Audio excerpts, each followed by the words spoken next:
Alrighty, everybody. Good morning. How we all doing today? Kalis, congratulations on first. Zeus, congratulations on second or whatever. Callie, congratulations on last. What's up, Bear? What's up, Lard? How we all doing today? I agree, Bandit. I am sleepy too. I did not sleep a lot last night.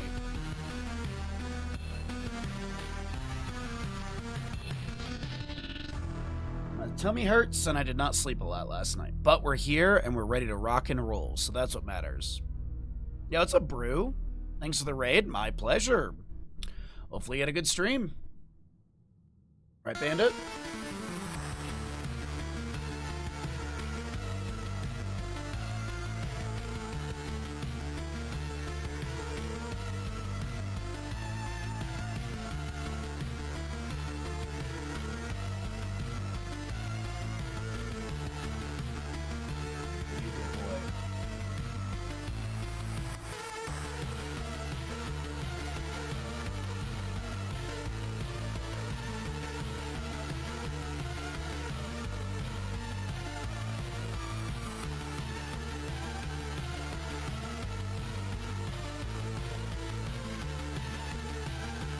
Oh, I need to wake up today. The first series is going to be a struggle, I think. Yeah, I did not sleep well last night. That's alright, though. We'll wake up.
Alright, we're just waiting on a couple players to get in the lobby, and then we'll get going into the first best of 5 of the day.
I can't believe, though, that we clutched out Bahamut yesterday. Oh my god. That was such a tedious fight. That was really tedious, but we did it, we got it.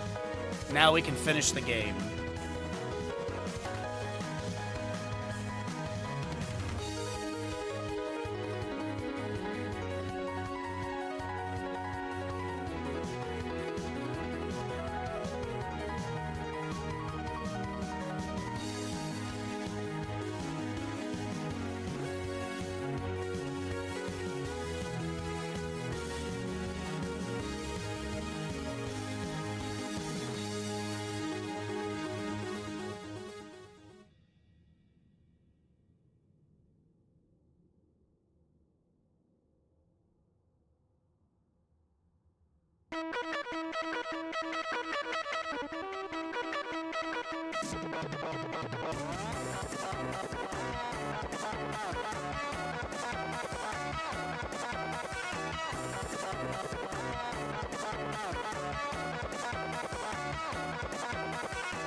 Oh, is it Mega Man X Corrupted? God, that playlist is the music for that is so good.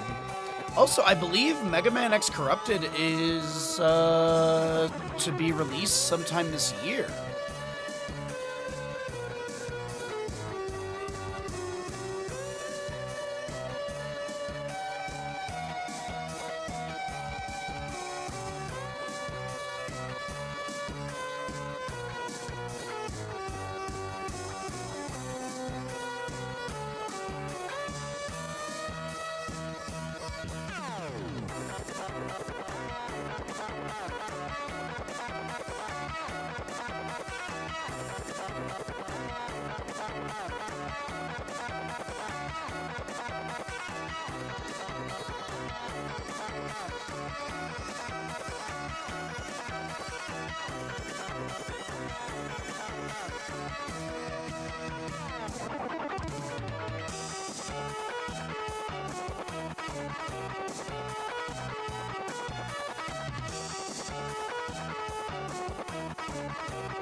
There's a track. Ah, there it is. Progress tracker. Yeah, the game's at 85.9% completed.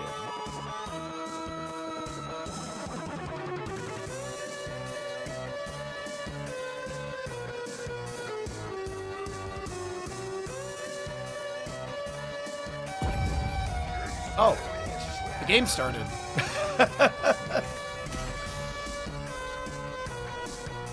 Yeah, at least scheduled to, yeah.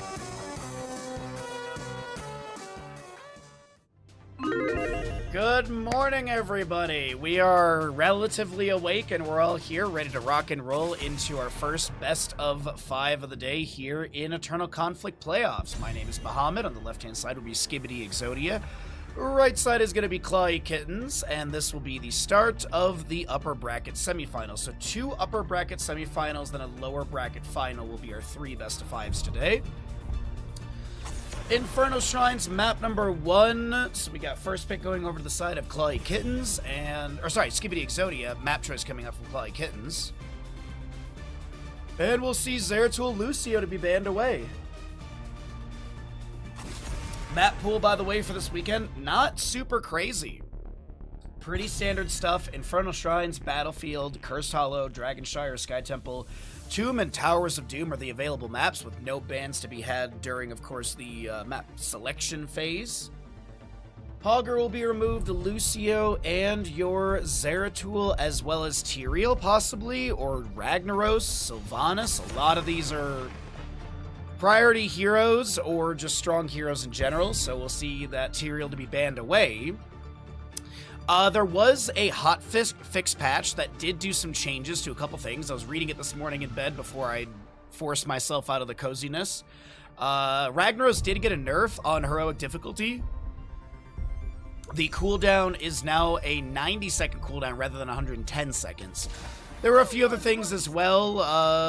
Yrel had it changed on Light of Karabor level 1 in how much healing she gets from the multi-target hits. I think it went from 90 to 80%. So, and then Time Troubles was adjusted to... For Chromie is going to be a 25% debuff and buff rather than the 20% as it was currently. I'll have to double check that. I'm assuming we'll get a Chromie here for Infernal Shrines, but Yrel first pick for the side of Skibidi Exodia. We got a Blaze Jahan on the right. Pretty standard stuff here. Nothing really flashy, crazy. Jahanna just great in the double soak. Blaze solo lane is good. Shrine clear is nice. Bunker utility is very on point. As I've said, we had a nerf on Adrenaline Stimpack. Maybe we get some sort of changes onto that, or maybe some sort of changes on the level 1 priorities, but we'll have to see here. With the Yrel, for the alliance above all. You know, Cho'Gall's really good on this map. Gul'dan Anduin with the Yrel is just a really solid start.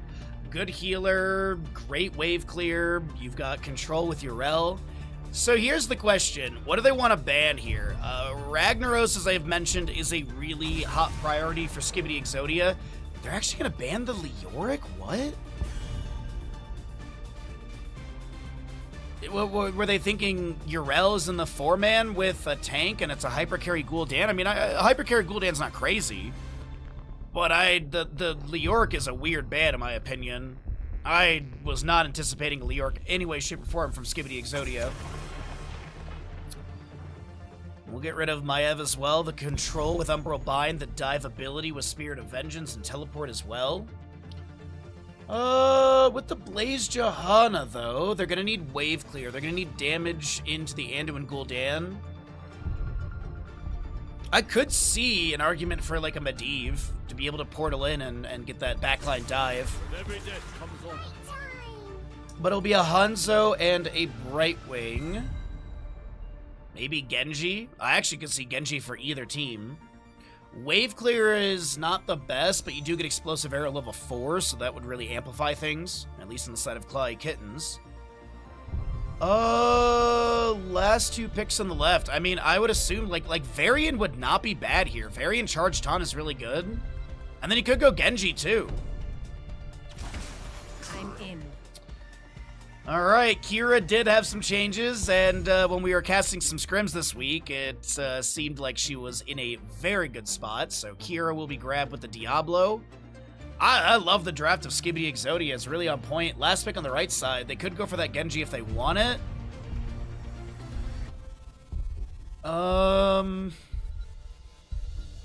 feel like some sort of mage with burst would be nice, though. It's a perfect day for some mayhem. I don't hate the Junkrat. Wave clear is good. Control with Concussion Mine and Steel Trap. Riptire Burst is not bad. Pretty decent draft. I think I give the edge over to Skibidi Exodia, but get your Twitch predictions in. What's up, Al Dente? How are you doing today? How are you doing today, bud? You're just in time for map number 1 of the first best of 5 of the day.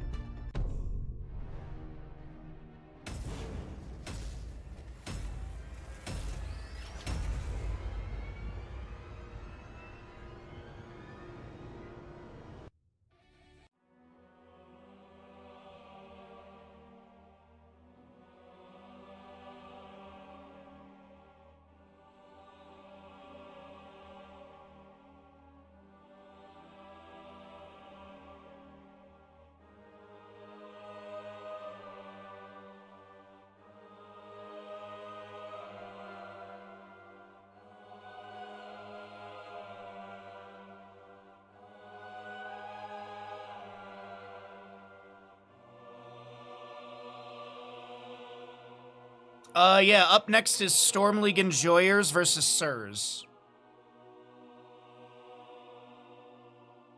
And then we'll have the loser of this series and the loser of that series will be our third best of 5 of the day.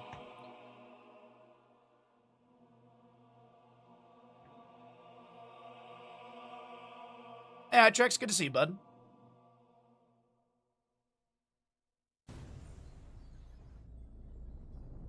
That's the dude. On the left-hand side, we are... Uh-oh.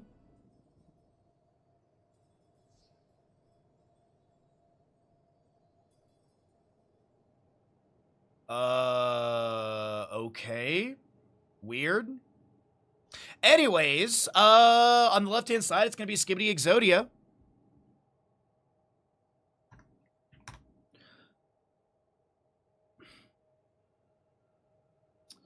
On the left-hand side of Skibidi Exodia, you've got Disciple Urel, Skog Diablo, Dino Kira, Hazo Obstacle Dan, and Hunter Orc on the Anduin. Right side will be Clawy Kittens. We've got the BRB Soaking Blaze. Or sorry, no, I'm reading his message. All right.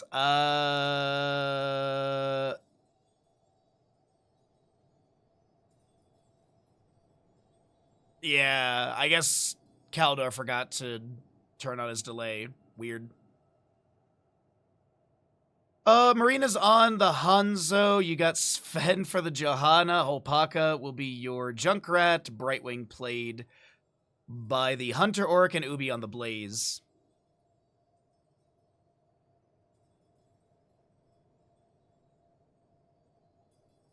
Oh. The immediate flame to Hunter. My god. Oh, sorry. Vasilio on the Brightwing. I gotta wake up today.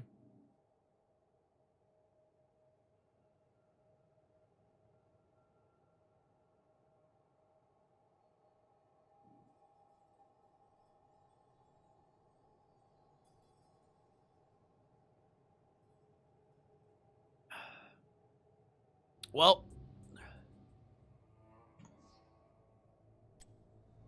we're in it, everybody. We have got Pursuit of Flame for Gul'dan, Even-Handed Blessing. Kira is going to be going to the maximum effort. Did we fix the tooltip? Hey, the tooltip in the hotfix got fixed, and it is is it really 20.24%? Let's see. Is there a way for me to see? 5, 4, 3, 2, 1. Okay, I don't know. It might be bugged out. I don't know if it's. I thought it was 0.25%, unless it got changed. But yeah. Anyways. Alrighty. Light of Karabor, which I was mentioning, did have a little nerf on it, as the Vindication healing went down from 45 to 40, and the bonus healing went down from 90 to 80. Soul Shield, Diablo, maximum effort on your Kira as well. And then we also have the Hyper Shift, Adrenaline Stimpack, extra on timers. Zealous Glare and Symbol Geometry for the Hanzo, as we are going to be getting your rotations beginning between mid to bottom. Revolving Sweep from Kira actually goes out into Maritas. A Scatter's going to answer back. A few Fell Flames collide onto the enemies. And by the way, we didn't really mention it too much, but Hazuab's on the Gul'dan. Not going to be in the solo lane, as he has been playing a lot of solo in the last few tournaments. In the scrims that we were watching this past week, Disciple has been picking up more Urel. So I'm not sure if it's like a playstyle thing, if Disciple really likes playing Urel, or maybe Hazu wants a break from the solo lane duties to be able to be in the 4-man and play more impactful characters. Granted, his solo lane prowess is very, very good, so. But we'll see what ends up happening here. As the map does continue into the double soak, the Mortar Punisher will be in the mid lane first. Little NA lag there, apologies. As Fell Flames continue to fire out, that's going to be Sven trying to back away. The Revolving Sweep pushes them back. The Overpower, the Concussion Mine pushes back Diablo as the Grapple Hook lands. And a big old Carnage will land onto Brightwing, but all that's going to be picked up is more of those baseline stacks for the Kira on the Blood Rage.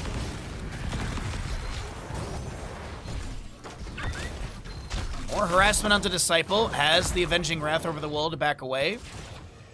And is just going to get that Vindication healing really quickly as Disciple, once again, charging up Avenging Wrath right into the top lane wave. Kira's going to start working on your Fallen Shaman for the top lane. Opposing side, we do have the Junkrat Brightwing doing the same. I do have that upstage for the Kira as well at level 4. Diablo will be picking up Sacrificial Soul, so we are going to be seeing Shadow Charge direction for this Diablo. Possibly, probably, a Apocalypse as well at level 10. And the question is it Unrelenting Strikes or Final Strike for the Kira? Because we have been seeing Dino, who's been playing the Kira in the scrims, going into a lot of Unrelenting Strikes, and I personally love it. With Silent Killer level 20. Or you just go Utility Belt at level 20 for the Grapple Hook. Insane cooldown. Alright, let's get into the objective, though, as we do have a few Skeleton Defenders starting on the right-hand side. The Explosive Arrow from Hanzo was picked up at level 4.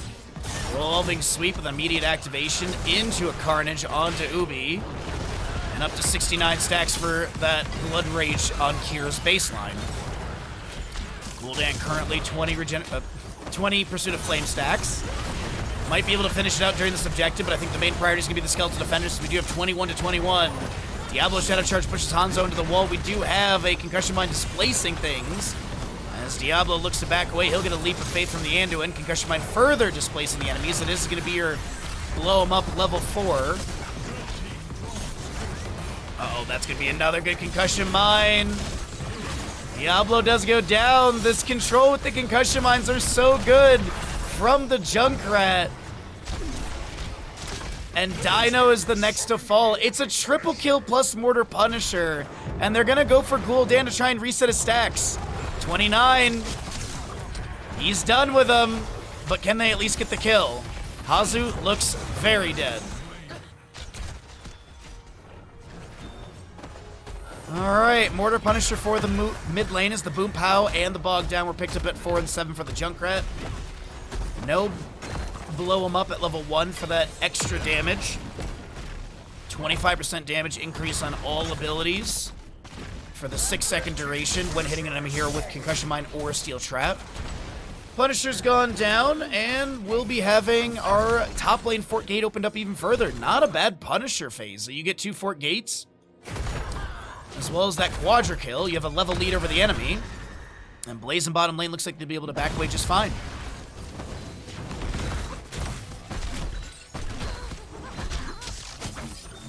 Revolving Sweep misses onto the target. That's going to be a few frag launcher grenades chunking onto Dino as Hunter has the Flash Shield and Divine Star going out. Well tap to be utilized as well, as the next Punisher will be Arcane in the top lane.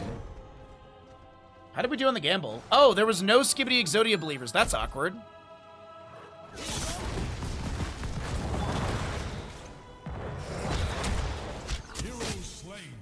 What? Kira goes down to Brightwing in top lane. Riptire summoned. Hopaka decides they can't get any value onto Anduin with it, so get the insta-wave clear. Push up the wave. And inspire the minion wave to take down the remainder of this gate.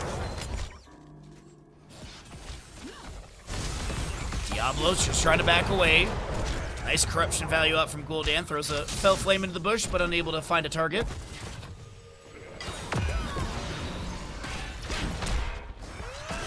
Disciple in mid lane will be able to jump over the wall with the Avenging Wrath, but Blaze is right there with the Jet Propulsion. Sacred Ground from Yrel is activated. Kira comes through a little late, and I think Kira might be the next one to go down. The Unrelenting Strikes on a full cooldown as the stun came through just as it was activated. And Skibbity Exodia, 0 to 7 in kills for the enemy. Just wow. Not the start I was expecting from them. Clawy Kittens looking really good here.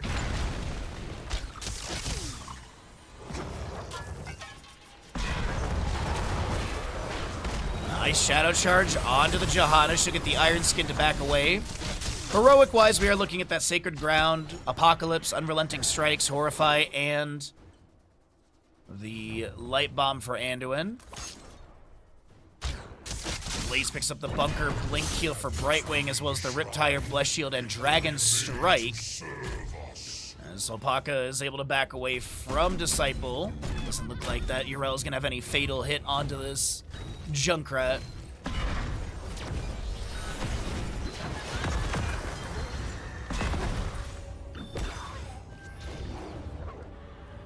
I mean, from the scrims that I watched and everything, Kira seemed to be doing pretty good. But not going to be the case here.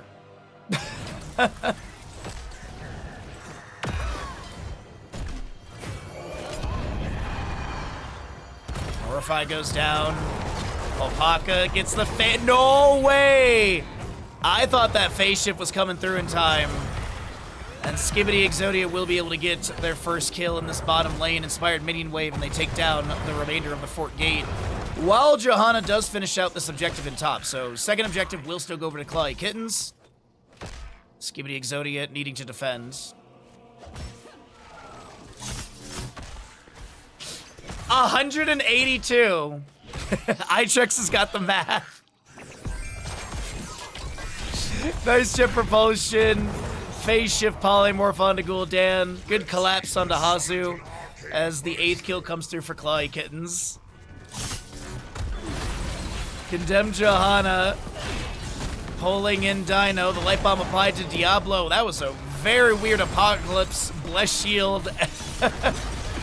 Dragon Strike from Hanzo is going to zone back Hunter Orc, who is going to be hit with a scatter, not taken down. Unrelenting strikes will come through from the Kiras. The Riptire is going to be the answer, and a shield glare during the Leap of Faith will take down Kira as well. And now Sven, advancing underneath tower shots with the Iron Skin active, will take down Hunter Orc. And this is easily top lane fort to be taken out. Sven will reset for full. Just kidding. Prank.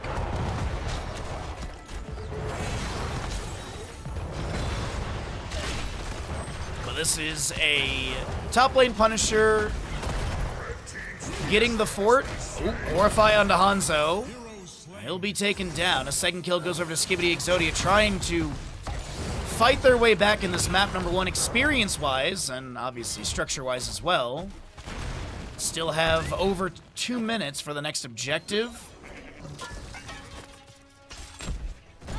A little after 12 minutes in game time is going to be the announcement for that one. Alright, 186 stacks on Kira's baseline. Also Diablo at 71 souls. No subdone Johanna. Simple geometry has been completed. Piercing light at 3 stacks, as well as that devastating charges on 3 stacks of the 5. But 16 talent here on the right side is going to be pulling in that Giant Slayer for the Hanzo, as well as the Juggernaut plating for the Blazes. He will call down the bunker. The Juggernaut plating was activated. Some shielding coming through. Bunker did have a nerf on its cooldown, as it went from 80 to 85 seconds. Another little silly thing from the scrim. Hazu died like twice, and he was like, it's because the bunker cooldown. I didn't have bunker because the 5 seconds. Alrighty, it's gonna be Frozen Punisher. We're still a little more than a minute away for the announcement, and bottom fort being poked at a little bit by Hanzo. A concussion mine is gonna launch Junkrat away. As Condemn is going to pull in Yrel. The Scatter trying to poke out as well. Diablo Apocalypse initiation. Soothing Mist from Brightwing above for the cleanse. We do have Blaze being horrified. Revolving Sweep coming through. The Dragon Strike from Hanzo. And it is just so many Skibidi Exodia members losing health. The blue bars are looking so low. Oh, wait a minute. That is going to be a nice dive onto Hanzo, being able to take him down. The Riptire will come through from Junkrat.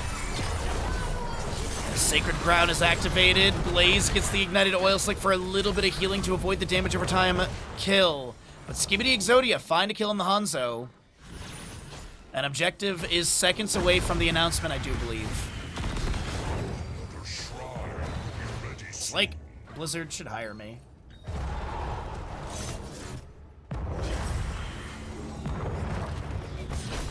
Also level 16 for the Kira, going to be that booming kick as well.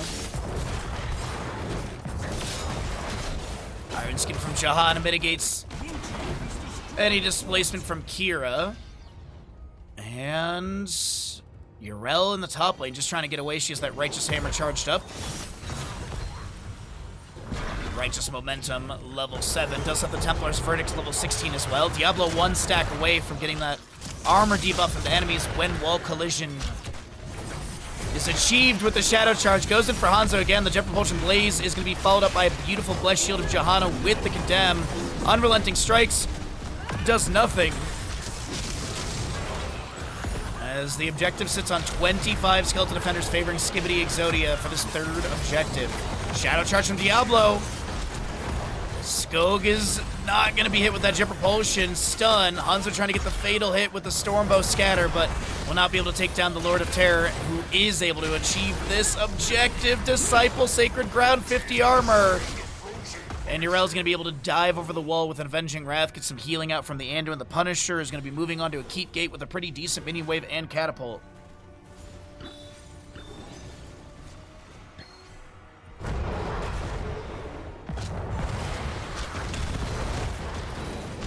Meanwhile, in the top lane, just really quickly, the Fallen Shaman with a catapult was pushing onto the Skeep, and it nearly takes it down. Back into bottom with the Punisher. Sacred Ground from Yrel. She is not going to be taken down. I can't believe there wasn't a punish onto that. I thought they would be able to take down Disciple, as Skog is looking for something into whole pocket here, but won't be able to get the angles Diablo was hoping for. Dragon Strike from Hanzo tickles Diablo's health bar towards the end. The Punisher still pushing onto that keep. This chase into bottom lane as the Righteous Hammer creates a little bit more space for the allies to back away. Disciple trying to get away. We do have another Sacred Ground down from Yrel. Relatively low cooldown at 25 seconds. Diablo going in for another initiation. Trying to make a play into Sven. Kira's going to be here. Revolving Sweep onto Ubi. Riptire interrupted by that Booming Kick reactivation. Shadow Charge from the Diablo, as Punisher just now going down. Soothing Mist from Brightwing. The Apocalypse is there, but I think it was more so space for the Diablo to be able to back away. And Unrelenting Strikes is going to be polymorphed and on full cooldown again. Skog is low. Soul's consumed for the instant respawn or the shorter cooldown. Hunter Orc trying to break a little bit of vision, trying to get away. Gul'dan with his Fel Flames onto the Johanna. Kira will fall on the right side as well as Yrel. And here is the kill into Gul'dan. No Finland as Diablo is up, but that is still going to be a pentakill to the side of Clawy Kittens with 16-3 in kills. And is there a win condition through top lane? I don't know, because death timers are 30 seconds here. You can get keep for sure, but do you have enough to take down core? I mean, the rotation is pretty fast. We're looking at about 20-second average death timer. Keep is very low. I think Clawy Kittens are making the absolute right call here. Even if they fail here, it's not like they lose through bottom lane. But this looks like the damage is available, and Diablo is not going to be able to do anything. They all pile into the bunker. Hanzo natural agility over the wall.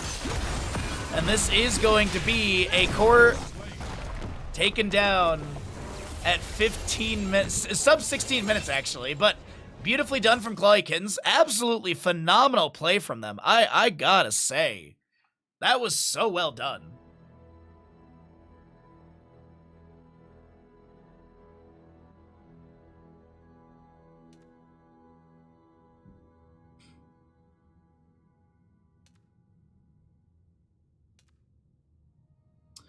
Brightwing healing better, but Hunter Orc healing nice. Alrighty, everybody. So what we're going to do right now is we're going to run some ads, because we run ads during the downtime between games while we set up our lobby for map number 2. And be sure to subscribe if you have a Prime Gaming. If you'd like to use that, it's very much appreciated. Support the channel, support the casting, all that good stuff. Thank you for being here. Thanks for watching my stream, and let's go ahead and check out map number 2 in just a moment.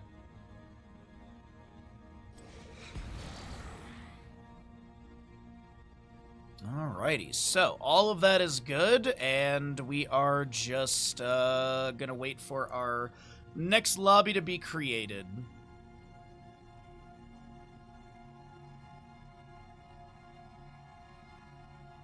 Okay.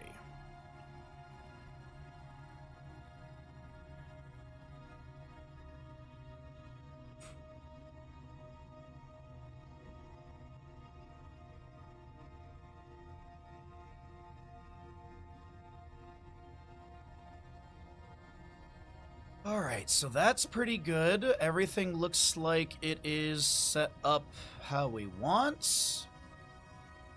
And Cly Kittens did win, so there's you get your channel points back.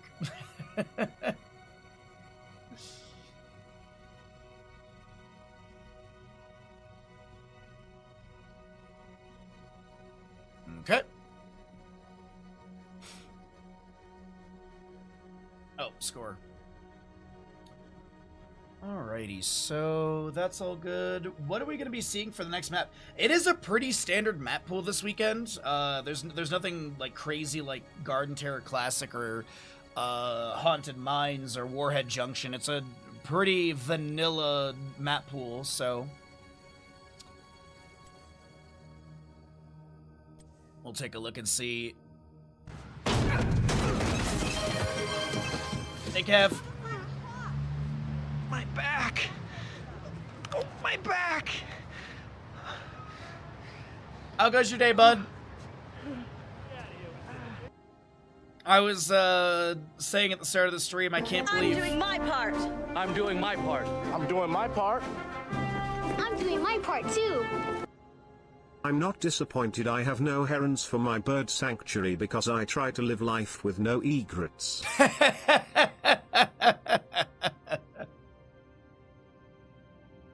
That was good, LaFacia. That was really good. Thank you for the tier 1 for 51 months. That is so generous. Thank you so very much. How did you know it was me? Skill, knowledge.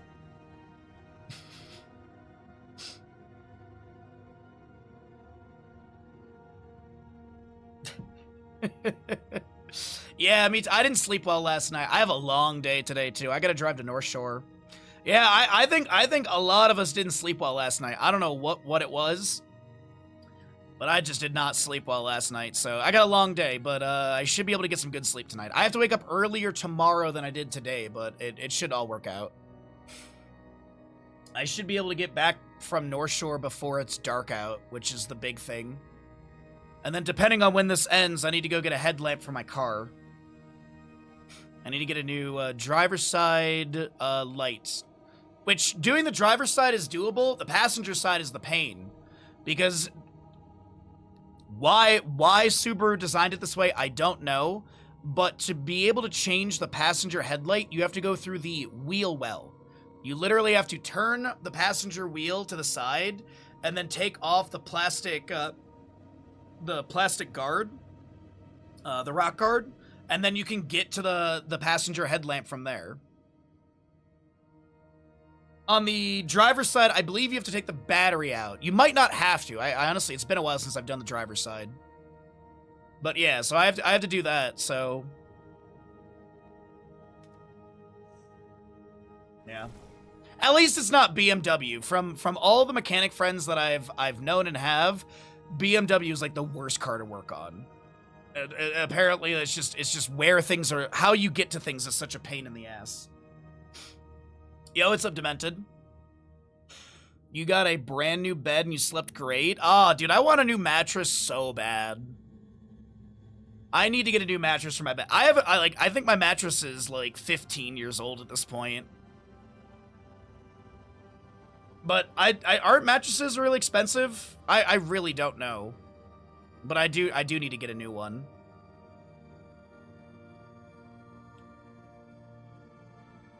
But either way, we got tea. We're waking up. We've got the best MOBA ever made.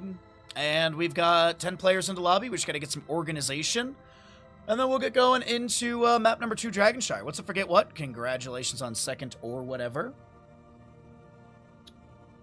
As we head into Dragonshire.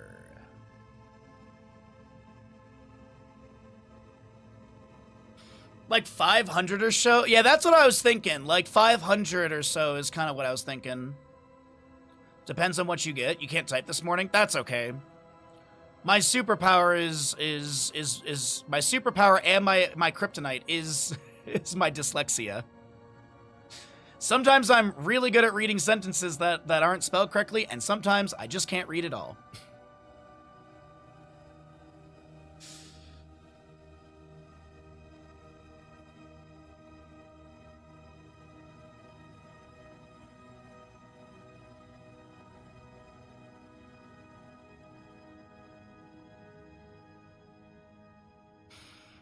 Yo, what's up, Turbo? Yeah, my I went over to my neighbors last night for a beer after movie night because they were just hanging out, and so I went over just to say hi and stuff. And the guy over there, he games a lot, and he was telling me, he's like, Chris, do I really want to get into Path of Exile? And I was like, oh, like, you know, the new season for season 2. He's like, no, they're doing a new season for Path of Exile 1. I'm like, oh. I was like, that's you know, that's your time sink if you want. I actually said to him that he should play Expedition 33 because he has it, and he's like, yeah, I need to play Expedition 33. And I'm like, dude, don't play the new season of Path of Exile. Play Expedition 33 instead. I did see him as I was leaving, though. I did see him booting up Path of Exile, so I'm pretty sure he's he's going down that road.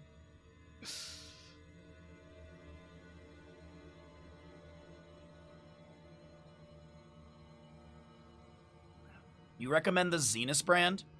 There's a mattress my parents got for the guest bed here because they're pretty much the ones that use it, and they love it. Let's keep it to English, Gummis, just because I don't know what you're saying otherwise, and yeah, keep it to English, bud. Welcome back, everybody! Map number 2 of the Best of 5 series, as we have Skibidi Exodia on the left-hand side and Clawy Kittens on the right. We are going to be having the Clawy Kittens with a map number 1 victory on Infernal Shrines. We're heading into Dragonshire map number 2, with the first pick going over the side of Clawy Kittens, Skibidi Exodia opting in for map pick priority as the losing side and choosing Dragonshire. So we'll see Maev and Lucio, as well as the Tyrael ban continues. Skog has been playing a lot of Tyrael, so seeing that target ban is not too surprising. Johanna will get a ban after that map number 1 game, and it looks like it'll be an immediate snap onto the Urel, still being traded between teams, or at least traded between teams so far. No Meta Madness style of draft or anything like that. So we can see repeated heroes. What do we want to see for Skibidi Exodia? What do they want to start with? Dragonshire is not a bad map for Rexar for the Soul Lane. We really haven't seen a lot of him, but I do think he has tons of value. My next point was going to be, though, that Hogger is up and Blaze as well is up, so we could see either of those, and it is going to be that Hogger grab with the Brightwing as well. So, okay, Hypershift value, mobility around the map, not too bad. What do you want to pair with the Urel? You could just go main tank and healer. I will fight to my It looks like they'll get the Hanzo again honor, redemption. and pick up a Rhaegar instead. Okay. What do they want to ban here? I would say maybe a main tank direction. I think some sort of tank here would be solid. Like Muradin would not be a bad ban. Diablo's still up. I can see him for this map. Garrosh is pretty good here. I'll actually get rid of the Zeratul. Are they considering Vikings? Not anymore. Just kidding. So no Vikings to be grabbed. Maybe the Zeratul was a bait onto the Vikings, because I don't know if you'd run Hogger with Vikings. I guess you could, but I feel like you would have replaced the Soul Lane with that Viking pick. Either way, with the Brightwing Hogger, what do they want to go into? They've got potential Hortipult and Shockwave value. And it looks like it's going to be a bit of a dive aggression coming out from Skibidi Exodia here. So I could see Hortipult or Shockwave either way. And a Nubrak Burrow with Li Ming dive as well, like Calamity Burst. What do they want to do up against this Anubrak and Li Ming?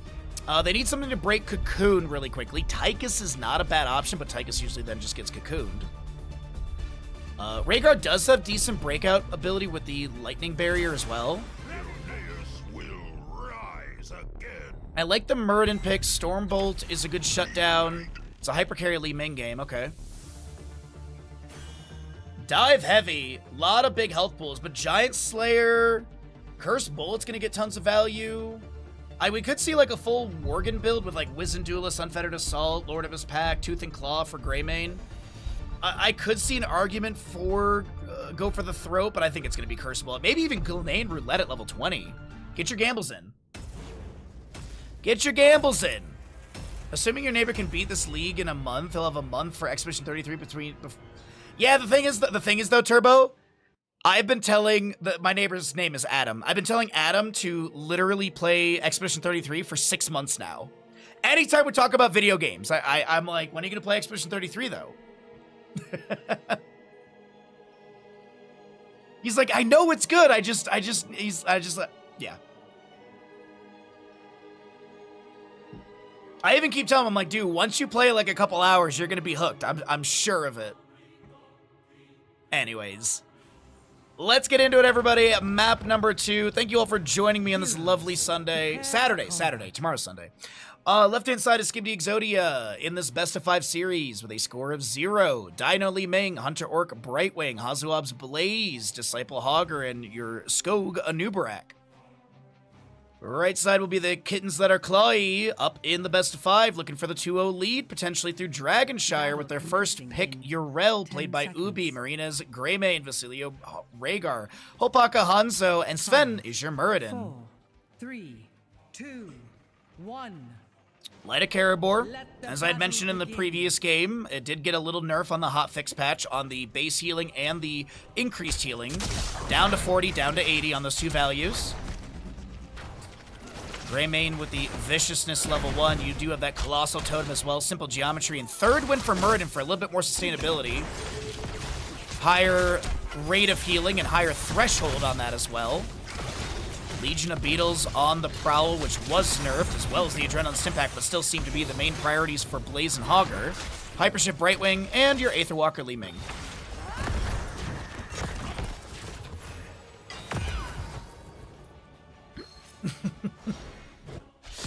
So, Opaka starts working on the right side, Siege Giant Camp. Jet Propulsion will say hello to Sven.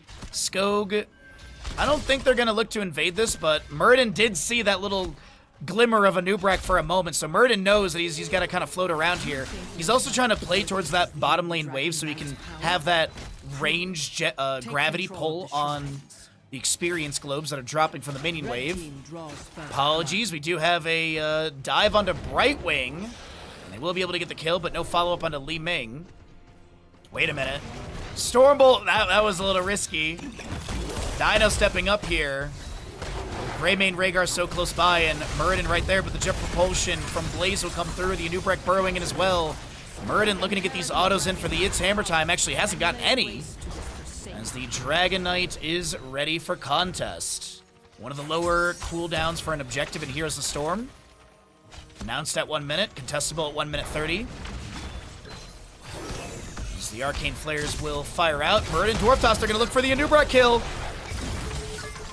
Sonic Arrow will seek Skog backing away.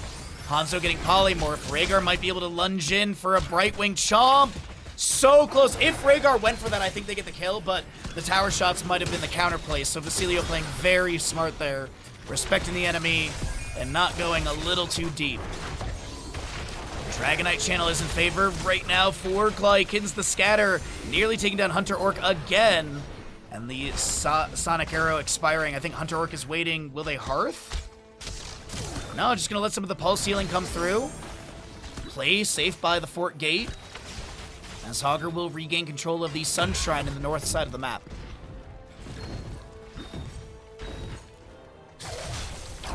Impale lands, Jet Propulsion, a Stormbolt will be the answer into the Anubarak as he burrows to the left-hand side. And Twin Flames fire out. Retreat ping to be called. Muradin will back off. Hogger regaining control of the Sunshine. Moonshine. Opaka has that control in bottom lane for his team, also pushing the wave up onto the fort gate. Experience-wise, there's a slight advantage on the right side for Clay Kittens. As, hey, we got odds on the gamble. Nicely done, everybody.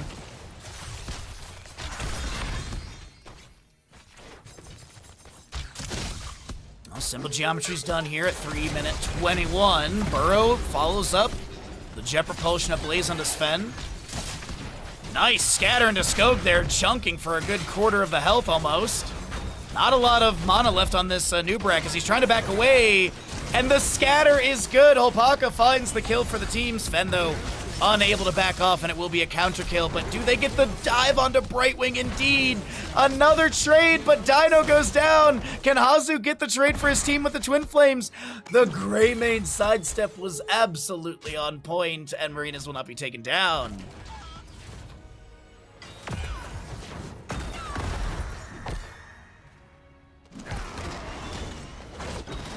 Great play so far coming out from Clawy Kittens. And this is, by the way, a double elimination bracket. The loser of this series will be going up against the loser of Storm League Enjoyers versus Sirs, which is our next best of 5. And that loser game, or the lower bracket game, is going to be our third series of the day. We'll find out who's going to be eliminated. The first team to be knocked out of this tournament. Or I guess playoffs. Hunter Orc in position for the Dragonite channel. Muradin wants the Stormbolt. And the totem from Rhaegar actually is going to be what interrupts Brightwing with the lightning barrier applied. Muradin stepping up here. And he is going to be dove on. I think he might die. The cleanse comes out. Sven's able to back off. Greymane unable to get the Sunshine. I was watching him on the minimap, and Hanzo was zoned by Blaze in bottom. You can actually see Holpaka chunked by Hazu. Gets a quick chain heal as we take a look at some of the other stats as 10 talent tiers coming up very soon.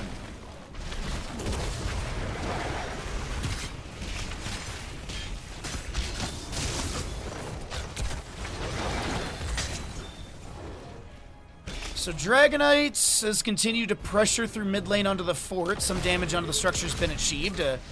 Savage Charge will kick the Greymane off to the side. Muradin and Rhaegar just trying to work through the Dragonite health bar. Also, maybe Muradin able to get some extra stacks on that level, or that baseline.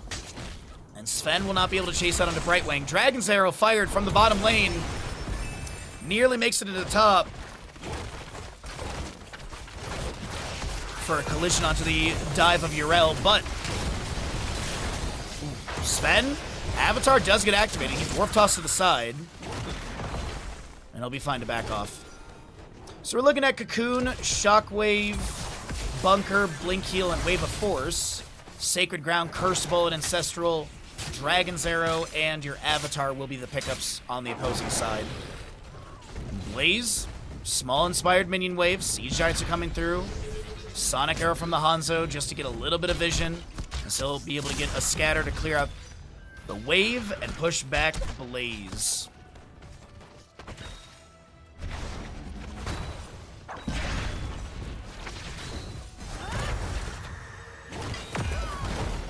Hog Wild from Hogger off to the side.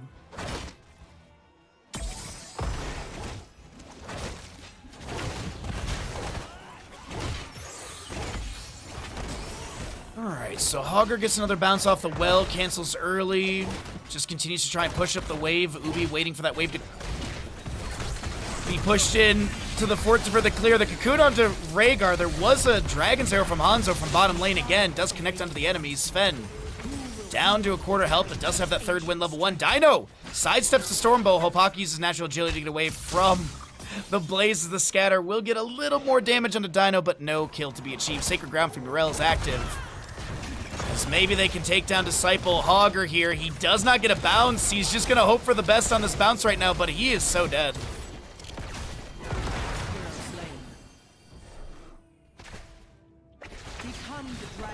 Well, 5-3 in kills. Experience is slightly in favor of Skibidi Exodia, as they will also be able to grab bottom lane Siege Bruiser Camp. Jet Propulsion attempting to get the stun into whole pocket right side. We do have Sven brawling into this Nubarak. The Facia from Brightwing goes into top lane. Meanwhile, Bunker from Blaze can be summoned down here. Yrel trying to get away in top, and she will be able to do so. But meanwhile, Hazu in bottom, taken down by the Scatter, and Nubarak will be able to burrow to safety. Bruiser Camp cleared away by Holpaka.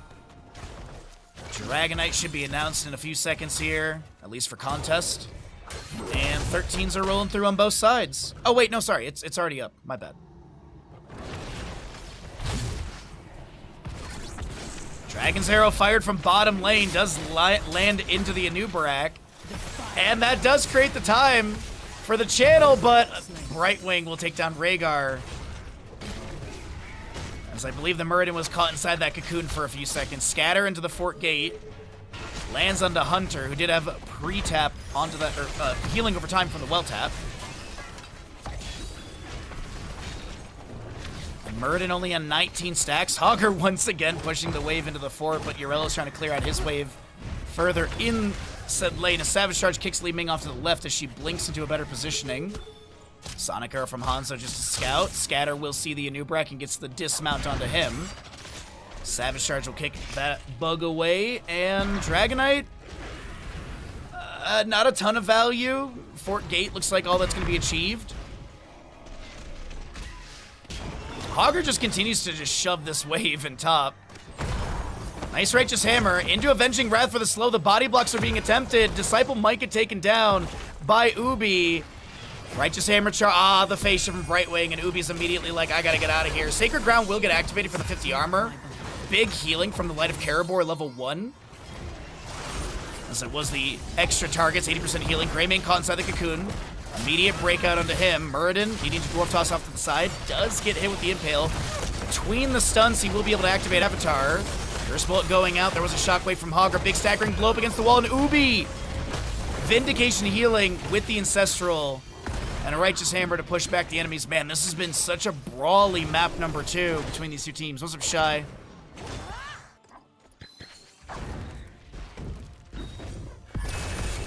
We're still fighting top lane. Sacred Ground again activated. Hogger bouncing. Looking for a way to get out of here and will be able to do so. Also still soaking bottom for level 16. Muradin, assuming he's got a Dwarf Toss to get out, but does he get interrupted? Absolutely. Wave of Force to try and push Greymane in for another kill, but that won't be achieved. No pickup onto that. All right.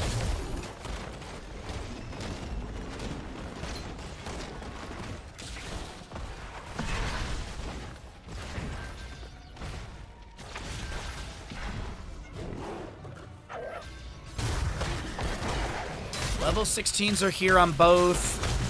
Critterize is pretty big. You also do have that Lord of his Pack. Level 13 was the On the Prowl instead. No Unfettered Assault, but you have that movement speed bonus as well. Rel with a little bit more damage as well with this Templar's Verdict at 16 for the Righteous Hammer. And she'll be focused on clearing out this wave. Disciple trying to get that staggering blow to push Ubi out of this Sacred Ground. And it looks like we do have a small pause going on right now, so let's go ahead and just pull everything away. We'll get a neutral vision in-game, so we can't really show anything. And we can at least take a look at some of the talents a little bit deeper, as well as some stats on top of that. So, as we had mentioned, the Simple Geometry from Hanzo's done. He did go into Giant Slayer level 16, so we'll be able to have that percent-based damage on the scatter and basic attacks as well. And Hogger picking up his own percent-based damage with the Headbanger, but also into, from Urel, you have her own. And also, you do have that armor debuff onto the target hit with Righteous Hammer. Muradin will be able to lock in that Dwarf Launch for a little bit more range. As it looks like the readies are coming out, the countdown's in, and we're back into the game. Harness the power of sun and moon. Put an end to this cursed realm. Alright, Muradin will be able to neutralize, actually gain control of the Moon Shrine in bottom. Dino blinking in. Ubrak burrows, they find the burst onto Hanzo and we'll be able to take him down. This is going to be a wave of force as well. Muradin Dwarf launching, Avatar gets activated. A chain heal goes out from Rhaegar just as he gets cocooned. The Beetles are going to tank a tower shot or two. Muradin trying to get some third wind healing. They blink in and they take down Rhaegar. Can they get the kill onto Sven? He'll be able to Dwarf Toss to the side again. Maybe there's a counter kill on top lane onto Hogger. Now he's got retreat path. He's fine. What's up, Kel? Good to see you, bud.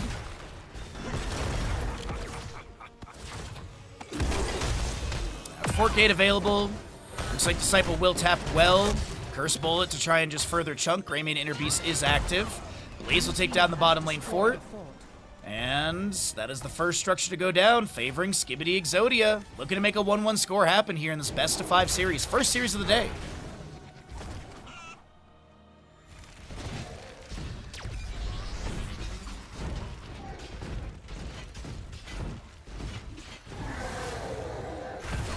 Dragon's Arrow will miss in top lane. Yrel will be taken down by Li Ming. An 8th kill to the side of Skibidi Exodia as they will pull ahead. Significantly inexperienced, and they pick up Dragonite. This is looking pretty good. Bottom lane wave is pushed up by Hazu. Mid fort should fall to the Dragonite. And Hogger continues to try and get top lane fort taken down. Blaze Adrenaline Stimpack is active. He's going to start working through this gate. Assisted by Dragonite, Bruiser Camp, and Minion Wave.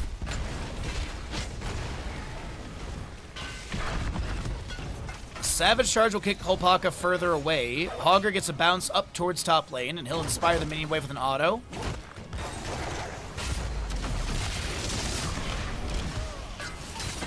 Skibidi Exodia stumbled in map number 1 heavily. Seemingly have picked their feet up and are maybe looking to advance into core for a map number 2 victory right now with this Dragonite at 14 minutes. Dragonite's on core, bunker some by Blaze. Minion Wave is here as well. Dragonite is going to get some shielding breakage. We do have Dragonite taken down. Magic missiles fire in, and it does not seem like Skibidi Exodia will call for core. Blaze, wait, no, they are going to.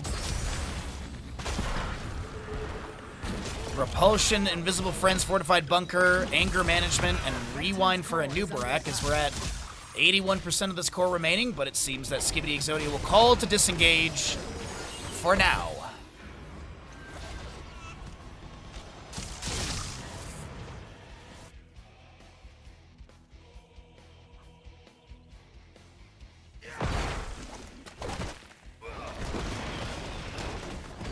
So Hogger will grab another camp for the team.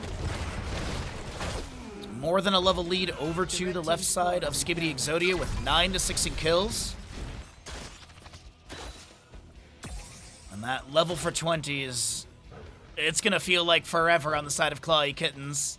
But the waves are slowly advancing. They're going to have to give over this camp. They know that the enemy's on. Maybe they could try... nah. I was going to say, Blaze is grabbing that left side camp. They have no way of knowing that, so I'm not going to try and take the 4v5 on their side of the map. All lanes are pushing in really quickly, too. Top lane is stacked up, double camp pushing in, Minion Wave not far behind. Minion Wave in mid is on the keep gate. That has been nearly taken down, and there will be the next announcement for the 3rd Dragonite. New Breck Burrows looking for something, won't be able to land onto Greymane as Murden answers back with a Stormbolt.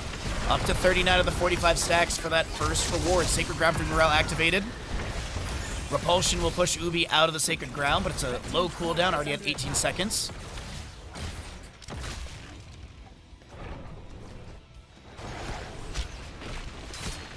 So getting level 20, what does it do? Probably Seraphim for the Yrel. It was nerfed, but still 20-second cooldown. Greymane, maybe Gilnean Roulette. Wow, that burst onto Blaze was really nice. Cocoon from a new Breck. And he burrows to the left. I don't know if he was intending to hit the Greymane or just to disengage.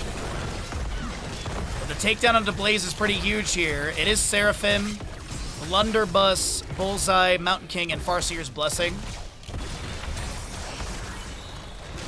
Burrow goes into the Greymane again. The cleanse will be out from Rhaegar, the Dragon's Arrow from Hanzo flank as we do get the Bullseye coming through. The Righteous Hammer from Yrel, the Avenging Wrath does not take down Dino, but Skog will fall. Holpaka maybe taken out with the Savage Charge. Oh, Holpaka breaks the charge distance with a natural agility, and it has a duration or a limitation to how far it will charge in. Ubi's Hearthing, and that's to go deal with bottom lane wave if you're wondering. Greymane and Abyss active. Gonna expire here in a moment. Dragonite goes down. Wow. Wait, Murden's going in. He unfortunately has gapped his own team. The Ancestral's late. And Murden, Sven, he wanted something there, but just, I don't think anyone had a way to follow up, and this is no way. They lose 2 members in a fight that did not need to happen. Yrel Righteous Hammer creating space for Rhaegar to back off. Natural agility from Hanzo. Repulsion trying to push Holpaka into that Arcane Orb. The Sacred Ground comes down. That's going to be another dive onto the Rhaegar. He will be the next picked off. Li Ming will find the kill on the right side. And now Ubi, the last defender trying to get away. Trying to hearth out to go deal with bottom lane, and we'll be able to do exactly that. Hog or Blaze are heading towards core, but I don't know if they have... I mean, the death timers are kind of long here. Murden up in 8 seconds. It's Urel to defend. Sacred Ground is down. Hogger getting some autos onto the core. Murden's back. Repulsion pushing Ubi around. Still inside the Sacred Ground. Murden dwarf tossing in. Hogger bouncing off to the right-hand side. The core shielding nearly dropped. Sacred Ground still active. Murden has to dwarf toss off to the side. The core defenses are going to get some stuns here and there. Greymane is back in. 8 on the Rhaegar, 10 on the Hanzo. And they lose 10% more on their core. Down to 71%. Prepare yourselves, heroes. As the 4th Dragonite is available. Murden trying to make the play into Hogger, who will get the staggering blow into the Shockwave, but the Dragon's Arrow from Alpaca from top lane area is good. We do get the kill. Murden still chasing in onto Li Ming, or onto the Brightwing. And does Brightwing have a blink over to Dino? Absolutely. Double kill picked up. But here's the thing, top lane, Wave crashing in, bottom lane and mid lane are all pushed up. Dragonite is available. Do they want to try and make that play? What is the game plan from Clawy Kittens? Because they need to claw back into this map. There's a lot of siege that needs to be done.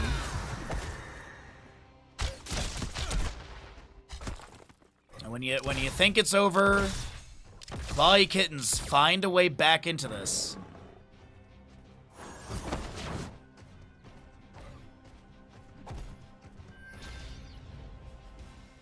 Greymane's in position for Dragonite. Li Ming, Blaze... Yeah, they're not going to be able to... Well, Blaze might... No, he's not going to be... He will because no one was there to channel. Greymane's going to be late. Blaze has it. A little bit of a flub on that. I think they were really just trying to get a little bit more siege. Magic misses from Li Ming. Dismount Sven. Slowly moving forward here as Urel does get the Moonshrine in the bottom. Oil Slick ignited from Blaze. Delays out any potential channel. We do have Catapult arriving into the core here at 20 minutes. Decent Catapult damage. Spawning Minion Wave isn't here. Should be a couple more seconds until that does happen. Ubi will be delayed. And Li Ming does get the Sunshrine on the top of the map. And Catapult gets some damage on the shield, but the Minion Wave will push out. Hanzo is going to be able to get the incoming wave. A safe scatter. I think it might have actually hit Skog there.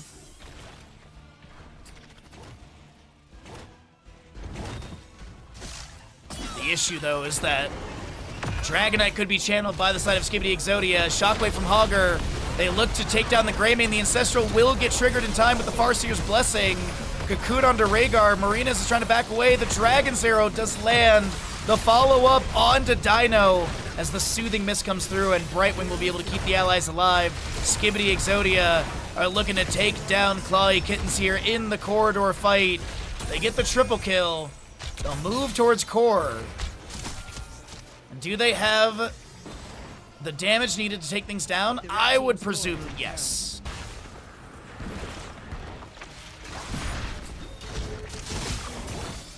Toss from Murden. Core defenses do get that little bit of a stun, but yeah, Murden will fall. Alpaca looking to save their KDA. Hogger spins in. Repulsion. Wait a minute. There it is!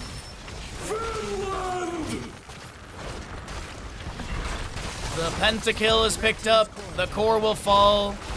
And we've got a 1-1 score in our first best of 5 of the day. GG, well played.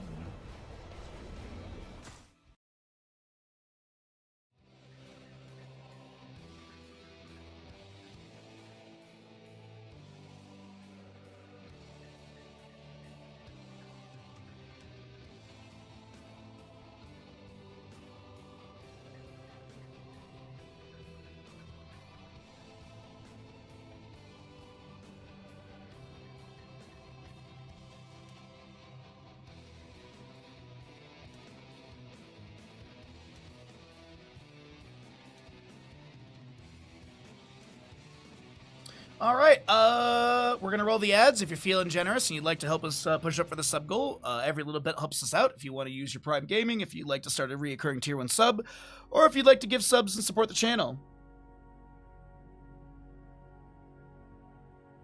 Great caster. Thanks, Francis. I appreciate that kindness on the YouTube side. Thank you much. Appreciate it. Hopefully you're all having a great day. Alright, so that's all set. We will pay out the gamble as well, and we have that 1-1 score.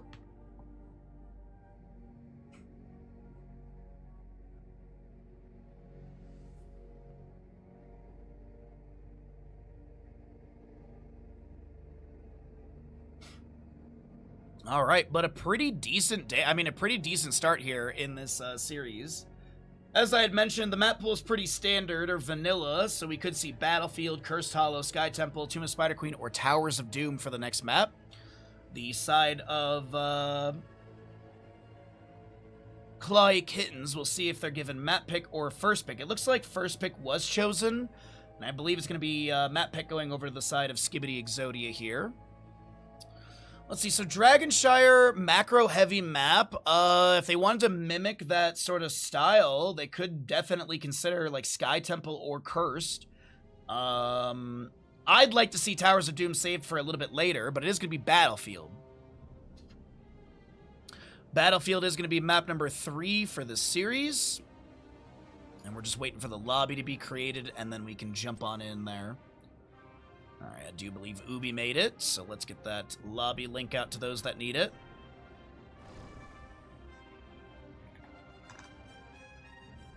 Alright, we got same sides. We've got ads rolling. We can pre-write the prediction for for Battlefield. And we'll get going into this in just a moment. Oh boy. It's been good games today. It's been really good games today. So, as a reminder, we are in the upper bracket semifinals. Next up will be Storm League Enjoyers versus Sirs, but this is best of 5, so we're guaranteed at least 2 more maps. And then the loser of this series and the loser of the next series will be the lower bracket semifinal, and that'll be happening as our 3rd best of 5 today.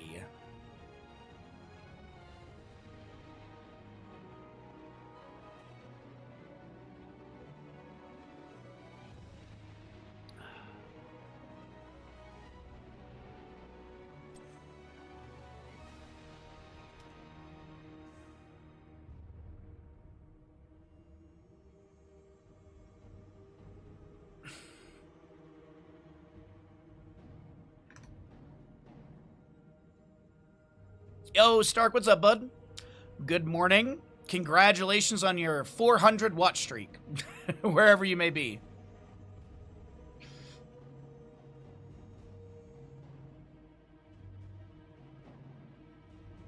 Wherever you may be within your watch streaking, but good to see you today. Hopefully you're doing good.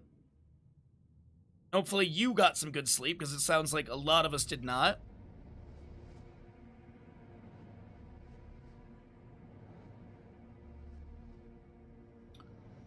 Alright, that's all good.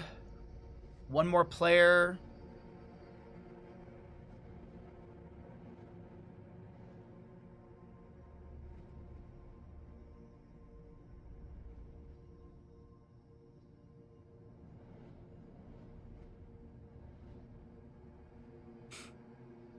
Alright, so, yep, that looks good. Captains are set. Draft pick is correct. All right, cool. Pretty decent game so far. It's been a great back and forth. The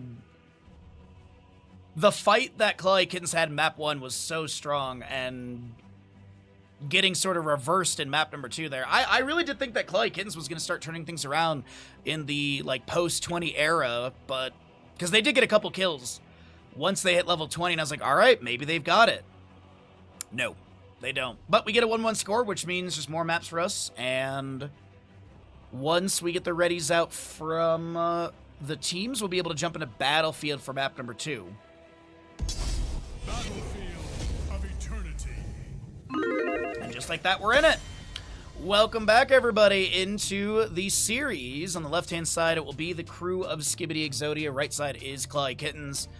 And we got a 1-1 score in a best of 5 series, so more maps to be had as Lucio continues to be permabanned out by Clawy Kittens. So Battlefield 2-lane map, race potential very... race priority is really important. We have had 2 Hanzos for Clawy Kittens. Hanzo really good for this map. A little surprised there's been like 0 Sylvanas priority from either team, whether it comes to picks or bans. Maybe we'll see that here. Is this going to be the Tyrael ban again? It's been pretty consistently Lucio Tyrael. Indeed it will be. Yo, what's up, Zarek? Good to see you, bud. Happy Saturday, my friend. Welcome in, everybody. Thank you for watching the channel and hanging out with me on this lovely Saturday. Alright, so, Lucio and Tyrael have been removed. What's the second ban from Skibidi Exodia gonna be? They'll actually get rid of the Hanzo this time, okay. I still could see Sylvanas. Sylvanas is really decent here. Li Ming priority is high as well with race potential. Jimmy right click is a very good race hero with also siege potential with that Hyperion. I'm a little tired today. I didn't sleep well last night, but I'm doing my best to wake up and bring you all the best casting I can. Here we go again. So, I got a long day today. I gotta drive to North Shore. I'm gonna fix the headlamp on my car, hopefully, before I go. If not, I might literally do it there. Just in case I have to drive back at night so I don't have one headlamp. There's also no lights on our roads here around the lake, so when it's dark, it's dark. Urel Chromie, like the burst, the race isn't there yet, but a lot of control. As we get your Hogger and Diablo, very aggressive draft. I would assume Shadow Charge, Overpower, or sorry, the Shockwave into Apocalypse. I could absolutely see that with like Disintegrate Li Ming. Could be just Wave of Force again for the control, but I do like the Disintegrate quite a bit. Skibidi Exodia, last ban, probably healer priority. Could be like an Anduin, unless they want the Anduin for themselves. When it's dark, yeah. Well, it's just, we don't have like the city light pollution and stuff like that, so like there's no glow, if you will. Like when you drive around the lake, it is very I don't know, the darkness feels darker, if that makes any sense. Garrosh will be removed, not too surprising. Diablo into Garrosh can have a little bit of a struggle. Garrosh with that control and displacement when Diablo wants to get in there and overpower and shadow charge people. But I do love the Arthas for this map. I like Arthas sits in a really good spot. I'm so glad we're seeing more of him. Also, he's got a bit of build variety as well. It's not just that Howling Blast at level 1 for the Frost Presence. Last 2 picks on the right side with the Li Ming, Hogger, Diablo. I could see a Rhaegar and then maybe some sort of sustained damage dealer. Could even be Genji to harass the backline. Genji race is not awful, but I'm not a big fan of it. I heed the voice. I do like the Alarak control, though. The Tyranda's just such a good pickup as well to follow up the Diablo. Even Huntress Mark onto the objective or a single target dive. Really good draft coming out from Clawy Kittens. Last pick on the left. They don't really have race. I would assume this is going to be like a Greymane or a Vala. Something in that ballpark I really do feel would really slot in for the side of Skibidi Exodia here. I'm in. I don't like the Kira. I mean, I know they like playing the Kira on Skibidi Exodia, but I don't know. I'm not crazy about Kira for Battlefield. I don't like her race. I don't think is going to be that great. I guess they're just really looking at a good team fight for Skibidi, and then they'll go race, which that definitely is a tactic. Get your gambles in.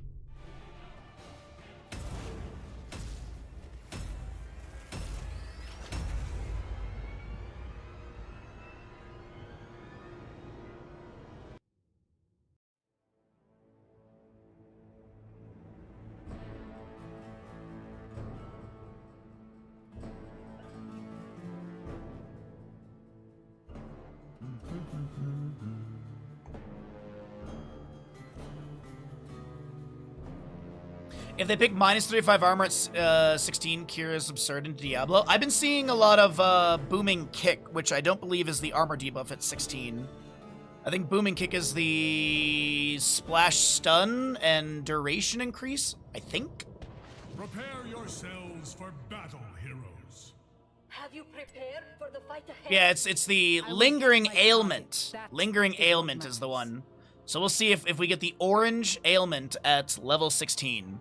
On the left-hand side, though, will be the members of Skibidi Exodia looking for a map number 3 victory to increase their score for this best of 5 series with the Hunter Orc Brightwing, Disciple Urel, Skog Arthas, Hazuob's Chromie, and Dino Kira. 5, 4, 3, 2, 1. Clawy Kittens on the right side, Ubi Hogger, Vasilio Tyrande. Oh, wait, Sentinel? Misses. Vasilio Tyrande, Sven Diablo, Marina's Li Ming, and Holpaka's Alarak.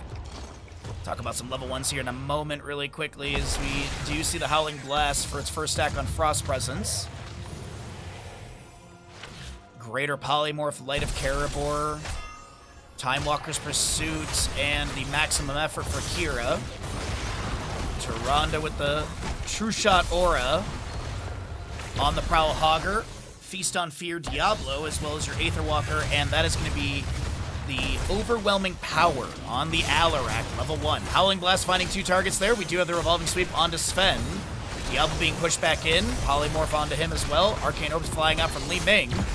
Telekinesis pulls the Kira in, and Diablo will be taken down by the Chromie.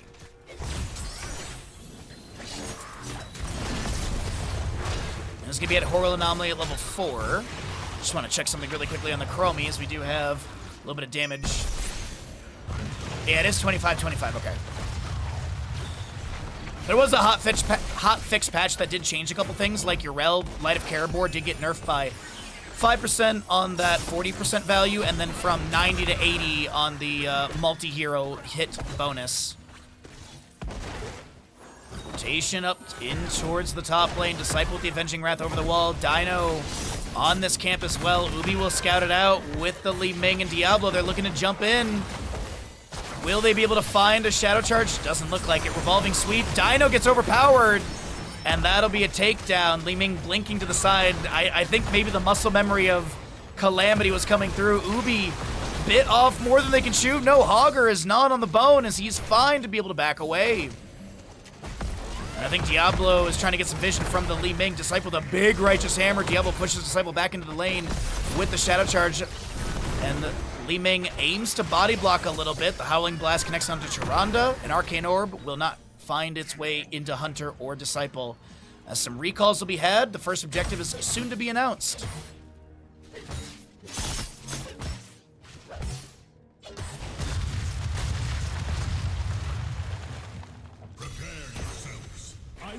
Your position shortly.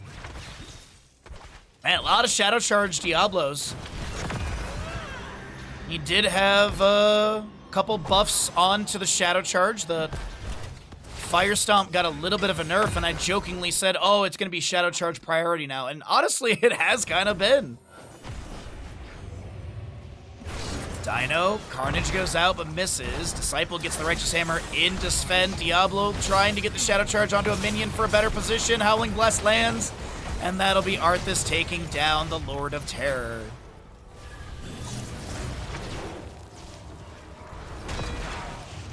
Alarak is going to use Telekinesis just to pull this minion wave into the fort gate a little bit faster for the clear.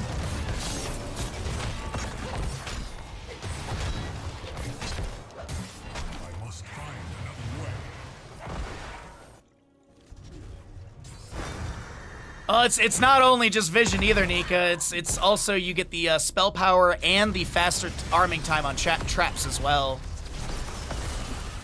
Time Walker's Pursuit with quite a bit of value as the Shadow Charge goes in. The cleanse onto Hazuob, so get the face shift from Brightwing. Li Ming and Tyrande are going to be taken down elsewhere in this engagement.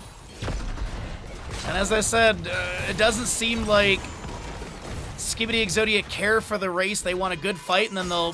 What a max range grapple hook that was. Well, Alarak loses no sadism as he walks away with a double-digit amount of HP. Gets the well tap. Immortal will go over towards the side of Skibidi Exodia, and Diablo falls to the Brightwing Spit. That's a really hardy Immortal.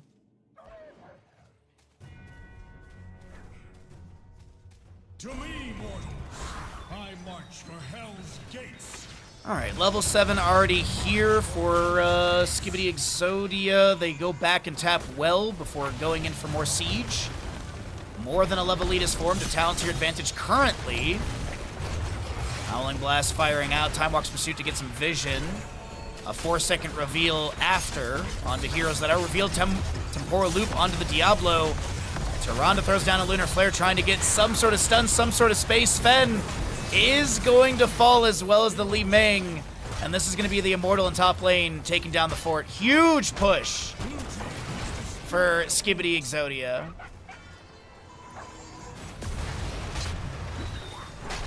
They'll get a minute amount of damage on the keep gate. But, I mean, 5 minutes in to take down the fort, that's huge. Thus ends my assault on hell.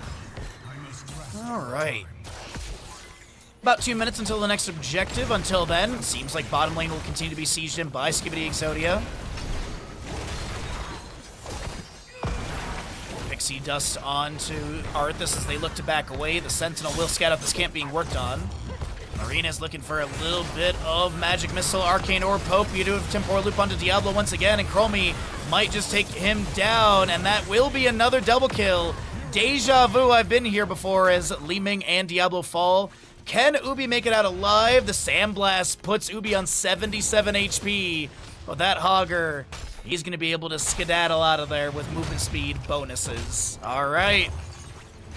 With the double kill with Hogger forced into top lane, this is going to be bottom lane fort possibly taken down as we do have Sacred Ground, Temporal Loop, Blink Heal. And what else are we going to be looking at for Arthas? He is going to Army of the Dead. And Kira, maybe Final Strike? Unrelenting Strikes in map number 1 got, and I'm not exaggerating, 0 value. It never actually hit an enemy hero. It was stunned out every time. And Unrelenting Strikes, relatively low cooldown, I think, at 50 seconds. But full cooldown anytime you get CC'd in it. Not like Mosh Pit or Ancestral or anything. So it is going to be Unrelenting Strikes again. Okay. I'll see if it actually comes through, but I mean, there's way too many things to interrupt. Discord Strike, Temporal Loop onto the Alarak. He is going to be hit with that Revolving Sweep as well. The Immortal Stun on the ground. Hazu just trying to get away, throws down the Time Trap. Diablo continue to chase onto Hazu. Can the Bronze Dragon get out alive? No, Li Ming will be picked off elsewhere. The Lunar Flare lands onto Yrel as they still continue to chase onto Alarak. Hopaka is going to be taken down. I do believe Dino Unrelenting Strikes misses. 60-second cooldown, excuse me.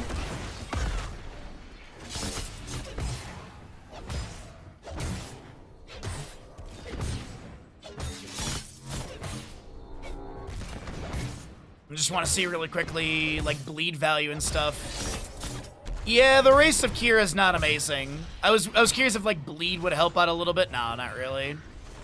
But, I mean, damage is damage.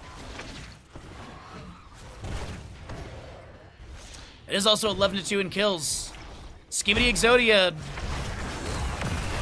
showing that the Yrel works. Or, sorry, that the Kira works. Yrel getting the Sacred Ground. Also, Huntress Mark applied to her. And the Immortals will swap into new locations. Alright, 191 stacks for your Kira on her Blood Rage. You do have 11 Frostmourne Hungers for this Arthas as well. This Death Coil, by the way, has a 50% slow for 1.25 seconds. Now that he finished that level 1, the Shockwave from Hogger going out. Ubi so very low, picked up by that Chromie auto attack. Li Ming aims to back away, but the damage over time from Kira's bleed will be good. The Apocalypse from Diablo will go through. A Howling Blast over the wall in the Tyrande. Can she back away? The Lunar Flare is gonna be able to create the space needed. Counter-Strike, Apocalypse, Wave of Force, Starfall, and Shockwave for the Hogger.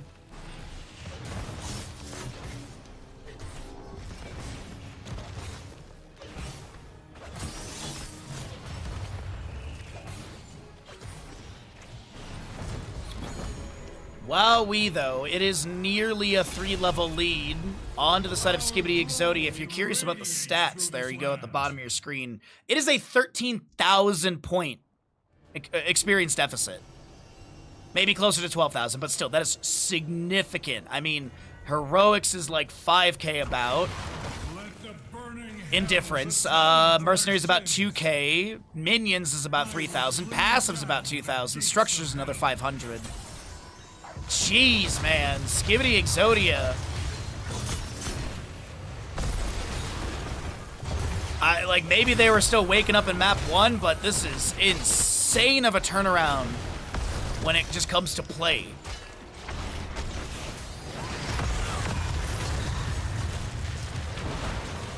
This is the bottom lane keep. Sieged into by Ilarion. Righteous Hammer pushes back. Clawy Kittens. The Arcane Orbs fly out. Overpower from Diablo. Disciple will activate Sacred Ground. Revolving Sweep from Kira comes through. And Chromie will be able to take down the Diablo. Dino a little bit low. As Unrelenting Strikes, by the way, is on full cooldown. It was activated, then stunned out immediately. As Immortals on core at 10 minute 38. This might be a speedrun of map number 3. It is a speedrun of map number 3. As, wow. 10 minute 49. That might be the fastest map in this tournament. Holy jeez, man.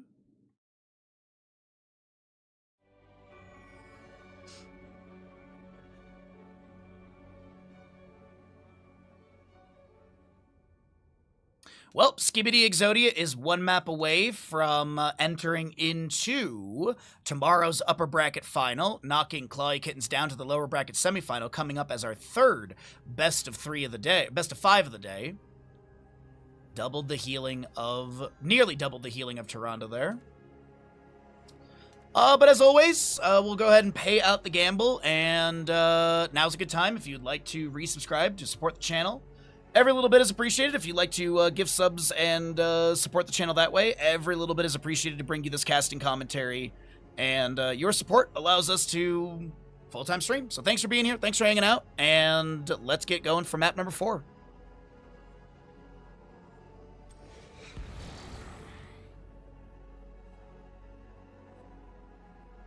Good stuff. And that's the last time Anzu gets Chrome. Probably. Alright, so this is... Stream is caught up. Skibidi Exodia gets the payout. We push the ads button. And we hope to hit 300 subs today.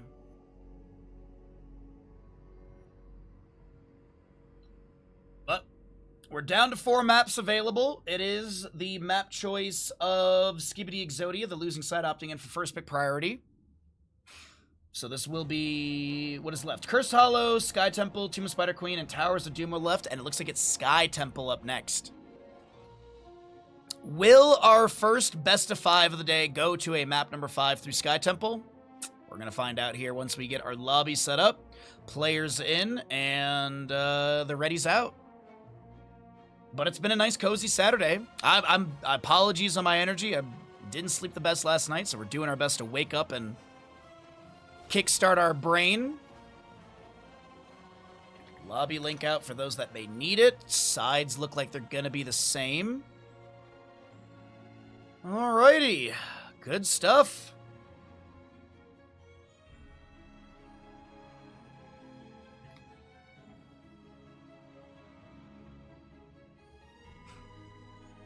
Let's see, so Storm League Enjoyers versus Sirs could be coming up next if this is a 3-1 victory. As it looks like the upcoming players are currently in 6 minutes into a Storm League match. That should time out. I mean, between draft and this game, it should time out okay. Should. Well, we'll see if it actually does, but... Alright. I am happy to be able to see Sky Temple. Maybe we get some Karazim play. This is one of the few maps we do see Karazim priority. Abathur does not have bad play on this map. We could... Maybe we see... I'm going to say this. In all the scrims and all the games I've seen, ever since we had these changed onto Abathur, there's been no one prioritizing it. I looked around in Heroes Lounge, and I feel like I didn't see any Abathur there either. Well, yeah, it's gonna be the longest Storm League match of their life for sure. So I don't like it. I haven't played it. I haven't tested it. If Abathur is in a bad spot now because of the changes, I feel like a lot of people were jazzed about it. On paper, they seemed like pretty decent changes, but I see nothing. I've seen a lot more Kira, obviously, and a lot more Ragnaros. Ragnaros also did have a shadow nerf, I guess you could say, onto heroic difficulty. The cooldown when utilizing heroic difficulty or molten core on a destroyed fort or keep went from 110 second cooldown or reduction to a 90. So it's now half of the 180 second cooldown rather than being 110 of the 180, so 70 second cooldown. So I think that's fair. I think a 50% reduction on molten core when used on a destroyed fort or keep is pretty solid. Readies are out. I think we're ready to go into the next map. Thanks for your patience between the games, everybody. Sky Temple. Alrighty, let's get into it. Ads are completed, and we are ready to rock and roll into Sky Temple. Skibidi Exodia will be on the left-hand side, leading this best of 5 series. Clawy Kitten's on the right, looking for a map number 5 with their first pick, and they will continue to ban Lucio. Johanna will also continue to be banned. Now, here's the question. Is there a pivot off of... Nope. Okay. Nope. Question has been answered. The answer, Tyrael continues to be banned. I was wondering if maybe they'd consider banning out a Chromie if they... Maybe they do a first pick. Maybe they want it. First pick Chromie is not insane for Sky Temple, though you are giving up the opportunity for maybe Urel or Hogger or Blaze. But granted, if you don't get one of those, you couldn't get one of the other. If you don't get the Urel, Blazer, Hogger, you can pick up whatever's not picked. Hanzo will get another target ban. Looks like Holpaka Hanzo from map 1 and 2, even though they lost map 2, is still going to be enough to force out that target ban. But I mean, even then, like, even in map number 2 Dragonshire, the Hanzo play was extremely good. Even though they lost, I think there was some near turnaround moments because of that. Also, so many good Dragon's arrows from Hopaka, literally fired from a lane away consistently. As we get a first pick Blaze, not crazy to see the fire bat, as Urel and Brightwing do get paired together. So the question is Clawy Kitten's looking for like a dive-heavy composition? Blaze kind of does... He does both fairly well, whether it be control comp or sort of the dive composition. Jet Propulsion is good initiation for that. You have Oil 6 slows. It does look like it's a bit divey. Rhaegar Blaze with the Hogger as we get into the mid-ban phase. Maybe a Sylvanas ban? I could see like a hyper carry Sylvanas in this situation. Could be Vala as well.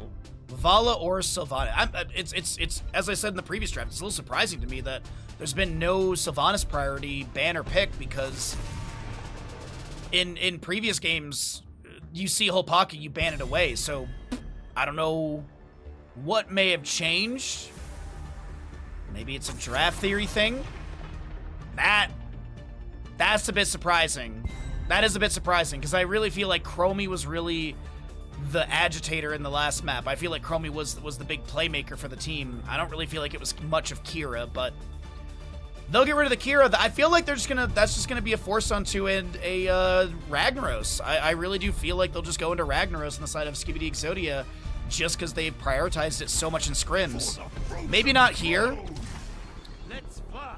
Not here in this. They want to see the remainder of the draft. Then maybe they consider that Ragnaros. Because they definitely could put, like, Hazu on Falstad, Urel, played by Disciple, Dino goes on to Ragnaros. That's kind of a setup that we've seen them do. But as I said, I feel like this is going to be a hyper carry composition for the side of Clawy Kittens. They'll get a main tank here, and what do they want to carry with? Victory for the Where will we end up this time? Not what I was expecting at all, but is the last pick is Zeratul, right?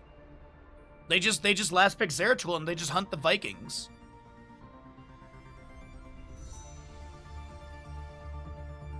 Yeah, Disciples Orphea too. Yeah, that's a good point, Nika. That might be the conversation. It might be like, do we want Orphea? Do we want Zeratul? Yeah. Yep. I'm not too confident in this draft. I definitely can see how it can work out, but I don't know.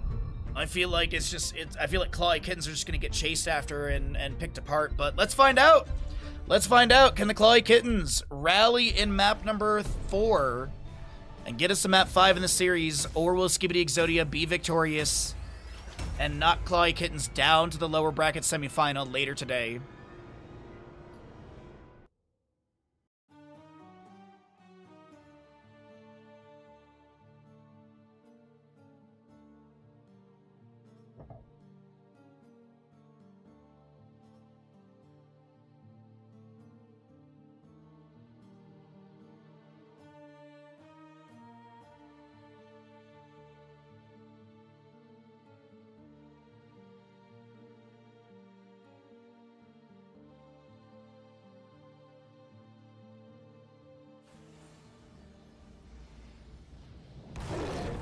I would prepare for your ceaseless battle, if you wish to live.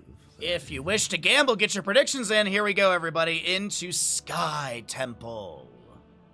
Skibidi Exodia on the left-hand side, looking for the 3-1 with the Dino Zeratul, Disciple Urel, Skoga Nubrak, Hazu Obs Falstead, and Brightwing Hunter Orc. Opens in 10 seconds. Poor Harrison Jones is stuck in the well forever. We are going to be looking at your Vasilio, Rhaegar, Ubi, Blaze, Hopaka, Hogger, Marina, Sylvanas, and Sven playing Olaf, Balog, and Eric the Lost Vikings. Wait, Hopaka's not on the Sylvanas. That's a bit surprising.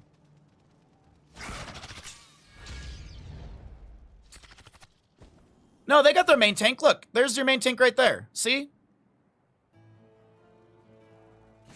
He's so stout.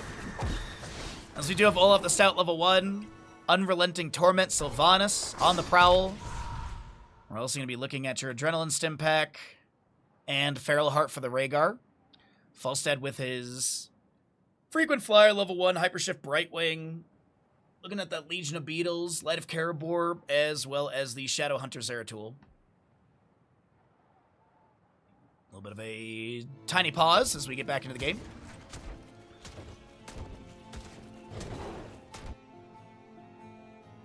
You're not convinced it'll work out for them? Twitch predictions lead me to believe the same as well.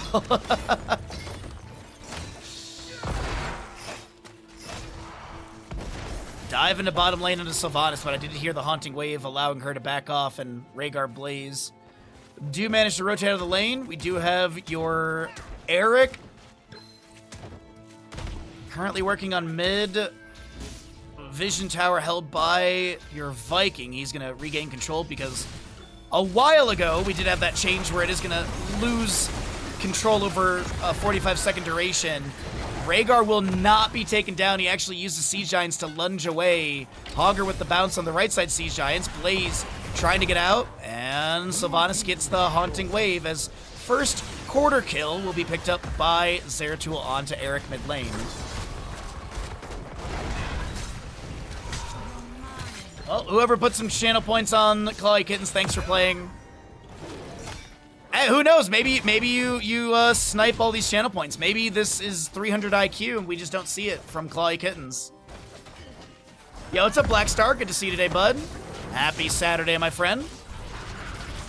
Blaze, Rhaegar, Sylvanas pushing on to bottom lane Fort Gate. First objective will be center and top. Second objective being singular in the bottom. But bottom lane can often be considered a victory lane or a win con lane, as that is going to be Falstead flying in. Blazer propulsion comes through the polymorph from Brightwing into Rhaegar as he will be taken down, but the Haunting Wave from Sylvanas, the Haunting Arrows level 4 is picked up. We do have that possession from Sylvanas to tank some of these tower shots. Zeratul rounds the corner and will be able to get the cleave to take down the Banshee Queen. Ubi with relatively no mana trying to get away. The staggering blow from Hogger won't be enough to be able to set up the disengage. This is Hopaka able to back off, but they lose a couple members in bottom. They get a lot of siege. What's the experience look like because of this? I'm just curious. Because you get some mercenary value to kind of make up for that. Minion is still in favor as well because Vikings are just Vikining. And a little bit of structure experience. So yeah, we're seeing maybe a 200 deficit in favor of Skibidi Exodia. And I look to try and take down the Viking, and they do exactly that. Bottom lane is being run down by Rhaegar and Sylvanas as temple shots of mid and top will fire out into mid and top lanes. The hammering from Falstad goes out. This is Ubi just trying to get away once again. The Zeratul has the damage needed. Augur bounces into Hazu, and Sylvanas nearly... Wait, Eric! Eric on the left side! Oh no, Eric tried to get the kill. It didn't work out. Zeratul is going to be able to wormhole back with a level 7. Augur aims to bounce and chase in. Augur bounces so... Oh my god, are you serious? Hopaka. Now we're seeing why Hopaka's on the Augur. Clip it and ship it, chat. That was insane. Top lane fort very low but not taken down. We do have Disciple being hit by that Hog Wild Facia from Brightwing. As Anubarak and Yrel look to collapse into Hopaka, Falstad flies in as well. And keep in mind, Falstad does get extra stacks. He gets 5 stacks for heroic takedowns. He's already at 84 stacks at 4 minutes. Meanwhile, though, Marinas is on 125 baseline rising stacks. Zeratul comes in with the cleave, haunting away from Sylvanas, able to back away, and he will not continue to blink forward. I just realized with the Zeratul skin, when he blinks, it leaves a Zerg emblem behind. I don't know if you guys noticed that. I don't think I've ever noticed that on the skin. That's pretty cool.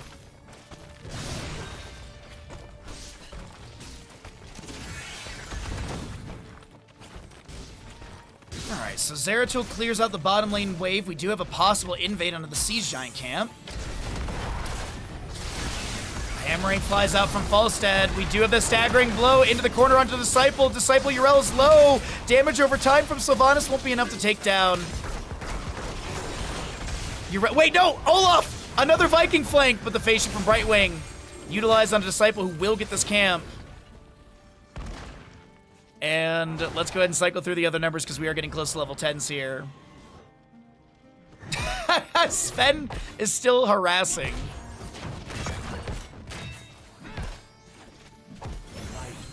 And there's the bottom temple. So bottom shots right now will fire into this fort. Gate.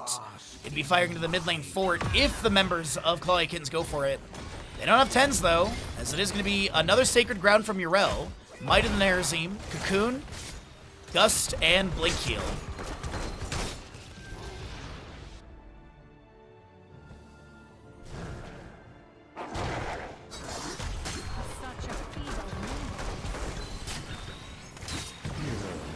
Zeratul takes down the Eric just below our experience bar. Sylvanas minion wave inspired in top lane.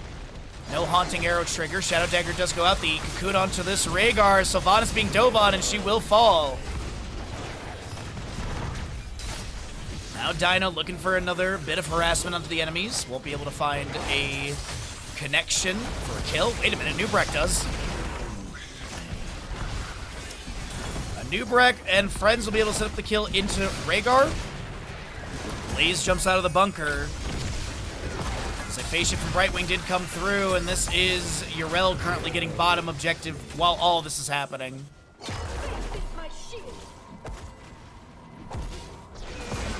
Staggering blow up against the wall. Hopaka taps well and just backs off.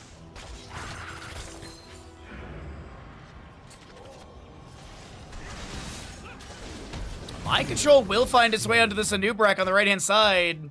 Zeratul coming in. Shadow Dagger haunting wave. Sylvanas can try and get the kill, but I think she might have just been baited. And yes, the Ancestral will connect, but Sylvanas is taken down. It is 10-2 in kills currently.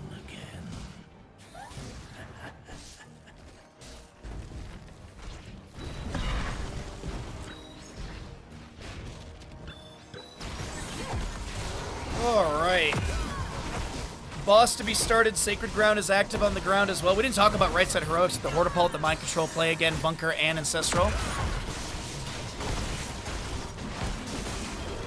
Hortipult to try and steal away this boss. Cocoon onto Blaze on the right side. Hogger bouncing around. We got Sven Viking pushed up by the Righteous Hammer. And Alpaca is going to be able to back away through the mid lane wave, but this is still going to be a mind control connecting onto a new Barak, a Viking taken down by Zeratul. So bottom lane fort is guaranteed with this. Some keep gate value as well. Siege Giants are actually being grabbed to bolster this bottom lane siege.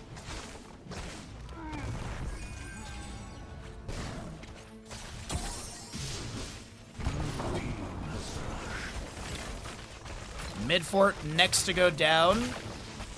And by the way, bottom and top temple for the next, so if they prioritize bottom shots, that'll be on to keep as well. That's possibly another reason to take down that mid lane fort, just so you get even more priority after this boss push. Mind Control, I think, hit the Anubarak, but he had the burrow charge for the cleanse already active. This is a dive onto Dino. Hortipult in from Hogger. Loot Horde thrown down on the ground. They try and block and chase in, but it doesn't work out. And there's going to be that next temple phasing starting out in 10 seconds.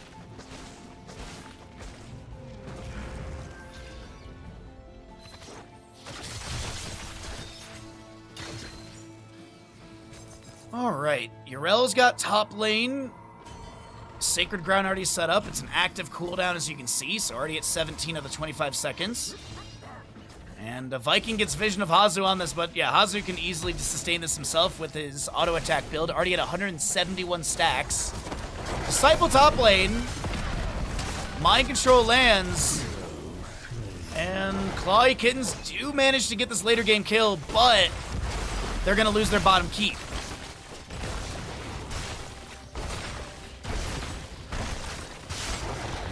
Haunting Arrow from Sylvanas is active. She's over the 250 stacks for that 50% damage increase on Black Arrows now. Nearing the 400 for her sustainability. 25% of the Black Arrow damage returned as healing, doubled against enemy heroes. With the 3 marks of Black Arrow. Temple phasings have expired, and it is going to be a little impale out from Anubarak as he burrows to safety.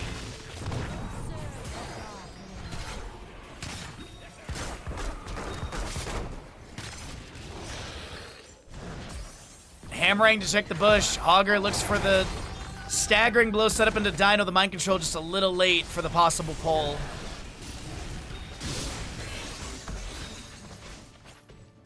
Sven currently getting chased. He gets the jump. Probably going to lose another Viking here. Oh no, they're going to fly over towards this camp. Phase shift from Brightwing onto Disciple Cocoon onto the Hogger. Blaze did summon Bunker. The gust up against the wall. Rhaegar jumps inside. Rhaegar's low and will be taken down. Zeratul maybe chasing on a Sylvanas. Will be able to get the kill. Right side of your screen. As Hogger's the next to fall. Jet Propulsion comes through. Falsehead barrel rolls forward. The Avenging Wrath. And this is going to be top lane wave on this keep. We currently have mid lane wave on the mid keep as well. Disciples calling for core right now, as Skibidi Exodia look to speedrun the latter half of this best of 5 series.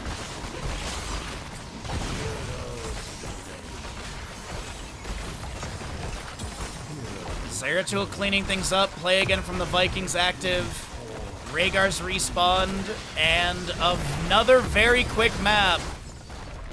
Over to the side of Skibidi Exodia. GG, well played. They take the series 3-1 and knock Clawy Kittens down into the lower bracket semifinal elimination matchup coming up later today after our next best of 5 of Sirs versus the Storm League Enjoyers.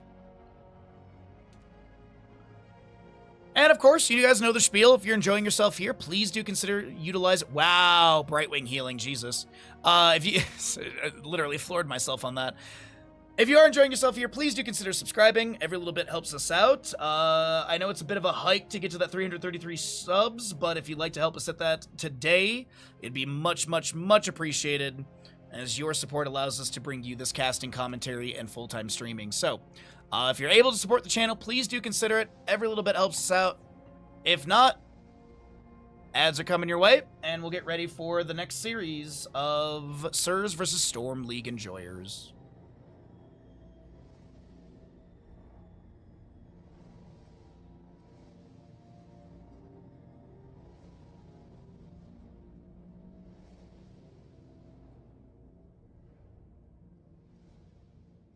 Alrighty.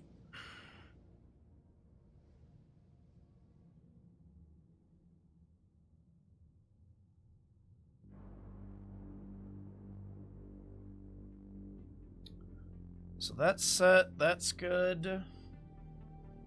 Why is it that one of the player names just shows up as a string of numbers to me? I've never seen that in Discord before.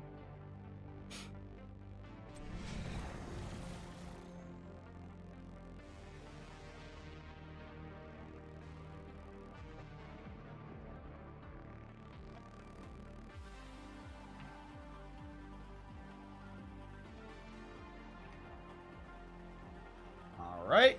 That is... Oh, wait. This is backwards. There we go. Based on bracket. Steam mode? I can see Aryon's name. But so literally the bot, it literally has one person's name, and then the other person who's like the captain's, the other captain was just a string of numbers. I've never seen that before. It's just one person.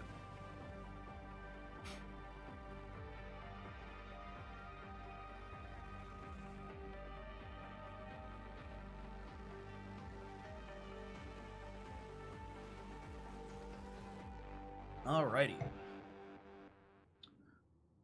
Alright, so where are we going to be going for the first map of this next series? Does look like that Storm League game was over. Yeah, it looks like everyone's out of the Storm League game. Alright! Good stuff.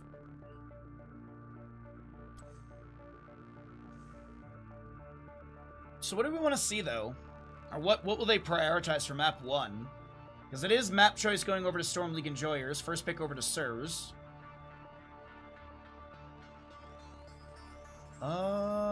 Dragonshire to start things out.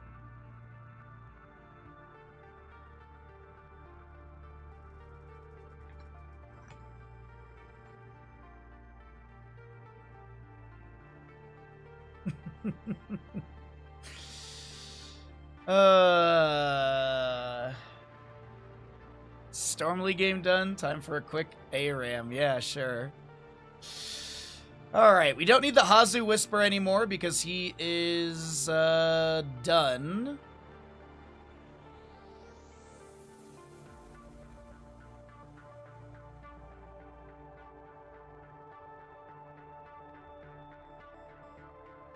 And also, well, we'll need the Ubi ping as well, so because we can see if we jump into his, or if he goes into the next, well, he'll be in the next best of 5. My gosh, today. My gosh. Alright, we just gotta get our players online and in the lobbies. Whoever makes it. Though, also next week we are going to be doing the Baja Ross painting stream. I believe we're going to be doing it Wednesday. I think Wednesday is the day we're going to be doing it next week. And then we'll go back to Final Fantasy on Friday. Oh, I am really glad though that we got the Bahamut summon done. That would have, if I didn't get that and then we finished Final Fantasy VIII, I think it would have bothered me. I don't think we're gonna get the other Guardian Forces. I think I'm done on like optional Guardian Forces. The Bahamut one was extremely challenging, and I'm glad it's over. I'm glad that stress is over.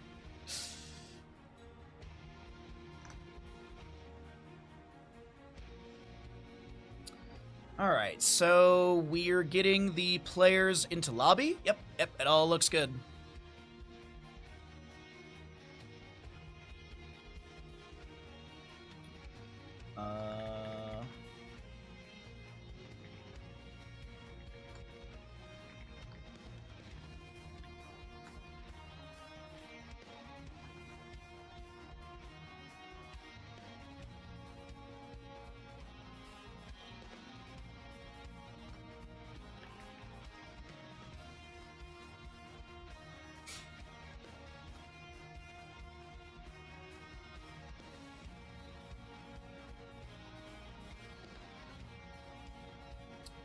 Good stuff.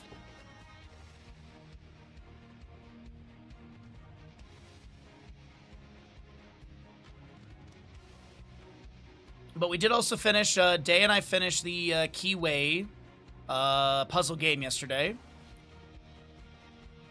So that puzzling is done. That was fun. Honestly, the Keyway game, it was really cute and really fun. If you are looking for a puzzle game, I really, really do recommend it.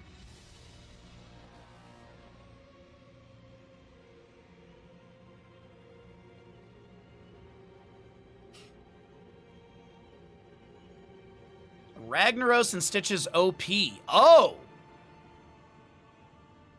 Are you the cousin, brother, sister of Ragnaros and Stitch's Sucks? Or have you seen the light? Have you seen the light?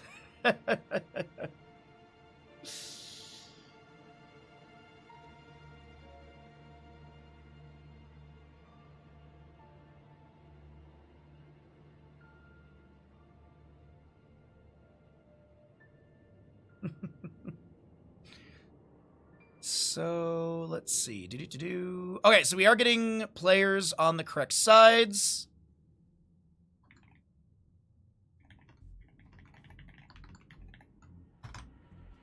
And we got some bandit pets that we can do while we wait for this lobby to get going.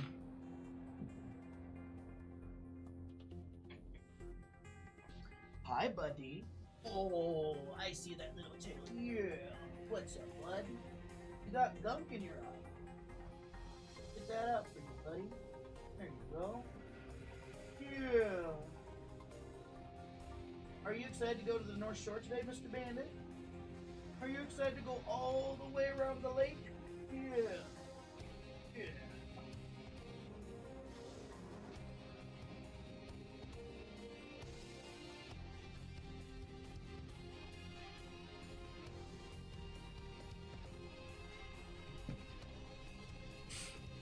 Rag is OP now that everyone realized Meatball Build is the best.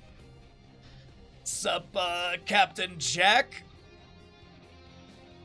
Ugh, how you doing today? How's everyone doing today? We're gonna be later today. I'm gonna, after stream and everything, I'm gonna drive up to the North Shore and go see what is basically my sister.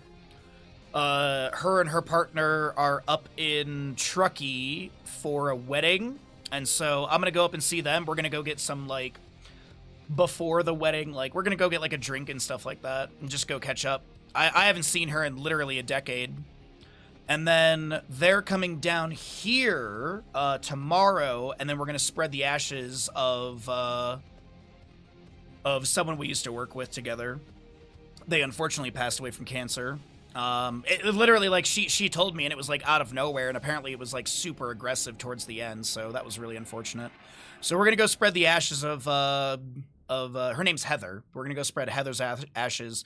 I was mentioning to her that there's, like, a really, really nice beach with, like, overlooks the mountains and stuff like that, and she's like, that is exactly what she wants, so we're gonna go have a little ceremony for that tomorrow at the beach, and, yeah. But tonight we're gonna go, meet up and have a drink and see each other. It's, as I said, it's been a decade, and I've been trying to get, her to come out here, because her brother, came out to visit, he came out here for a bachelor party, so him and I went snowboarding together a couple years ago, and I've been, like, ever since he came, I'm just like, dude, you gotta get Lizzie out here. Like, you gotta get Lizzie to come visit. It's so nice. So, yeah. You doing great? You just had pizza? What kind of pizza? Lobby, by the way, is almost full. Lobby is almost full, by the way. We're just waiting on one player from the side of Sirs to get in.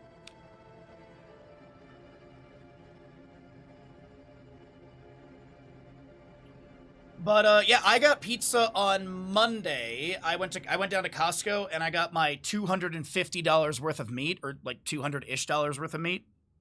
It's about 40 pounds of meat. So,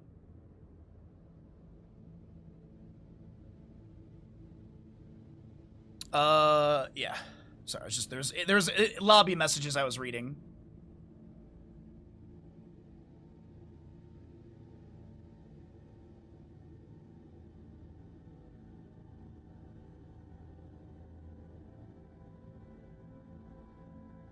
Salami? I've never been a big fan of salami on pizza. Like, pepperoni for sure, but salami just does not hit for me. I don't know why. Salami just is, I don't know, it doesn't really, that flavor just doesn't hit the same as, like, pepperoni.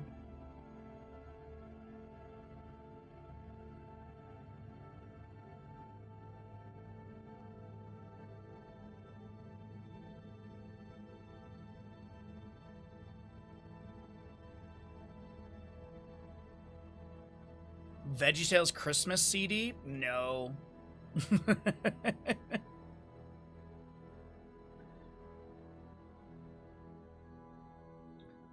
Today is mango habanero, hot wings, and blue cheese with some corn on the. Oh, that sounds great. I'm gonna be making chicken wings this week. I'm gonna make some chicken wings this week for sure. That was one of the big things that I bought at Costco. I bought a lot of chicken wings. Now, I mean, it's not bad. Don't get me wrong. It just if we're talking like meat toppings, I'm more of a pepperoni guy. But hey, you enjoy what you want to enjoy. I'm not the one eating the pizza. It's you. You know, that's the thing. You know, so. But I think I'm gonna grab. Depending if they want to get food in North Shore, I think they just want to get a drink. I think they want to just get like a couple drinks over there. There is a taco place that I'd be passing by that I'm kind of interested in getting. We'll see, though. I also do have leftover food in the fridge, so I could just reheat that before I go to save a little bit of money.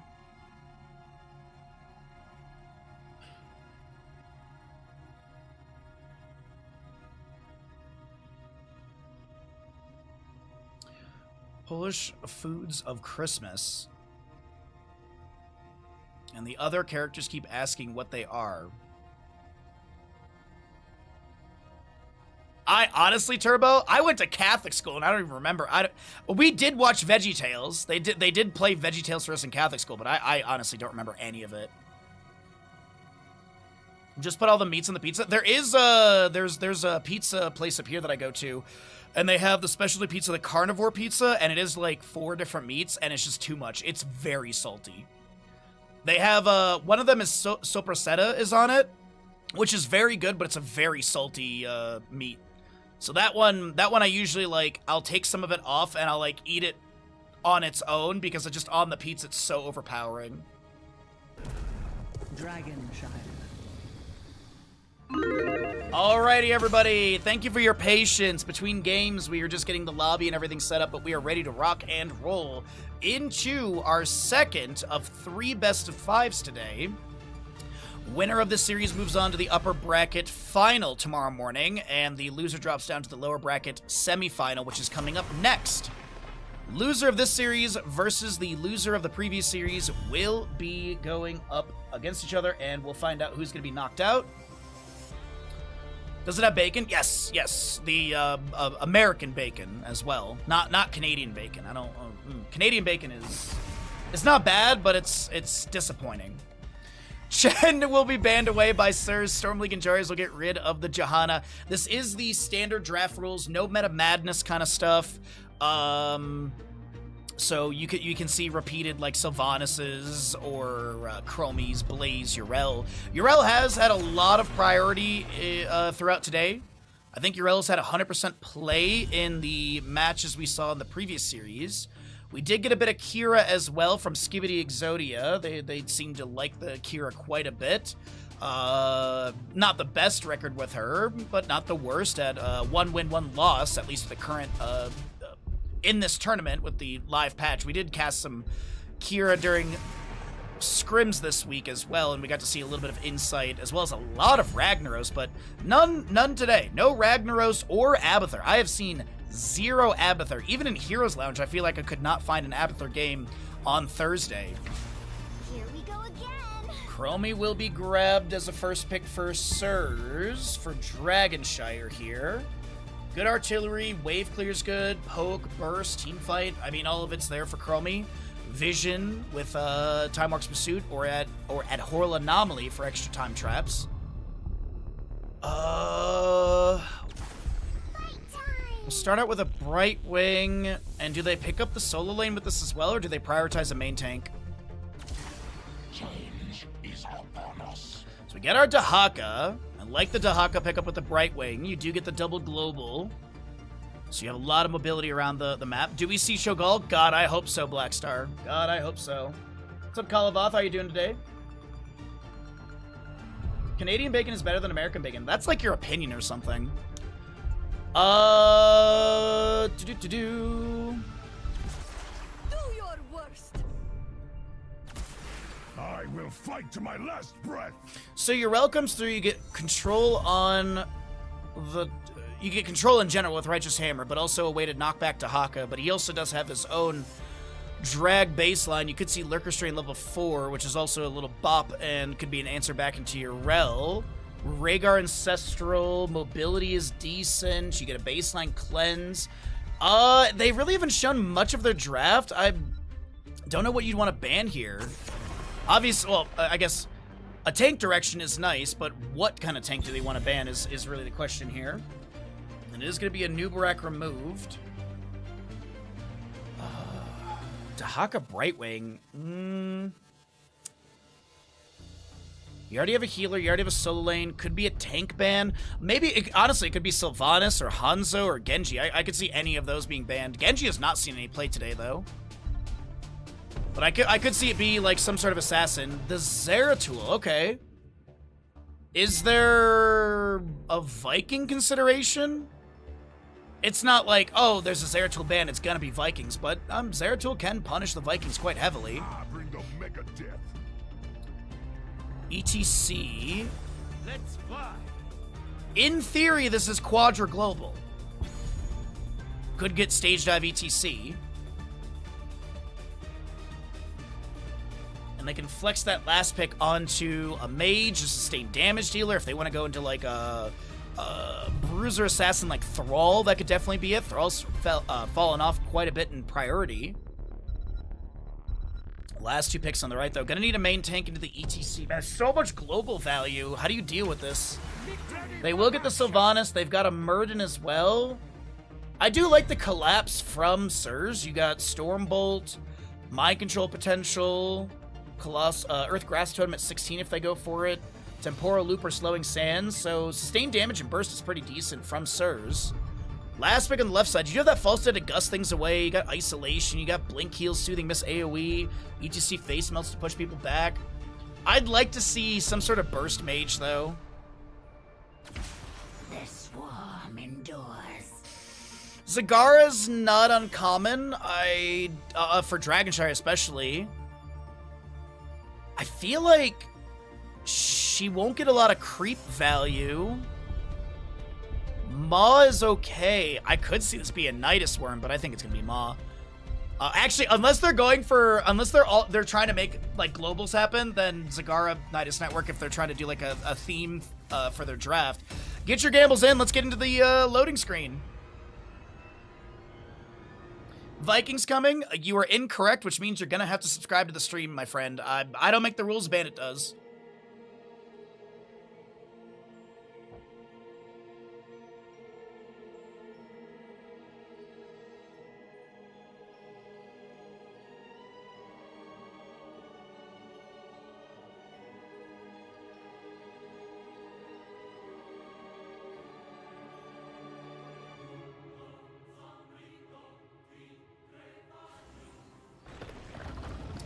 Okay, here we get into map number 1 of our second best of 5 of the day. On the left-hand side, it's going to be the members of Storm League Enjoyers. Arion ETC, Hajdano on your Brightwing, Alvarez is your Zagara, Itrex Falsta, and Sisibos the Dahaka. Right side is Sirs with your Casper Urel, Dark Wolf Muradin, Scorch Rhaegar, Nanochrome, and Sai on the Sylvanas. Battle commencing in 10 seconds. ETC Block Party, Greater Polymorph. You do have your Corpse Feeders for the Zagara, as well as Frequent Flyer Falstad, and Dahaka is what? Dauntless Urel, as we get Dwarf Toss, Block, Colossal Totem, Time Walker's Pursuit, and Unrelenting Torment, and Dahaka does go into the Enduring Swarm level 1. Spell Armor and a small duration increase on Dark Swarm. Maybe Hero Stalker level 4 with the Symbiosis 7. Good synergy with those three together. Dark Swarm is active. No drag onto the Sylvanas as it was attempted, and Dahaka moves his way to top lane.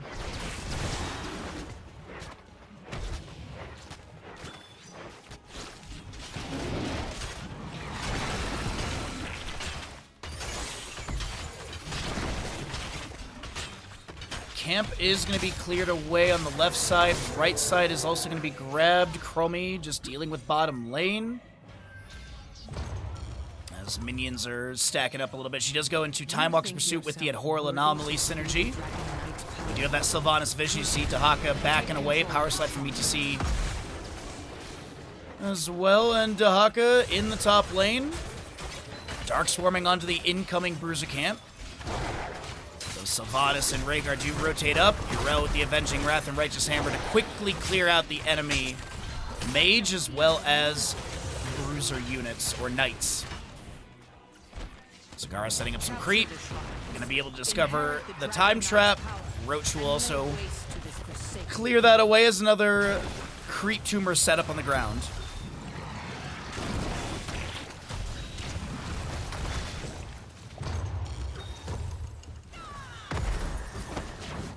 Just trying to push the Siege Giants around in the lane. Chromie then artillery will nearly clear them out. And Zagara continues to throw down Roach's blue channel for the Dragonite in favor of Storm League enjoyers. As we got odds on the gamble, everybody. Thank you. There's going to be your Hero Stalker level 4 for the Dahaka, by the way, so you probably will pick up that Dark Swarm at level 7. And Yrel will gain control of the top lane temple or shrine. And no Dragonite to be channeled. Alright. Not too bad of a setup right now. Both teams equal in experience. A little bit of siege onto gates here and there on both sides, I would assume. Actually, it looks like we've had a little bit more siege into the left, but bottom lane Zagara has been constantly pressuring into the Chromie and finding an advantage in this lane. I love the Roaches constantly summoned to check that same bush for the time trap. Stormbolt into Zagara, Dwarf Toss over the wall as well from Dark Wolf. More chain heals continue to go out. Chromie Sandblast landing into the ETC as he looks to back away. Time Walk's Pursuit. As this is Stormbolt from Murden landing onto the Brightwing. And Sylvanas is able to get the rundown of damage. First blood goes over the side of Sirs.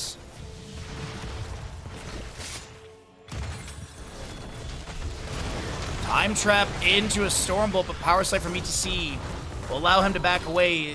Chromie Sandblast nearly gets the kill with the assistance of Sylvanas' damage. What did we go at level 4? The Haunting Arrows, and those will be activated by Sai here.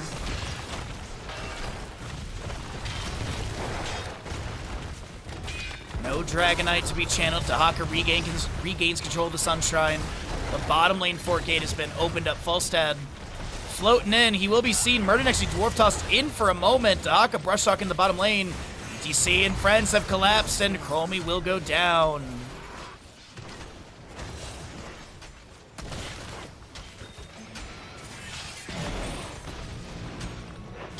Zagara creep tumors. A few remain as she will start out this bottom lane camp with Falstad as well as Brightwing. Mid lane Dahaka continuing to soak up for the allies. He did go into that Symbiosis level 7. Drag onto Murden. He's going to tank 1. Not even. Tower shot right there. Skullcracker and such. Up to 29 It's Hammer Time stacks. Meanwhile, Sylvanas in this top lane assisting Yrel with the siege onto the fort gate. And she does get up to 90-some stacks. Power Slide tries to get the Sylvanas. Face Melt disrupts a little bit. As we go ahead and cycle through the other numbers for the damage healing experience in this map number 1, second best of 5 of the day.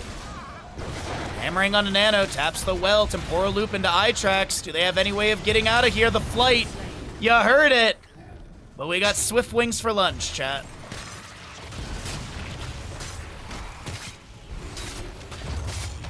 Bottom Siege Giants will be cleared away by Chromie and a few others.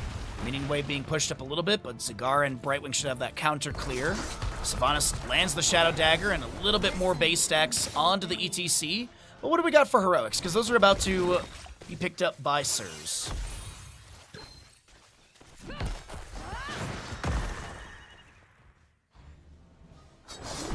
Avatar, Ancestral, more Sacred Ground. Man, Ardent Defender wasn't nerfed, and everyone's just going Sacred Ground now. There was no change on the Ardent Defender. But it's all about Sacred Ground. I think it's a cool talent. I think the cooldown could be changed a little bit, so it's not an active cooldown. Because it's 25 seconds, and that timer starts the moment you pop it. And even if you're still standing in it, that timer's still going. So I feel like once it expires, then that cooldown should start. But either way, Isolation, Gust, Devouring Mob, Blink Healin', Mosh Pit ETC, so no full global team, no theme on that one. As Dahaka will grumble, eat some essence, a Righteous Hammer bonks into him. Falstad, that's an isolation. Falstad barrel rolls over the wall, and Yrel will be taken down. Meanwhile, in the mid lane, though, Brightwing tries to back off, and she'll be picked off by the Chromie. Damage onto Sylvanas. Face melt from ETC pushes back Dark Wolf, who was looking to chase in. And Dahaka finds himself in a similar situation as top lane, but Chromie's got a couple time traps on this point. Zagara Banelings fly in. Timeout. Meanwhile, Alvarez is being chased by Rhaegar, and Scorch gets the kill. Itrex is low. And Chromie does get traded, but the mind control lands. And this is going to be 6-3 in kills overall. 3-1 in this engagement for the kill trade. And now Sylvanas, with the Haunting Arrows, is going to be able to work on bottom lane Fort. Yrel is going to be holding the Sunshrine. And Muradin might be able to get Dragonite mid lane. Dahaka, though, might have a delay onto him. Dark Wolf is just trying to get some pressure onto the Primal Zerg. Archer Minion will get a delay. And I don't think Muradin's going to be able to get this channel, at least with the current situation with the Minion Wave and Dahaka. Sylvanas pushes up that bottom lane wave onto the keep gate a little bit.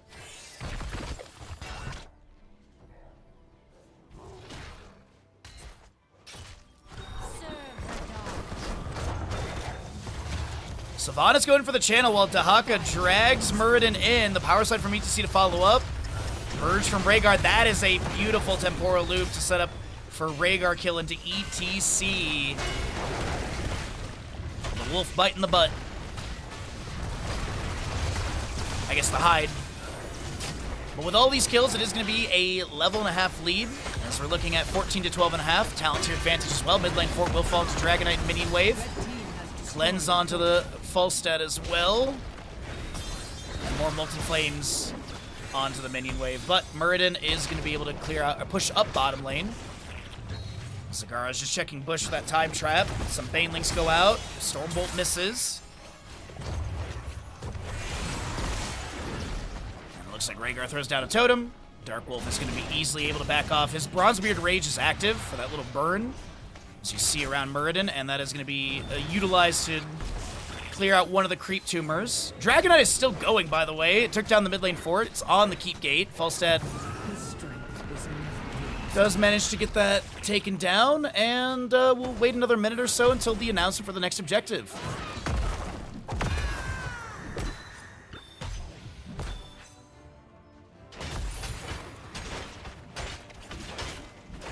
And Knights will be traded for top. Chromie's currently working on Siege Giants bottom. We still have this Bruiser Camp down here available as well if there is going to be a pivot to stack up this bottom lane with Siege Giants plus the Bruiser Camp. Oh, okay.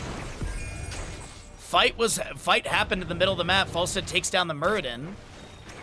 Mosh Pit was utilized as well, as you see it on a 100-second cooldown, so Muradin got moshed, and Falstad had the damage needed to burn down the dwarf. Zagara goes to clear out the waves, spreads a little bit more creep tumors. Falstad ETC will finish out this camp for bottom lane.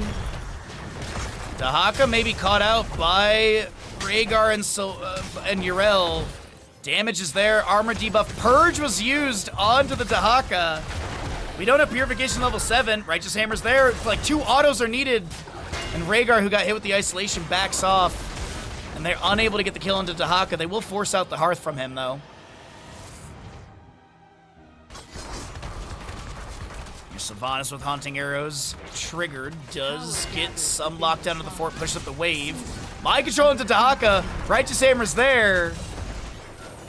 And Dahaka on basically the same HP Hearth out with. Nearly the same HP Hearth out with. Chromium bottom lane has managed the wave that is pushing up onto the fort. And in mid lane, the Stormbolt from Muradin tries to catch someone in the bush, but no one's there. The Dragon Knight's ready for contest, as I mentioned. Relatively low cooldown. Casper, Polymorph, Sacred Ground, Avenging Rat to back away, and immediate well tap. Rhaegar would get a quick chain heal. As Brightwing will hold the Sun Shrine, Moon Shrine, picked up by Chromie. What's up, Be Crazy? How you doing today, bud?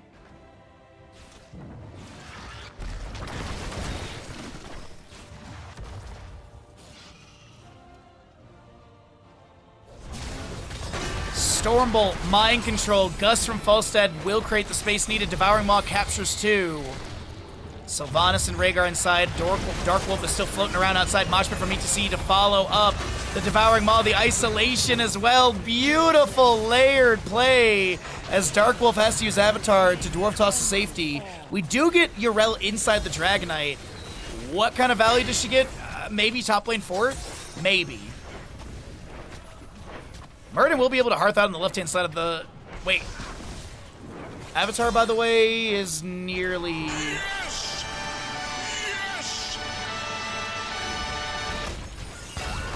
Bill.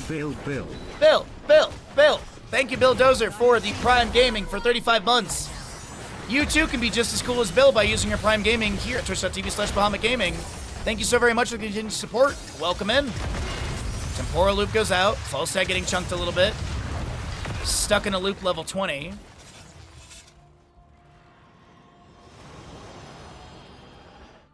Oh, Be Crazy. Me too, bud. It's like half of chat didn't sleep good last night. I think I got like 4, maybe 5 hours last night. But I've got enough tea in me that I'm awake, so we're powering through.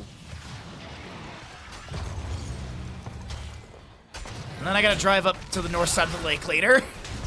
Mind Control goes out from the Sylvanas. A gust pushes back a lot of the members of Sur's. Muradin will be taken down. Devouring Maw captures your Rhaegar.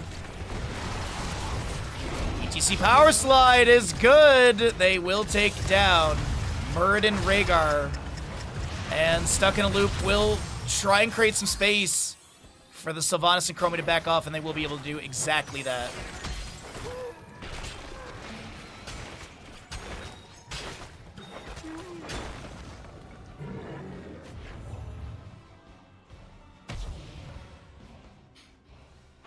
What's up, months behind? How you doing, bud? Inertia is a property of matter. Indeed it is. Yourselves, heroes. The shrines will soon be active. Time trap onto a few enemies. No buff or debuff as it is at Horror Anomaly. Falstad's going to take flight towards top lane to help out Dahaka. Bottom lane fort has gone down. Storm League Enjoyers rallying in the mid to late game. And Falstad up to 211 stacks. Sylvanas at 258. Muradin was 61. So some milestones have been hit for those characters. Remind this kingdom. Falstad is about 80 stacks away from getting that 125 additional damage to make it 195, but ETC gets caught out. No gust range for Falstad. And that is an unfortunate kill that pushes the enemy team into 20 talent tier. Seraphim, Mountain King, Farseer's Blessing, Dark Lady's Call, and Stuck in a Loop as we already saw. Haunting way forward. Devouring Maw finds no enemy capture. And Dahaka is going to be able to back away with Dark Swarm. He doesn't look like he has any essence to activate. On top lane fort will be lost. Red team has destroyed a fort.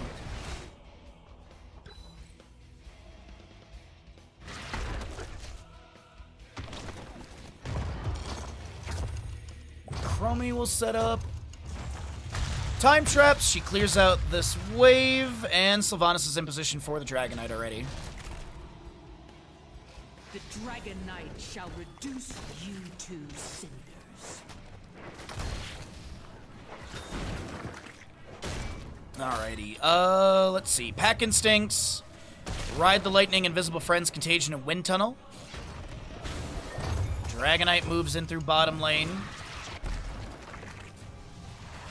A few more roaches summoned by Zagara as the Molten Flames will be utilized into the Fort Gate. Did she go? She went Spell Armor at level 13. Okay. No Hydralisk Transfusion.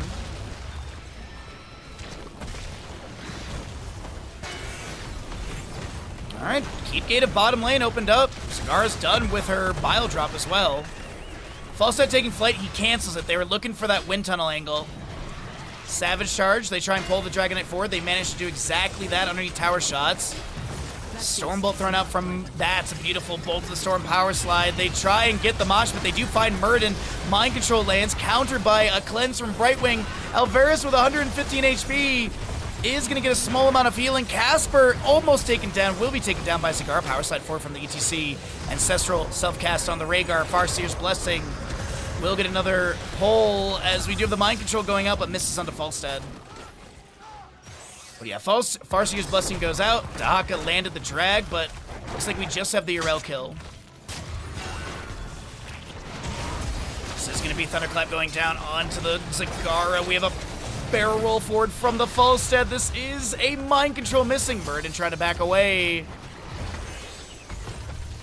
As this is the disengage for the fight of bottom. We get Siege Giants to be traded.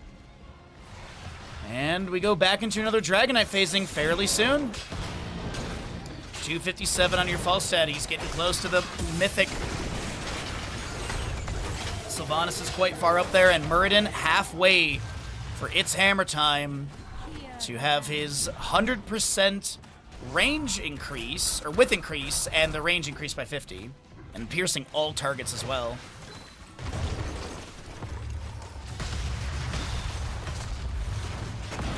Power slide into Urel. She was just going to try an Avenging Wrath and clear the wave, and Casper taken down immediately. Winds on it from Falstad, pushes. That's going to be a Bolt to the Storm. Mosh Pit. Rhaegar caught in this corridor with that Wind Tunnel. Mind Control interrupts the Mosh Pit. Temporal Loop was utilized. Itrex so very low. And Muradin Dwarf tosses and gets behind the Keep Gate. The bottom lane wave is pretty stacked up. I can see Keep Gate being taken down. Muradin, Chromie, Sylvanas. Mind Control lands onto Falstad. There must always be a Dragon They get Keep Gate and maybe start going for Dragon Knight stuff. Just checking. 30 seconds for Dahaka for his Brushstock. Falstad's got Flight. He's going to head into top lane. And ETC is going to catch a quick mid lane soak. Who gets inside the Dragon Knight? Probably ETC, but he's got minion waves on him. Needs to break vision. Zagara pulls. And there'll be no interrupt onto this Dragon Knight channel. But what's the game plan for Storm League enjoyers? Are they going to run it down bottom lane, or are they going to look to open up the map a little bit further to get that passive experience gain as well as periodic catapult pressure? Looks like they want to open up mid lane Fort Gate. Molten Flames continue to fire out. Hammering from Falstad with the Secret Weapon 7.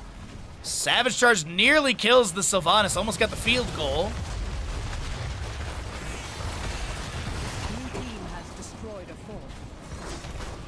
Mid Fort does go down.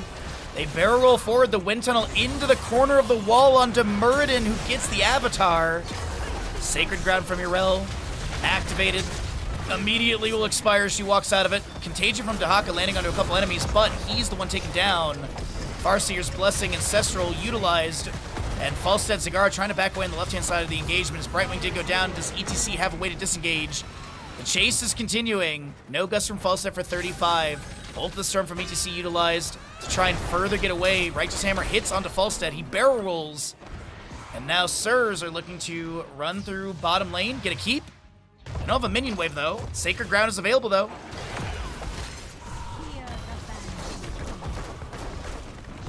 Totem goes down from Rhaegar. Haunting Arrow from Sylvanas. Sirs are moving in for this keep. Are they going to play to the far side for the core? It looks like Sylvanas' positioning is yes. Red team has destroyed a fort. Sirs are looking to find victory here. Falstead Wind Tunnel pushing the enemies away. Seraphim from Yrel. Mind Control misses as well. Yrel gets taken down. Falstead Temporal Loop.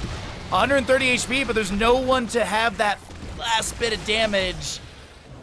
And Sirs will not be taking map number 1. They back away. Dahaka Brushstock. Discovered by the time trap. Isolation Contagion jumps over from Sylvanas into Rhaegar. Falstead flies in as well. Rhaegar looking to break away through the north side of the engagement. Unable to do so. Falstead barrel rolls forward. Trying to close the distance onto Darkwolf and Nano, who are mounted. Still have a keep available, though. Scar has summonables to eat some tower shots. And she did finish that level 7 bile drop, so she has the additional Roach Sling as well. Can Stormleak Enjoyers actually turn around Moshpit? ETC's under tower shots, gotta be careful. And I think he canceled early. But they do guarantee the keep. Chromie Muradin, the only 2 defenders for the next 9 seconds. Yrel coming up soon. Storm League Enjoyers, can they get this victory? Muradin putting pressure onto Alvarez. Dwarf toss in, Wind Tunnel from Falstead. Shielding has been dropped, HP is falling. Stormbolt onto this. Okay, Alvarez will be taken down. Hajdano is so very low, and Muradin gets that kill as well. Can they save the core? No! The all-in from Storm League Enjoyers works out, and they find victory here in Dragonshire. Map number 1 of our second best of 5 of the day. Once again, Gummis, I will tell you, this is your last warning. Keep it English, otherwise you will get timed out for a significant amount of time. This is your last warning.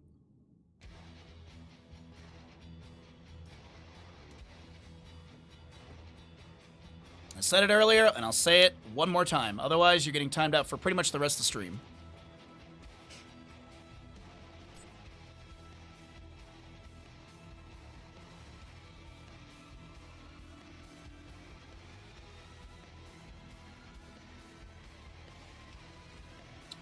All right. Pay up the gamble. Subscribe to the stream if you have the available Prime Gaming, Tier 1 sub, all that good stuff. Help us hit back up to 300 plus subs.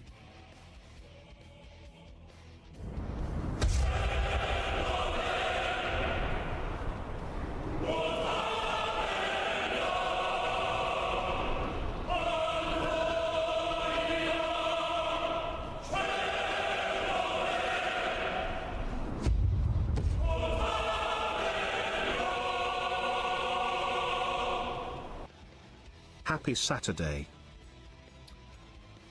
Umber, thank you for the tier 2 for 13 months. I appreciate that so very much. How are you doing today? Thank you, thank you.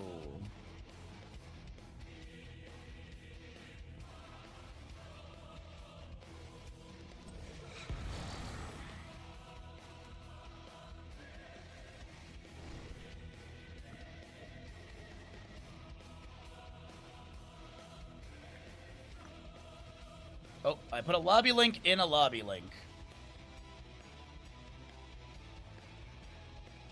Alright, so that's good. Score gets updated. Ads are rolling.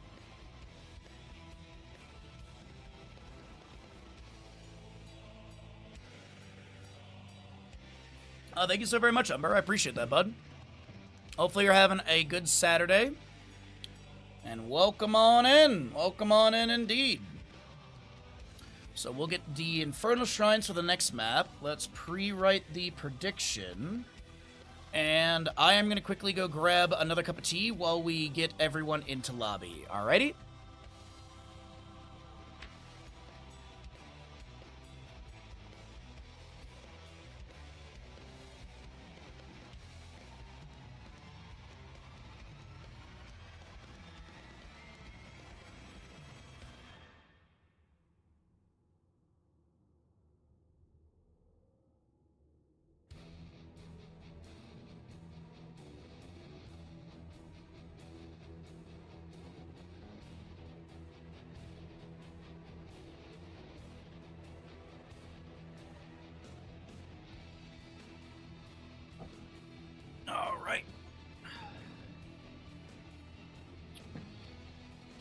So far, so good. How's everyone's day? I think everyone here is tired. I think like everyone collectively has not slept good. It has been a collective bad night of sleep for everyone here.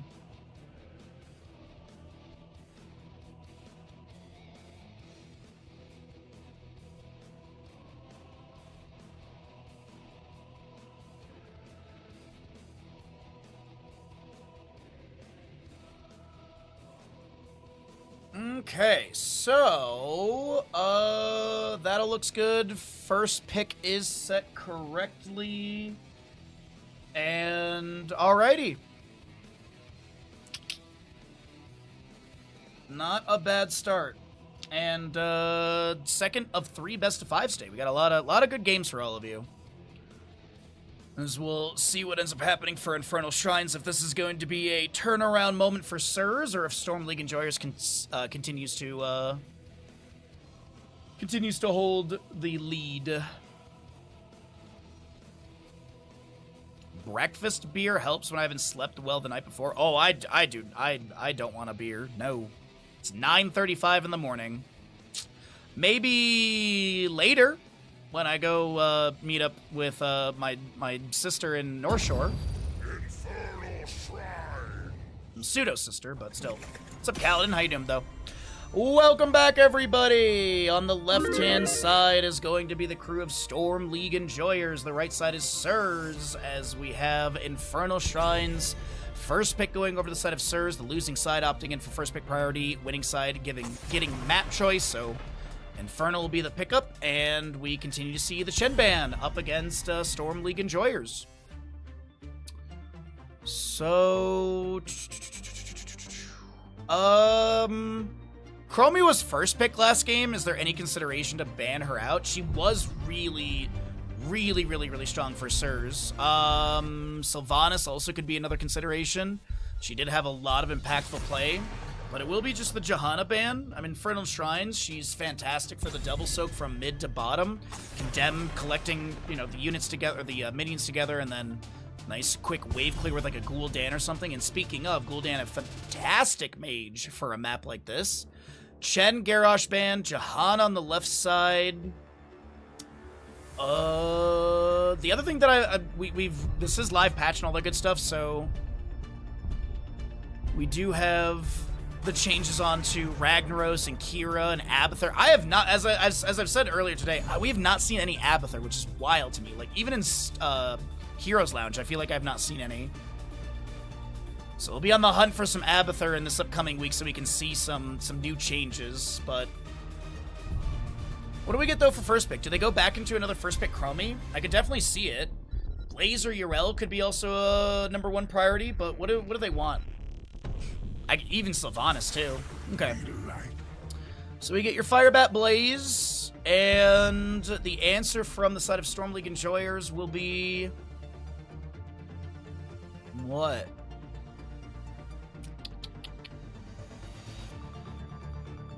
Honestly, I'm very surprised and like what they did with the Zagara last game, but I don't think they're going to see that for Infernal Shrines. Could be another Brightwing Dahaka first 2 pick.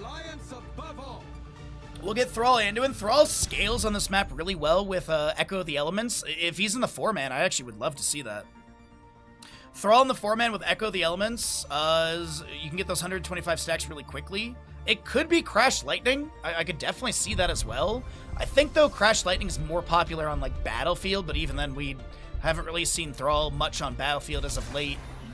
Sylvanas continues to be prioritized by Sirs, and they'll grab a Tyrael with it.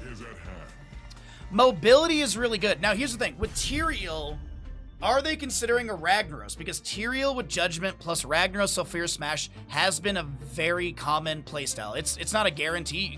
Heck, we could even see Hammer for Sirs. We could see like a Brightwing or Rhaegar, and then a last pick Hammer as well. Never mind. Just kidding. We won't see Hammer, as that synergy with Tyrael and his level 7 Swift Retribution will be unavailable. Thrall Anduin shows nothing of the draft, so either maybe you prioritize something from the last game that you don't want to deal with, like Falstad again. You could just prioritize a mage like Gul'dan. Gul'dan is always a safe ban here. It is Sesabos on the left-hand side, so we could possibly see a Probius ban. So, throat's getting dry. But the Knoll will be removed as the Sirs believe that the Thrall will be in the 4-man, much like me. So if it's Thrall in the 4-man, we still need a tank, solo lane, and some sort of damage. I honestly, you could see Yrel or Leoric into Blaze. Actually, I like the Leoric a ton here. And then you could also grab your main tank, or you could grab Gul'dan, and then you could flex on your main tank. No, okay. So the hyper carry last pick is yet to be seen. Could be Vala, could be Gul'dan, could be Li Ming. Could be Greymane if you want that dive with Diablo. I like the idea of like a burst mage because Diablo has Diablo, Anduin, and Thrall in the 4-man would have some really good setup for like a Jaina, a Kael'thas, an Orphea, a Gul'dan. Checking in. All shall suffer. Nano boosted Sylvanas may. Oh, it's Malthael and Ana. Malthael and Ana are going to be the last 2 picks. Okay, so let's go ahead and oh, I'm in the wrong scene. There we go. So we'll go ahead and jump back over here. Get your Twitch predictions in. We're going to be loading in once we get the player in lobby. Once we get Darkwolf back in here, as they just left the lobby. It looks like they're still in-game. No, they alt F4'd. Okay. So yes. So then, what will the last pick be? So it was Malthael Ana for those last 2. And then, what do we have for Storm League and Joyous? I don't think we're going to go through the entire draft again. I don't think it's necessary. We'll probably just enter into standard draft. I don't think we have to go through all that again.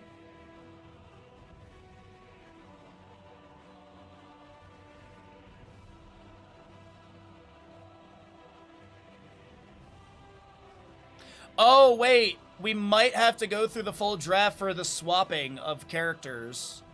Nope, we're not. Okay, cool.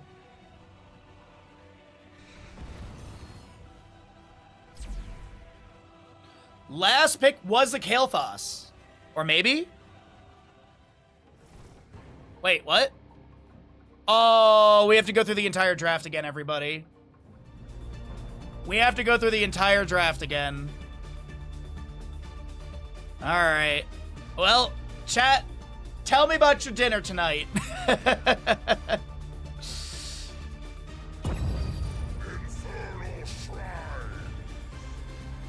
Deja vu, I've been here before. So, the reason that we have to go through the entire draft is because of the swapping of characters in the post-draft phase, because some people don't own some of the characters, so... Okay. Well...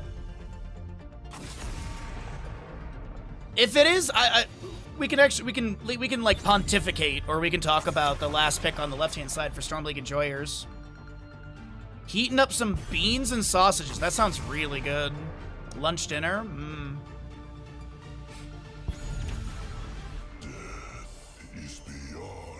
The pick order might be different because of... Hello, broken lobby stuff. Oh, but are they using the new BlizzCon skin? Is it going to be the new Thrall BlizzCon skin? Speaking of BlizzCon, Blizzard, I am available. I'm available in September if you guys want to hire me and, you know, have me come on down and check out,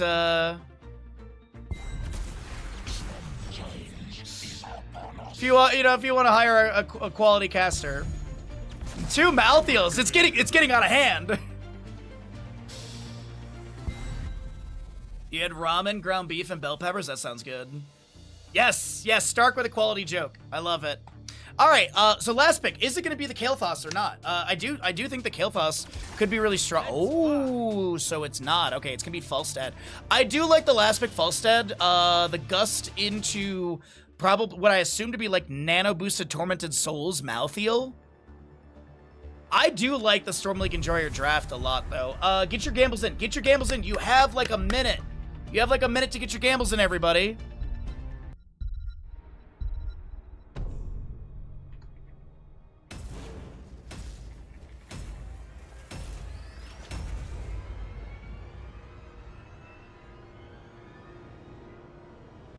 All right, you got 60 seconds to get your gambles in because of the lobby kerfuffle, if you will. So, be sure to get those channel points in if you're swayed by a team. Last pick, Falstead, by the way. We'll take a look and see what we get here for the draft of these two teams. Is it like a Holy Word Salvation game? Sleep Dart, Mind Control, Judgment? Nah, I could see Holy Word Salvation, but I think it's going to be Light Bomb. Prepare yourselves for battle, heroes. Welcome back, everybody, into map number 2 of our second best of 5 of the day. On the left-hand side will be the Storm League Enjoyers up with a score of 1 with the Arion Diablo, Hajdano, Anduin, Itrex Thrall, Sisibos, Dahaka, and Alvarez is your Falstead. Right side is Sirs with the Scorchana, Nana Sylvanas, Darkwolf Tyrael, Casper Blaze, and Sai Malthael. It is Gathering Storm Falstad. 3, 2, 8 stacks lost upon death. No milestones can be lost, so if he dies at 36 stacks, he only drops down to 30. Dark Swarm for Dahaka with the Symbiosis. Power Word Shield, Unrelenting Torment, Justice for All, Adrenaline Stimpack, Fear the Reaper, and Slumber Shells. Devil's Due for the Lord of Terror. And Thrall, what are we going to be doing here, bud? Crash Lightning. It is Echo the Elements, which I was more anticipating. That is a beautiful overpower Shadow Charge into drag for the Malthael first kill as Blaze heads to top lane. And Thrall, he's going to be looking to get as many of these Chain Lightning kills for that Echo of the Elements level 1. You got a couple milestones at 20, 50, and then your Mythic at 125 for the multiple bounces per target. Same target can be hit multiple times as well, but we'll see what Thrall goes into at level 7. I'm a big fan of Rolling Thunder at level 7, not only for just the sustainability and also the percent-based damage into a Blaze, Malthael, and Tyrael, but also the extra bounce that it was added in for that as well, which is going to be really useful. 1 for stacking, 2 for when you're completed. And then we'll see Thunderstorm at 16, I do anticipate. Overpower from Diablo! And this is another collapse onto Sylvanas. Or at least another collapse onto a Sirs character as we get a double kill early on for the side of Storm League Enjoyers. And thank you to those who got the channel points in. I really appreciate you participating in the gambles for the fun of it all. Dahaka Burrows, no level 4 for any Lurker Strain potential, but with the level 1 being the Symbiosis, I assume it will be Hero Stalker, and it absolutely is. Darkwolf is taken down. And that is a little bit of damage and there's a chunky amount of damage onto the Falstad, as well as cooldown reduction to the death timer of Tyrael. And ever since I've been noticing this over the last week, we did have a buff onto Overpower and Shadow Charge, a small nerf onto Fire Stomp, and that has really shifted our Diablo players into the Sacrificial Soul. We've been seeing a lot of Shadow Charge lately.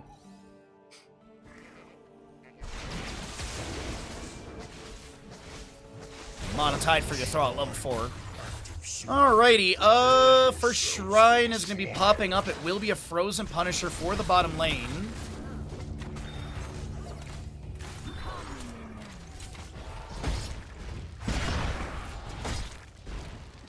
Let's see what we have here, though, for the Blaze and Malthael's. Thrall will not be able to invade this, but they might be able to find a kill still. Malthael a little bit low. Blaze chunked. He gets the jet propulsion. I think he was more trying to get out, but he ends up landing into Anduin. Is there a Divine Star? No. Tyrael gets the Eldrune's Might to chase out.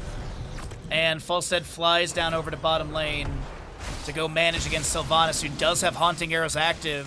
Sylvanas chunked to 50%. She's going to look to trade into Alvarez and will not be able to get that. The healing dart from Anna's good. And Falstead taps well to be safe. All right, 18-0 in Defenders. Dahaka still dealing with top lane. Quickly checking and seeing if he has brushed off cooldown. He does, and he's going to pop it here on the right-hand side of the engagement. Looks for the drag onto Ana, does land it. Diablo Firestomp returning, overpower onto Scorch, and that is Ana taken down. Big jet propulsion, though. Sets up the counter kill into Diablo, and he did not have the souls to be able to come back into this. Falstead will be taken down. He drops to 13 stacks, and this is looking like Sirs will get this first objective.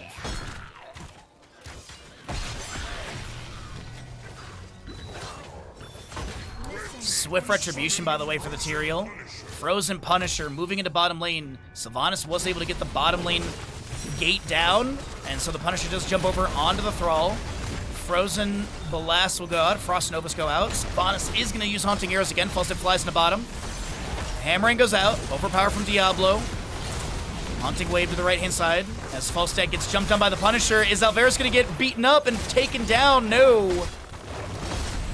The fort may fall, though. There's a very high possibility for Sirs to be able to get the structure, and they will. Now Itrax the Thrall trying to get out of here. Does go into Ancestral Wrath at level 7. And we have the Punisher being cleared at Keep Gate, but that is a really good kill, structure, and experience gain to the side of Sirs. And we take a look into mid lane, more being opened up for the possible next Punisher. But we still got a good 2.5 minutes until that announcement, even more. Our Malthael Hearth's out at bottom. Blaze just waiting for the wave to come up here. Nice Twin Flame initial clear. And Thrall continues to do his due diligence to stack up his level 1. Alright, so what do we get for the 10s? I could see Judgment or Sanctification, really. Sleep Dart misses. Mind Control will not connect, so it is Mind Control, Nano Boost, Sanctification, Bunker, and once again, I'm gonna say it's probably Tormented Souls for the Malthael. Nano Boost plus that is a fairly common play. It could just be Last Rites and they just Nano Boost the Sylvanas. Heck, even Nano Boosted Blaze could be kind of good.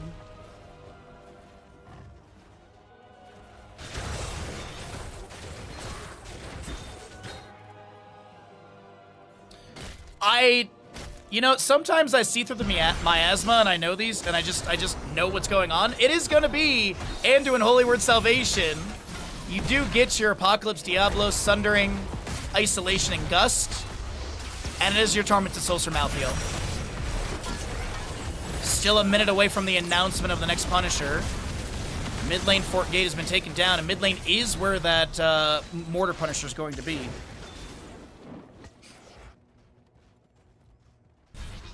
So Blaze will continue working on top lane wave. Has gotten some damage onto the gate. What's up, Kaimo? How you doing today, bud? Hopefully you're feeling better. Diablo's full on souls, 48 stacks for Thrall, so he's 2 away from getting the extra charge for Chain Lightning. Did used to give an extra bounce, but that was removed and moved to level 7 a little bit ago. 21 stacks for the Falstead. He needs 9 more hits to be able to get to that first damage increase, as you don't get the 30% increase until you hit that threshold. No active scaling on that. You're doing better? I'm so glad to hear. There's gonna be the Punisher, as mentioned. So we have Dahaka trying to push up the wave a little bit more on top. Jet Propulsion avoided by a Burrow. Sylvanas Haunting Wave. Dark Swarm is active with that spell armor.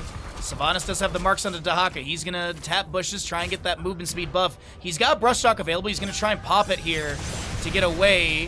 Falstead is available for a Gust. He does have the Gust. Can he? Yeah, they got out. Nicely done. And the Impaler can't push up into mid. The minions nearly take down the gate. Thrall and Diablo catch a bottom lane wave. 73 for the Thrall. But objective has begun, and Sirs have a few skeleton defenders over the enemy. A small hammering collision from Falstead picks up a couple. 13 on the left-hand side, a little bit faster, but we will have 13 talents here for Sirs as well. Thrall, Wind Fury active, just gets the Chain Lightning out into the wave and a Feral Spirit onto Sylvanas, who will possess a minion. try and push things out a little bit faster against the enemy. But it's 36-3, and it is Sirs with this objective. Red team has summoned a mortal punisher.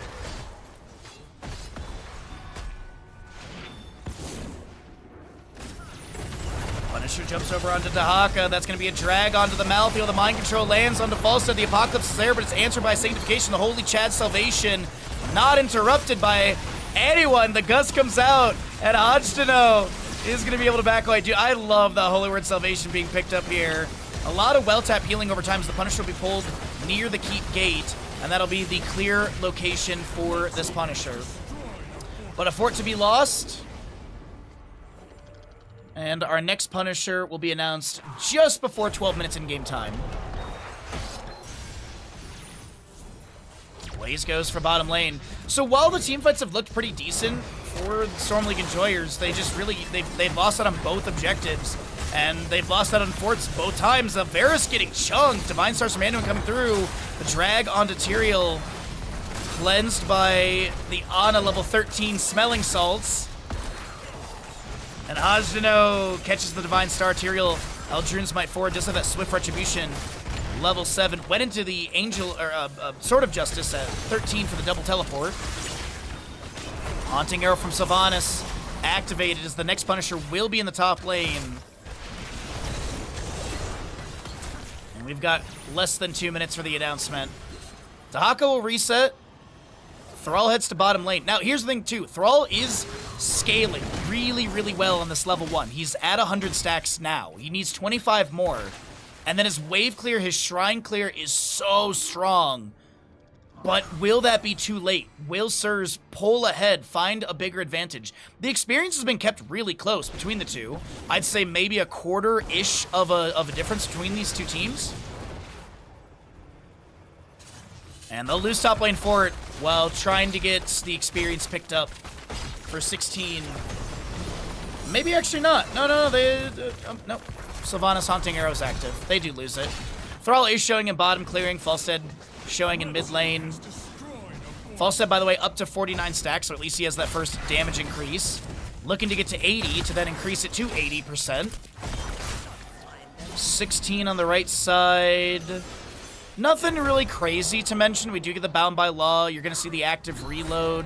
Thermal protection for the Blaze as well. Malthael picks up the Mortality. And then Sylvanas, she did go Remorseless at level 13. Evasive Fire is pretty common at 16. It could just be Will the Forsaken as well. Yeah, it's going to be Will the Forsaken. And Thrall is 4 stacks away. He can get it off this wave here. Unless he dies. Then he won't be able to generate any stacks. Falstad is forced to use Gust. Sundering also comes out. Sylvanas is split. Will the Forsaken, active reload, Sanctification. Mind Control misses the Tormented Souls. There's going to be the Holy Word Salvation from the Anduin as well. Not interrupted, but Anduin still falls afterwards. The Jet Propulsion from Blaze comes through. The Bunker summoned as well, and Diablo Souls have been consumed. Thrall is done with his level 1. Sylvanas is done with baseline Black Arrows. Haunting Arrow active.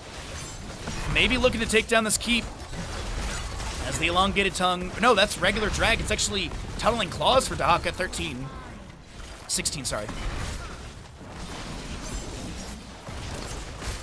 Ares Gus as well as your Flow Rider for Falstad. 13-16. More opportunities for hammerings. This is up to 70 stacks now. Malthael's working on the objective, and it looks like the third one will go over the set of Sirs. Dahaka's going to generate some essence here really quickly. Not sure if he has any. Let's actually check really fast. He's actually got, I think, full essence. Diablo gets the Shadow Charge into Malthael. Up to 2 stacks on level 16 or level 13 Devastating Charge. Sundering meets a Mind Control. Apocalypse in this corner is pretty big. Itrax, Chain Lightning going out. Malthael, Torment to Souls with the Nano Boost. The Holy Word Salvation does not get the trigger. Ana will be taken down the backline, but this is probably Diablo next to go down. Dahaka trying to get away from Blaze and Sylvanas. Meanwhile, Thrall is looking to make the 1v3 happen. And Thrall is going to be taken down. Unfortunate for the side of Storm League enjoyers, as they are going to lose a keep for sure in this moment with the death timers where they sit, but is it going to be GG push? I don't think so. Also, Falstad got dropped down to 64 stacks. That is a bit unfortunate for him. So close to completing that next milestone. Now, death timer's a little bit shorter than I was noting, but I do think there is still that possibility for this keep takedown. 20 also on the right side. Nano Infusion, Holy Arena, Fortified Bunker, Dark Lady's Call. And do we get the Reaper of Souls? Nah, Malthael's gonna be No One Can Stop Death. So keep goes down, Punisher at 50%, jumps over onto the Thrall, and he activates Wind Fury. Possible core call for Sirs, but doesn't seem like they're too oh no, they are gonna go in for this, okay. It didn't seem like they were too committed, but now, Gust out from Falstad, Nano boosted Malthael, the Holy Word Salvation from Anduin will come through. No interrupt onto him. Jet Propulsion goes out from Blaze. The core shielding is still slightly there. Mind Control into Dahak on the right-hand side. We do currently have Sanctification material with the Holy Arena utilized. And core shielding remains up. And the map continues.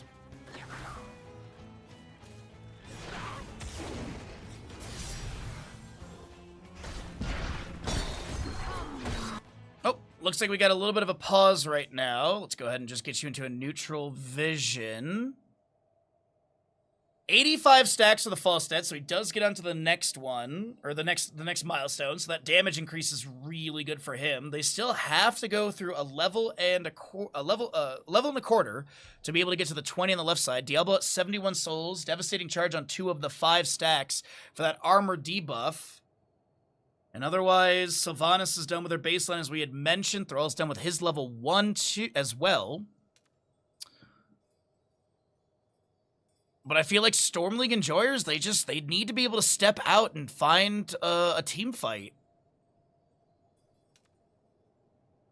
It just feels like everything's been a bit split for them throughout this map number 2.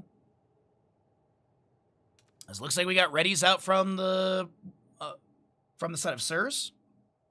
We'll get back into this map. All right, there we go.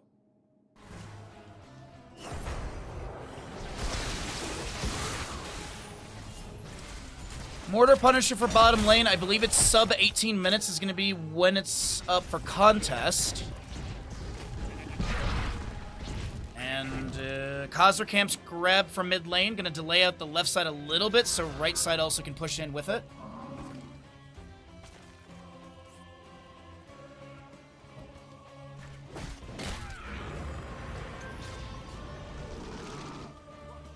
This is bottom lane keep, which has already been exposed. Sylvanas uses possession onto a couple minions just to hold the wave.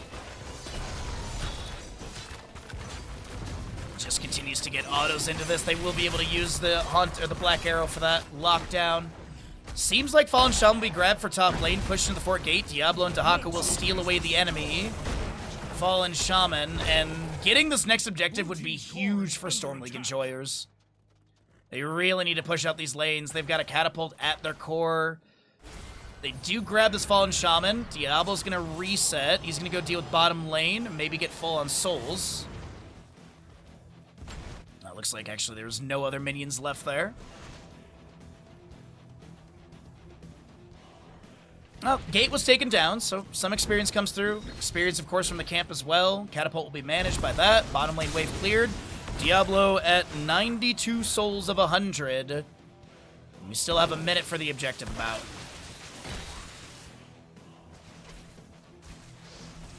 See any Feral Spirit to check the bush? It is 20 talents here with your Holy Word Salvation upgrade. Light of Stormwind. Mind Control finds Diablo. Shadow Dagger thrown out. World Breaker, by the way, for Thrall. You do have Contagion, Wind Tunnel, and Hellgate Diablo. Even though Dying Breath and Lord of Terror was buffed in the patch, looks like Hellgate is still the main priority play, which the utility of it's very strong. I don't blame them. But if Anduin gets the full duration of Holy Word Salvation, which she's gotten, I think, every time, it is a 16, 17 second cooldown. Actually, it's 17. As it's a 3-second duration. Drag, Feral Spirit, Malthael has the inevitable end cleanse. Tormented Souls is active. Holy Word Salvation comes through on the left-hand side. And Anduin gets that full channel. There's 15 seconds right now. Falstad, Wind Tunnel is available if they want to pop it. Top lane wave is starting to push in. And Thrall Chain Lightning on this objective is so good. Falstad maybe looking for a Wind Tunnel flank on the right side, but Diablo not hit with the Jet Propulsion. Wind Tunnel up against the wall. Honest pushed out of position. So is Sylvanas. Holy Word Salvation on the north side of the engagement is going to be utilized. Diablo is going to set up the kill for Anduin into Blaze. A Sleep Dart goes out. Onto Dahaka. He'll be leapt back over to the allies. A Mind Control finds the Anduin. Holy Word Salvation. He gets the pop on it. Sleep Dart will interrupt, so full cooldown. And Anduin gets run down. He's picked off. This is Diablo trying to find the Shadow Charge angles. He's going to have his souls consumed. Thrall wants to get the objective. The Chain Lightnings go out. The Sundering will confirm the objective for the members of Storm League Enjoyers, but they lose so many. Diablo is clearing core. The catapults are going to nearly break. Ah, they do get some damage onto the core here. So Punisher delays out the enemy advance to make a map number 3 happen with a 1-1 score. Falstad at 105 on his stacks, by the way. I think he's lost 36. No, he's lost 16 stacks in total. I thought he had 3 deaths.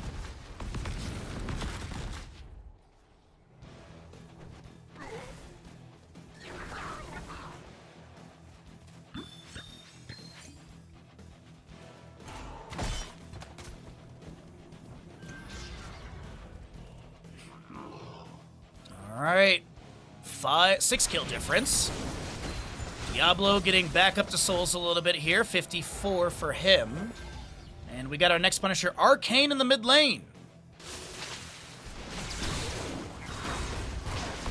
But a bit to go on that announcement. Until then, waves need to be managed. We'll see if Sirs are going to be able to advance forward and find a kill, possibly victory on this map. We know that, okay, Mind Control into Dahaka will land. Sleep Dart to follow that up. He burrows with Tunneling Claws. And that will cleanse out the damage over time that was applied. Little flash heal from Anduin.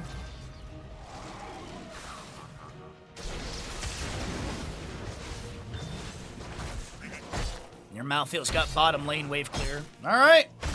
Or sorry, Khazra camp. Thrall managing the wave. And as I mentioned, his wave clear's so good with that Echo of the Elements completed.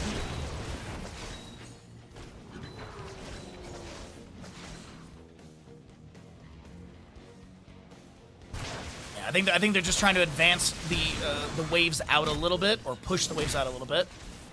So there's not as much pressure onto top and bottom lane. We do have that Fallen Shaman. Ooh, good Mind Control. But Thrall is going to be able to Wind Rush and back away. So the Fallen Shaman of top lane, by the way, pushing things out. Blaze going to go manage that. 1 level of scaling advantage over to Sirs, as Storm League Enjoyers nearing full souls for Diablo, which is really nice for him. 5 more, so a minion wave. Could get it from bottom or the incoming mid. Might try and see a bit of damage into the fort gate. Diablo is back to full souls. Mind Control misses onto Thrall. The Leap of Faith just for safety. It is Glyph of Faith level 16. There's going to be your next shrine activated. All right. So the gate has been taken down. So Punisher does have jump. If Storm League Enjoyers can win this could be massive at 22 minutes. Hammerang checks the bush, gets up to 110 stacks for Falstad, 40 more to go. And I gotta say that 150 milestone is significant in damage increase. That 70 additional percent damage, or 70% additional, is huge, because right now it's just 80%. So they're gonna go ahead and clear out the catapults. What is going on with that Hellhound pushing the catapult up in lane? But it seems to be priority for the objective. Dahaka damaged a bit here. Blaze is going to be seen on the left-hand side. Oil Slick is thrown down. Thrall Thunderstorm is completed as well, so even more damage. Diablo on the right-hand side. Sundering from Thrall with that World Breaker. Diablo Shadow Charge onto a minion to back away. The Wind Tunnel from Falstead gets no push onto anyone. But it does create the room for Diablo to back away. Now the Fallen Shaman of top lane is still pushing into that core. Isolation from Dahaka comes through, and Anduin will be the first one to be taken out in this fight. We have Diablo going with the Apocalypse. Mind Control I heard as well from Sylvanas. This is a Hellgate on the right-hand side. Dahaka and Diablo are taken down. Malthael chasing into the Thrall, who gets a Sundering Trigger. And Diablo's at the core to clear things out, but this might just be a GG, as it's even being called by the Anduin. Punisher from mid lane has been grabbed. 30 for Anduin, 45 Thrall, 40 on the Dahaka. Mind Control lands. Diablo Shadow charges off to the side, but he gets hit with the Jet Propulsion and will be taken down. And Alvarez is the only defender trying to get those hammering stacks up to 130. But this is going to be core falling. We do have the Jet Propulsion missing on a Falstead. He'll get the hammering thrown out. The Wind Tunnel going to be utilized, but this core is going down. And just like that, we got a 1-1 score in our best of 5 series. Second of 3 best of 5s, and we'll see what happens in map number 2 as Sirs have clapped back, keeping things interesting.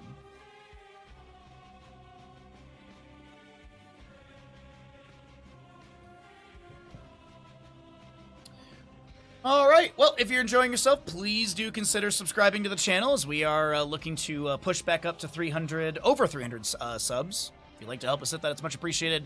Your support allows us to bring you these casted games and these lovely days of Heroes of Storm action. So, be sure to subscribe if you have the available funds. If you'd like to help us hit the sub goal, that'd be awesome and super appreciated. But we're going to run some ads and get ready for map number 3 of the best of 5.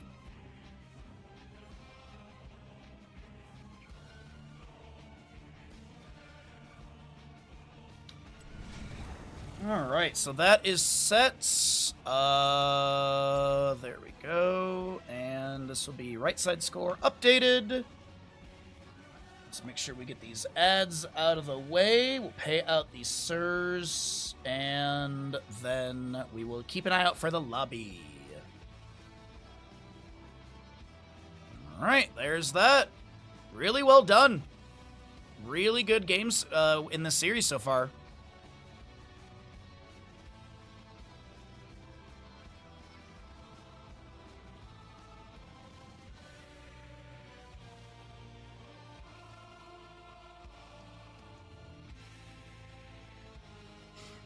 Payout's good. That's all set. So we have winning team is going to be given map pick for this map number 3. We still have Battlefield, Cursed Hollow, Sky Temple, Tomb, and Towers of Doom available within the pool. A pretty vanilla pool, as I've been saying throughout this play day. I don't think the pool is going to change tomorrow. I'm actually, hold on. Is BRB soaking anywhere? Is he online? No, let me send a DM to BRB Soaking. I'm curious.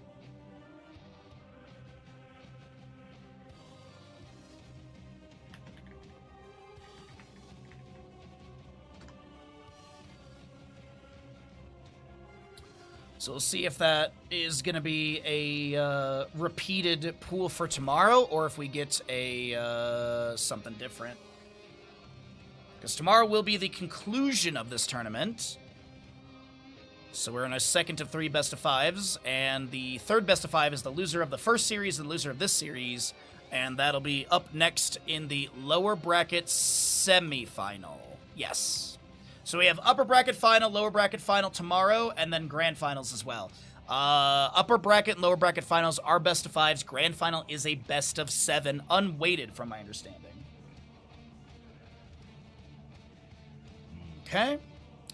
We've got players into lobby, and, I can pre-write the prediction as well for us here, as we're going to be keeping it Diablo-themed, and head into Battlefield of Eternity for this map number 3. Okay. Like to see it. Yeah, sides are same. Yeah, sides are same. Okay, cool. And we'll see if BRB Soaking gets back to me about tomorrow's map pool. It would be kind of cool if they changed it up, but I definitely can understand if they don't. I definitely think keeping the map pool the same for both days, because that's probably what was practiced or scrimmed on, is going to be the style. Unless BRB Soaking throws a wrench into it tomorrow, which would be kind of fun. All right, last player is getting into lobby, and we are going to be good to go for Battlefield. Oh, just kidding. I do wish I had a 4th cup of tea today. My God, I am struggling to wake up today.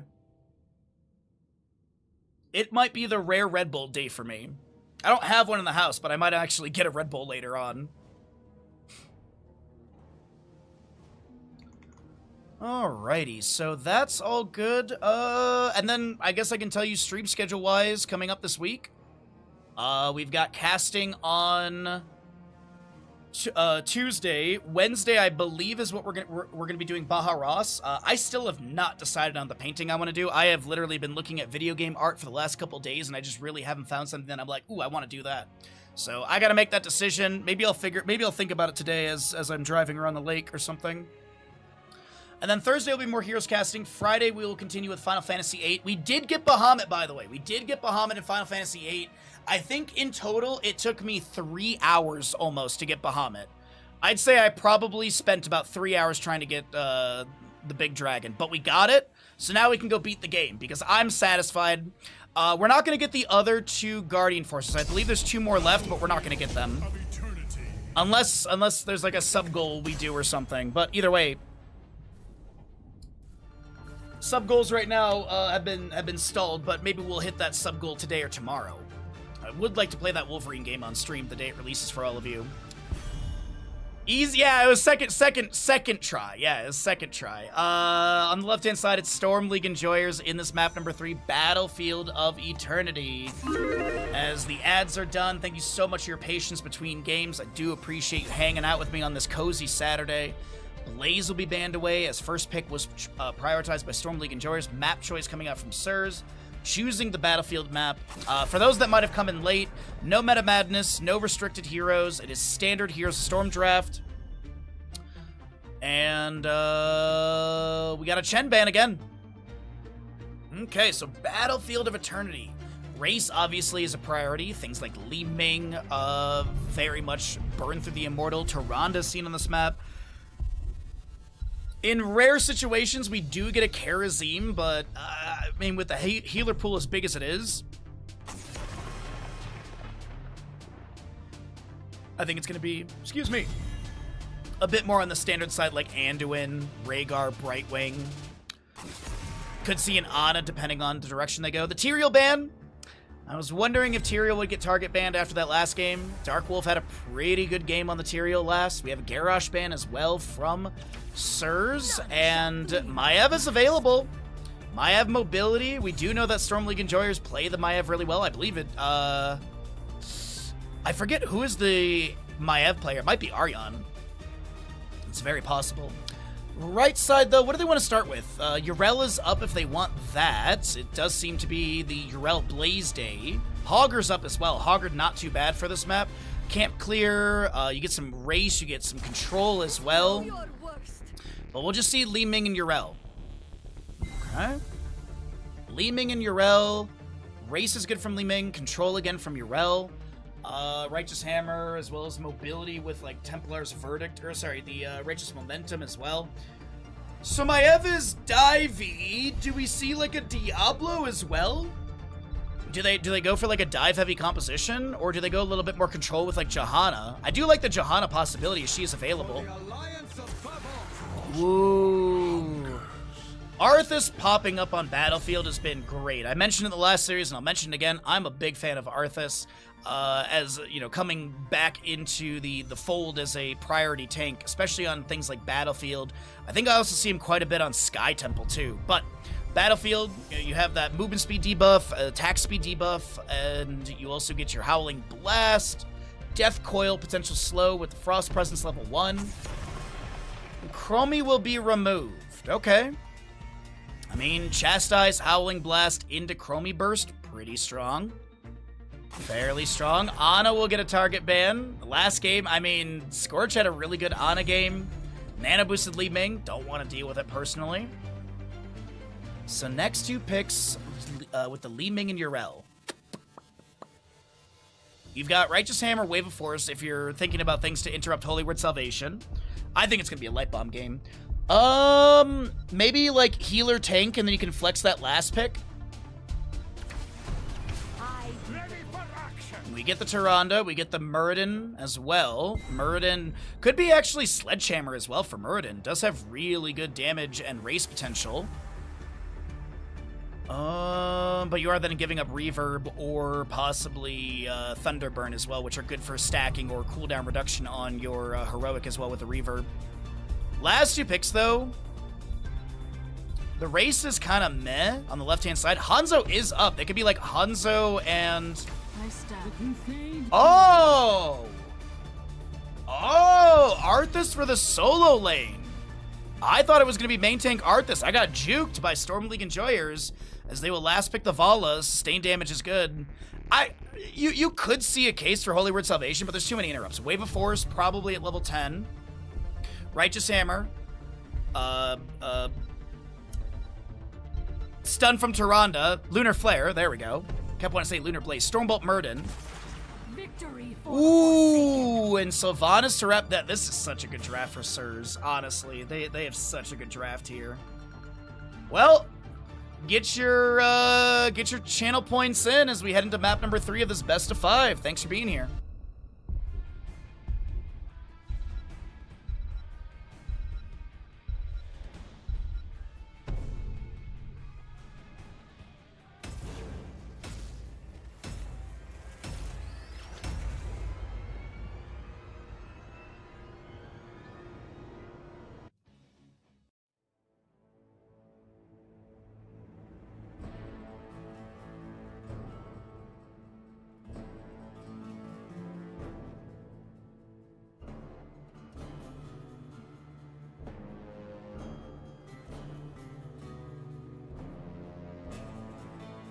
Alrighty.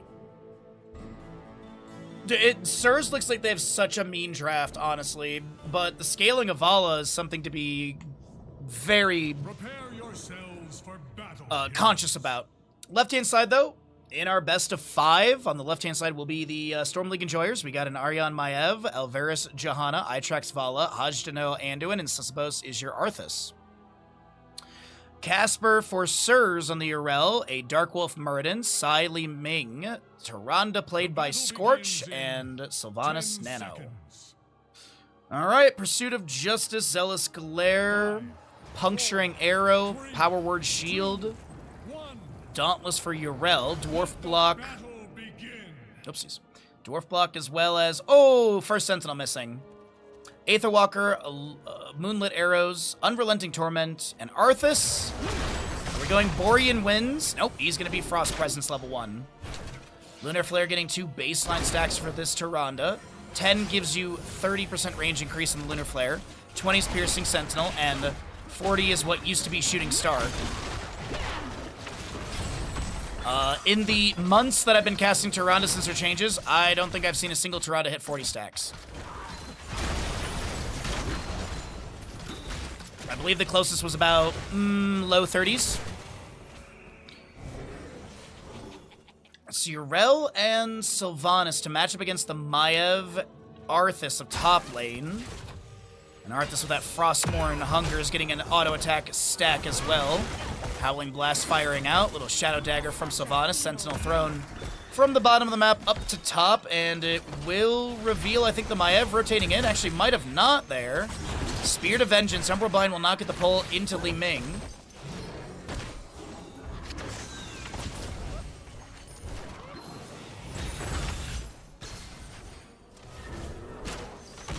And Sentinels continue to fly around the map to provide some vision. But it looks like it's a 2-3 setup between both sides. First Immortal is scripted. North-south positioning, then to east-west race sides. What a lovely community I have caring for each other. Hungering Arrow out from Vala as well. Baseline Star just helps out Alvarez's health bar. Lunar Flare connecting onto the Anduin, up to 6 stacks. 9 for the Muradin on its hammer time. Trying to get that 45 mark as quickly as possible. And just peeking back into top lane because I see some health bars are low. Looks like Arthas is going to Hearth out. Spirit of Vengeance flying from Maiev, but she will not be able to teleport. And this is going to be in Paler camp. The Khazra is getting the fort gate opened up a little bit.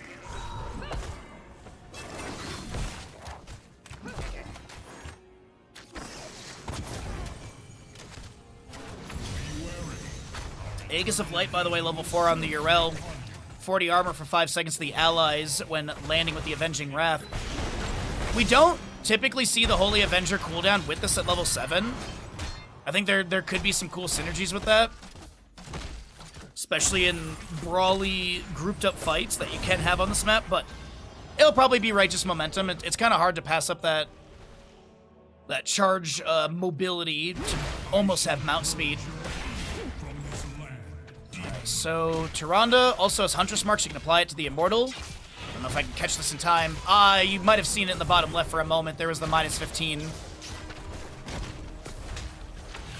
Magic Missiles onto the Maiev. A little lag on that Vault of the Wardens. And Immortals will trade imaginary damage as Arthas heads to top lane to go clear out the Fallen Shaman. Maiev is, I think, trying to harass onto Sylvanas a little bit, and it looks like we have a small pause. Might actually be legit a little bit of lag from that Vault of the Wardens, but we can at least catch you up on some of the stats and things while we're waiting for this pause to come through. So no sub done for the Johanna. Vala's on 5 stacks, so that's currently 30 damage on top of whatever baseline scaling she has. You got 11 stacks for the Arthas on his Frostmourne Hungers, as well as the Frost Presence is on 7 stacks. So he's 8 stacks away from being able to get that range and route along the path upgrade. He's not going to go Shattered Armor at level 4, actually. I just noticed the Icy Talons. Typically we see Borean wins with this, but I can definitely see Frost Presence with this is still fine. 3% attack speed for 2 seconds. Every time a hero is damaged by Frozen Tempest, up to 60%. Muradin, it's hammer time, 17 of the 45, so he's still a ways away on that one. I think about like 28 or so. 7 stacks for the Tyrande, 3 more, and no, I was right with that Vault of the Wardens being late. Oh wait, no, it was Aryan on the Maiev. Well, we've got the lag. Looks like it's all good. Also, 85 stacks for the Sylvanas on her baseline. Whoa! Hello, pings on the map. That is... I've never seen that before. That's kind of funny. I guess I, like, literally held all the pings until it went live again. That's kind of funny. So, Dark Wolf on the left-hand side trying to break away to heal up a little bit. And that'll be first blood for the crew of Storm League Enjoyers. They take down the Yrel. Muradin, his trait did kick in. He heals up to about 50%. Sylvanas is currently working on bottom lane Fort Gate. It's the dismount onto this Maiev. Umbral Bind, Fan of Knives, no pull. And the Haunting Wave will be allowing Nano to back off, but that'll still be Vala getting the kill into Muradin. And she continues to race while Johanna tries to anchor for the allies, but yeah, they're not going to win this first Immortal race. Li Ming is going to be able to burn it down the right-hand side, but they break some of the shielding. They lessen some of that shielding, and the Immortal will head into, I believe, bottom lane, because it is more defended, the Fort Gate of top lane being taken down, and Arthas clearing things out in top lane. As we get into level 7s, we do have that Rune Tap, which also has a new passive, which is going to be each stack of Frostmourne Hungers increases Arthas' health by 10. So currently 150 additional health for Arthas. The demon moves for the gates of heaven. Dwarf toss in, condemned from Johanna, but Maiev will be picked off really quickly of Sylvanas' damage. Haunting Arrow active. Immortal Savage Spin will start working on the remainder of this gate. Now, Lune's Chosen applied to Muradin as we continue to pressure on the bottom structure.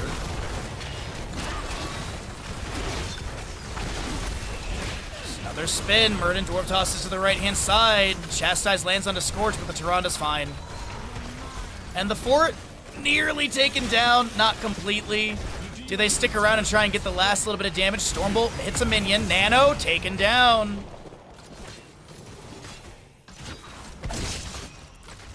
It's both, Rob Dog. How you doing today, bud?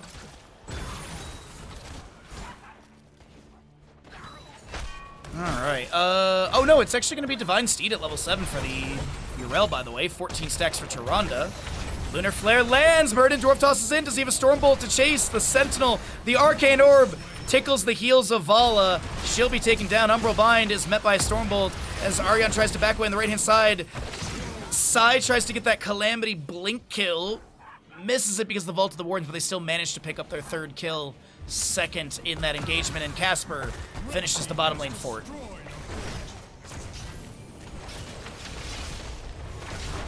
Your Impaler camp for bottom and possibly top lane.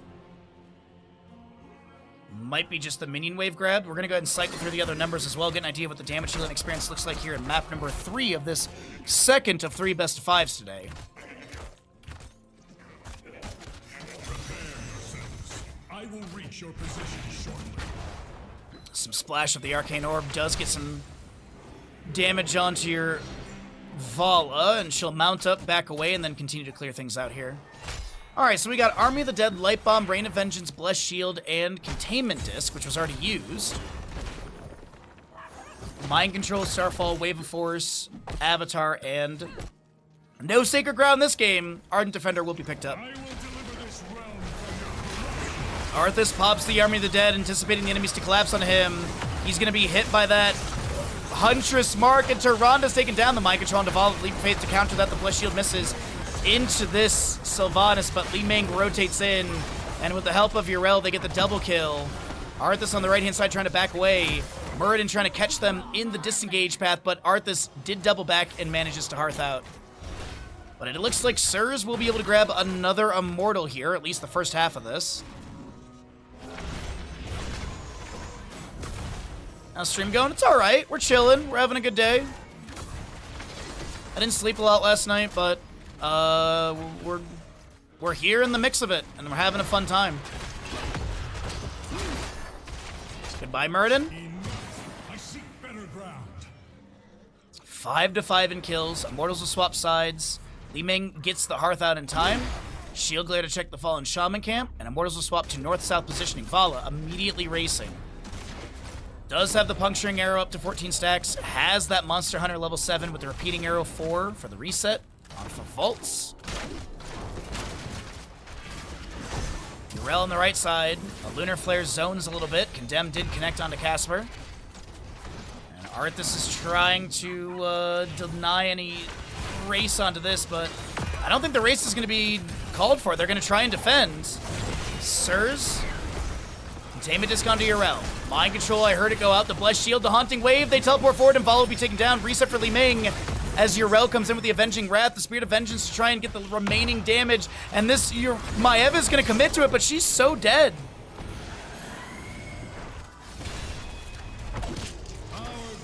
There's dead, and then there's that. Heroes slain. Well, you get the Immortal, but the enemy team has now got an 8th kill over you. They have a talent to your advantage, and they'll utilize Haunting Arrows from Sylvanas to get this fort down below 50%, but I don't know how much more they commit because I think they want to race. Or sorry, they want to clear. It actually looks like it's Li Ming clear with Sylvanas and friends nearly getting the fort. They'll back away safely.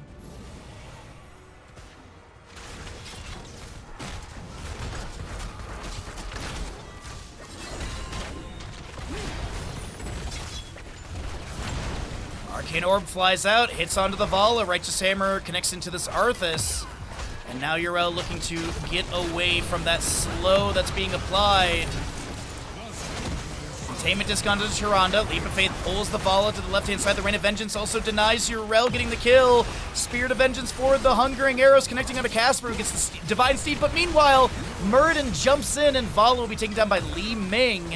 A very low Maiev on the left-hand side is trying to back away, and she'll be able to do so while Li Ming pops off and gets the triple kill with the allies around. And the next Immortal will be coming up soon. Hear the Banshee cry.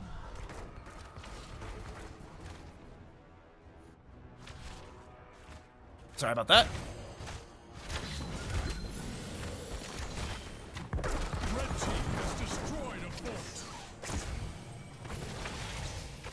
So magic missiles will fire out. They clear out this camp. Bottom lane, Yrel is going to grab another Khazra camp as well. It's a 2-level lead currently, as Sentinel goes to check this Fallen Shaman, which is going to reveal that Johanna's passing by. You kind of see that darkness encroaching. That was the vision of Sentinel expiring. 23 stacks for the Tyrande. Howling Blast, answered by another Lunar Flare. The Light Bomb goes out. They're going to try and take down Muradin. He gets the Avatar between all that CC. And Yrel is going to be hit with the Containment, just a little silence afterwards. Lunar Flare tries to find a target. Muradin able to back away the Hungering Arrows. Tickle onto the Dwarf King, but he taps well. He'll have his trait kick in and heal up to full in a moment. There is no escaping my justice. Meanwhile, Yrel in top lane has got the wave pushed near the keep gate. She's going to show up. Arthas activates his Frozen Waste. Frozen Tempest, excuse me, as that's Vala taken down immediately. Li Ming is going to look for another play into the Maiev. Is the auto attack there from Yrel? No, the Wave of Force is going to be able to take them down. It's a triple kill over to the side of Sirs. And Li Ming goes to race on the right-hand side. The top lane keep gate is being opened up even further with the Impaler Camp Catapult and Minion Wave arriving. Death timers are kind of low. Siege is very good, but I think maybe they get keep gate and back off. They're going to commit to this with a Haunting Arrow at level 4. Howling Blast finishes out Frost Presence level 1. We also do, by the way, have the Arthas going to the Biting Cold at level 13. Stormbolt into the Johanna. Howling Blast misses onto Dorkwolf as they Dwarf Toss to the side. Containment just tries to find Sylvanas, but is unable to capture them, and Vala gets another couple stacks up to 26. But it is a 3-level lead right now, and that's a dive onto Li Ming. Good collapse from Storm League Enjoyers to find the kill. Vaulting forward, trying to take down Darkwolf. The Righteous Hammer pushes back the Light Bomb combination. Howling Blast into Yrel. The Mind Control countered by a Leap of Faith. Starfall from the Tyrande as well. And down a member. Sirs are still looking for this. Muradin Avatar, by the way, about to expire. It did. Haunting Wave, allowing Sylvanas to back off after that Howling Blast lands. Yrel comes in with the flank onto the Anduin. As your Containment Disc will capture the Sylvanas this time. 8 seconds on Li Ming Death Timer. Yrel, Ardent Defender, 19 seconds for that activation or cooldown. We do have Alvarez, the one to be taken down. Vala will be able to get that counter kill. And no Haunting Wave forward from Sylvanas. She did finish her baseline stacks just now. Catapult in top lane, advancing towards this keep. Maiev looks like she'll go clear that out. And the race does go over to the side of Sirs once again. This Immortal heads into bottom lane, as it is the more well-defended structure. 8 on Johanna, 17 Yrel. 73 stacks for the Muradin, 29 La Tyrande. She's getting up there. See if if Scorch can land another 11. 37 stacks for the Arthas on the Frostmourne Hungers, 29 for Vala. No subdone Johanna. And let's see this Immortal, because we do get 16 on the left-hand side for this defense with Manticore Vala, which is huge.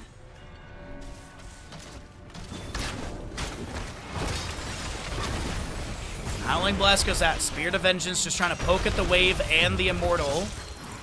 Keep Gate is getting low. The top lane wave is pretty neutral right now. Haunting Arrow from Sylvanas just poking at the low side of this. Immortal will move into melee mode as it loses its shielding. A Lunar Flare lands. Righteous Hammer, Mind Control onto the Arthas as well.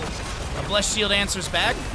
Army of the Dead will be triggered. The Immortal still working on this keep. We have Yrel captured by the Containment Disc. Darkwolf finds a window to get his Avatar activated. Has the Illusions Chosen applied as well. As Possession Sylvanas utilized to bolster the wave and maybe confirm this bottom keep, and they will be able to do so. The demon has fallen. Okay, an 8-kill advantage, a 2-level lead about, and Sirs have a pretty controlled map number 3.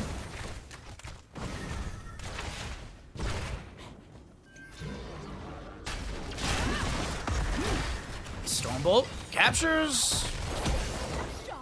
He's going to connect onto the Maiev. She'll answer back with a containment disc.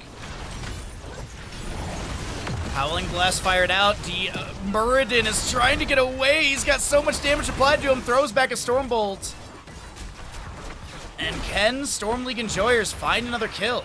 Sylvanas activates Will the Forsaken, level 16, and is able to avoid any incoming root value from Arthas. But there is still bottom lane wave that needs to be managed. See if the Sentinel from the Tirana thrown from top lane hits onto Arion. It does not hit.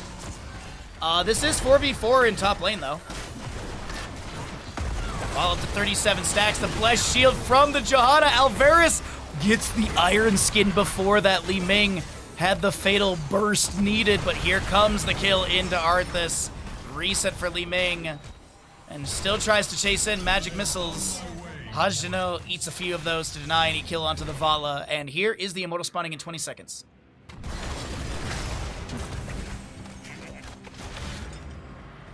What are we if not slaves to this torment? Right, Li Ming? Actually, I think that was Sylvanas' voice line. So it is 20 coming up on the right side and a sliver of experience. They'll get that off the camp on the right over here. And this is Immortals on defensive sides. Repulsion, Seraphim, Loon's Wrath, Dark Lady's Call, and Mind Control. I thought that actually hit onto the Maiev there. What are we doing for Murray? I'm assuming it's going to be Mountain King. I do see Unstoppable Force picked up here and there, but I don't know if Dark Wolf likes that. Avatar comes through. He's actually going to go Hardened Shield at 20. Leap of Faith pulls Maiev to the side. Vala gonna be able to just mount up and back off. Top lane wave, by the way, is stacked.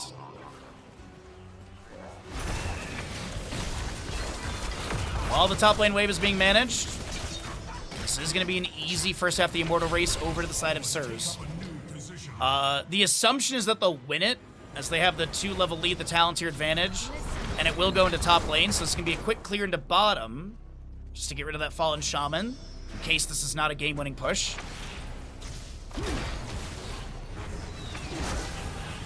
Mind Control went out, already down to 12 seconds. Repulsion, Li Ming getting huge displacement. Containment Disc will connect onto this Muradin.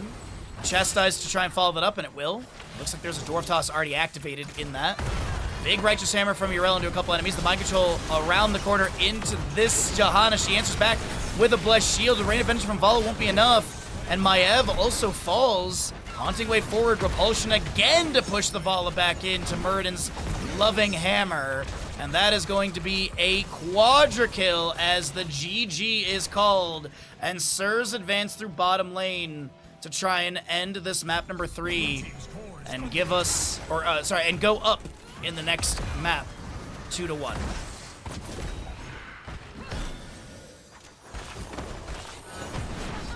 I'm waiting for the day when a team gets a Finland and they actually type Finland.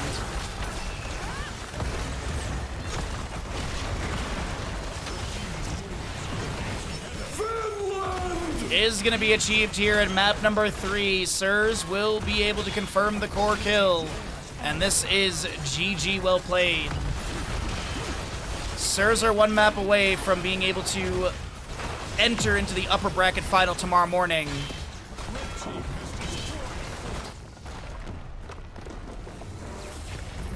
Nicely done.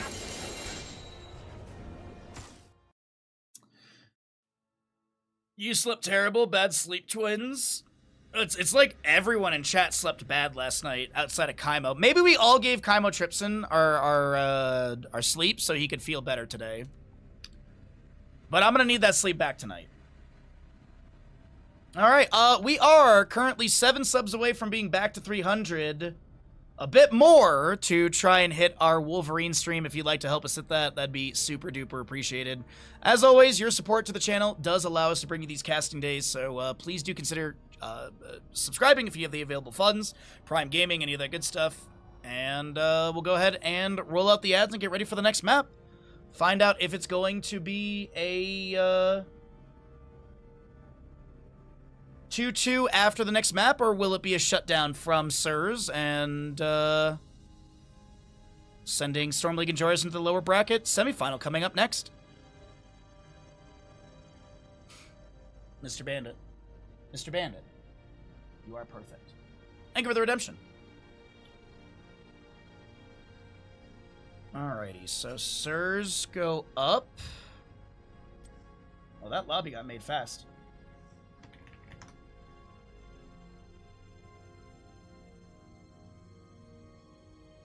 That lobby got made real fast, my gosh. So yeah, tomorrow, by the way, is same map pool, by the way. Same map pool as today for tomorrow. So there's that. Let's pay out the channel points. Oh, also, how did we do on that last, how did we do on the last sponsor stream for that movie thing? Hey, we got, like, nearly the entire payout for the horror section Ice Cream Man movie. It was, like, nearly $19. It was, like, $18 and some change. And we got $17.86. Hey, I'll take it, man. That's some tacos. That is absolutely some tacos. Which, oh god, dude, I'm so hungry already. We still have another best of 5 after this, and I'm so hungry today.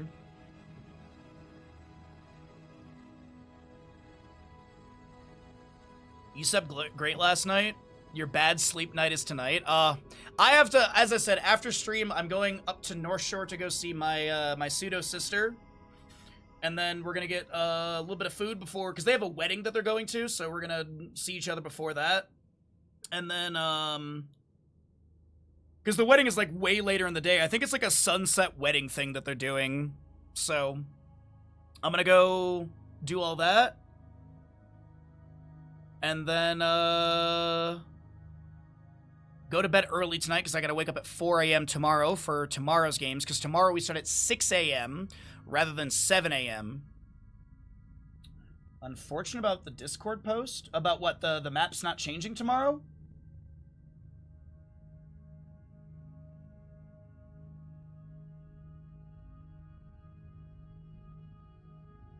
Where's my lobby thing? There it is.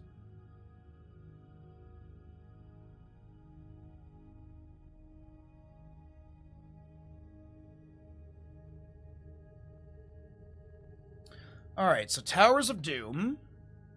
Nope. Towers of Doom, not Tomb of Spider Queen. Towers of Doom, 10-minute gamble. That's all set. That's all good. Ads are rolled. Alright, cool. Cool. We'll get into the next map in just a moment. Thank you again for hanging out with me, everybody. 5 a.m. to 9 a.m. for you? Oof. I'd say I probably, I got in bed around 9-ish last night, and I'm pretty sure I didn't fall asleep until, like, midnight. I'm, like, fairly certain. Hey, buddy. Hey, buddy. Your paws are clean, okay? But we'll get into this next map, and we'll see if Sirs get the 3-1 victory. We'll see how things go in the upcoming map. Oh, we also watched Jurassic Park in Discord last night. Oh, that movie slaps, honestly. That movie's so good. It's been a while since I've seen it, so you don't remember. I misremembered a few things, which it's a good one to go back and watch. Looks like one player just needs a minute, and then we'll get going into this draft here.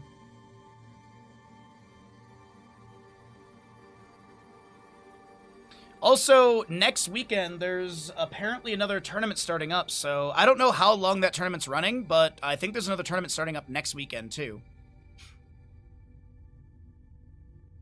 11 p.m. to 1 a.m., then 1:30 to 3 a.m., then back to bed at 4 to 7. Now, is that your sleeplessness or the kids? Who's the one ruining the sleep on that one?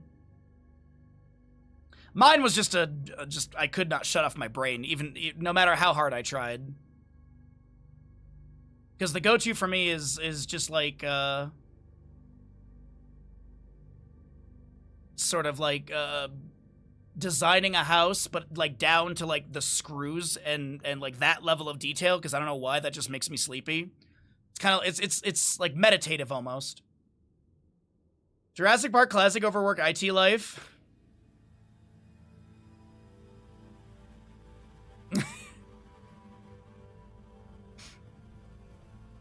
And just another 17 and a half years or so, and you can kick them out. 17 and a half years, and they're no longer your problem. Mr. Good Boy, do you want a cookie? Bandit, do you want a cookie? Good boy. I did see Be Crazy had the teeth cleaning redemption earlier, so we'll do those after the series. We'll do those in a little bit. So we'll just wait on that one. I can't next year?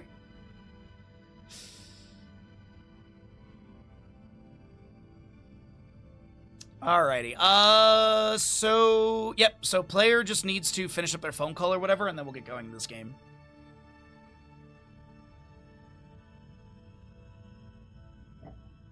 But pretty good back and forth. We'll see if Storm League enjoyers. What did they go for here? They opted in for first pick priority. Okay. So first pick will go over to the left-hand side. Map choice did come out from the winning squad. And we're just waiting on our last ready up in this lobby. But big shout out to Ravencourt for the tournament. It's been really, really fun. As I mentioned, there is another tournament coming up next weekend. Let's see. Where is the message about that? It is the Light Hots Tournament. Light Hots Tournament. It is... yeah, because I was reading about this. So each team picks one map for the series, 2 for the grand finals. The decisive map of any series is picked by the viewers. First pick is random. In this tournament, that is supposed to start next weekend, heroes can only be picked once per series, and heroes can only be banned once per series as well. So that'll be interesting. All matches are best of 3s, except for the grand finals, which is a best of 5. So I don't know how long this tournament runs. It might be just a single-day tournament, because everything on the website, or everything on the Liquipedia that I'm looking at says August 1st. So we'll see what ends up happening with that one. But that seems like an interesting tournament.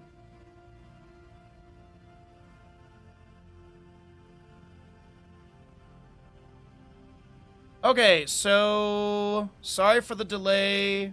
Go? Oh, are we... I think we're good. I hope we're good to go. After this, Ba is casting NBA 2K Jam. Nah. I only like to cast the best basketball game ever released for the GameCube. Was it like Street Hoops or something? There was some basketball game for GameCube that my best friend and I played so much of, and it wasn't NBA Jam. GameCube basketball game. What was the name of it? Yeah, it was literally Street Hoops. And then there was also NBA Street as well. But I'm pretty sure it was Street Hoops was the one. Or maybe it was just NBA Street, because that cover looks a little bit more reminiscent.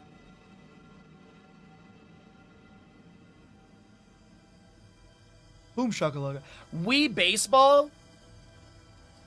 I do like that they're coming out with another like Wii Resort thing. I don't know if I'm gonna get it for my Switch too. I did apply for Duskblood's network test. If I get that, we will definitely be gonna be streaming that if I can. Yeah, NBA Street. I'm pretty sure that's the one. We played so much of that. I was bad at it.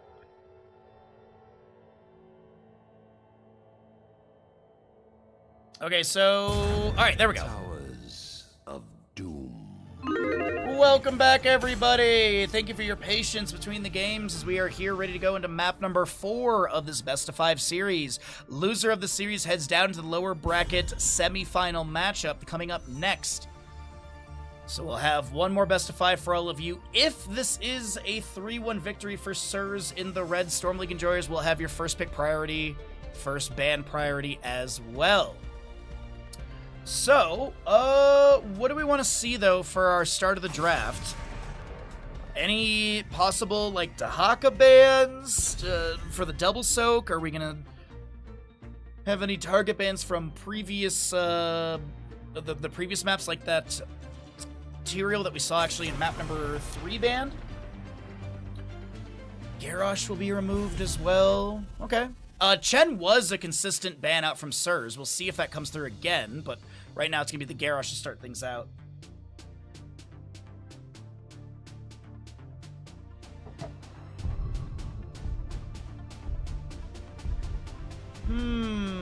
They're considering the Tyrael, maybe a Sylvanas ban?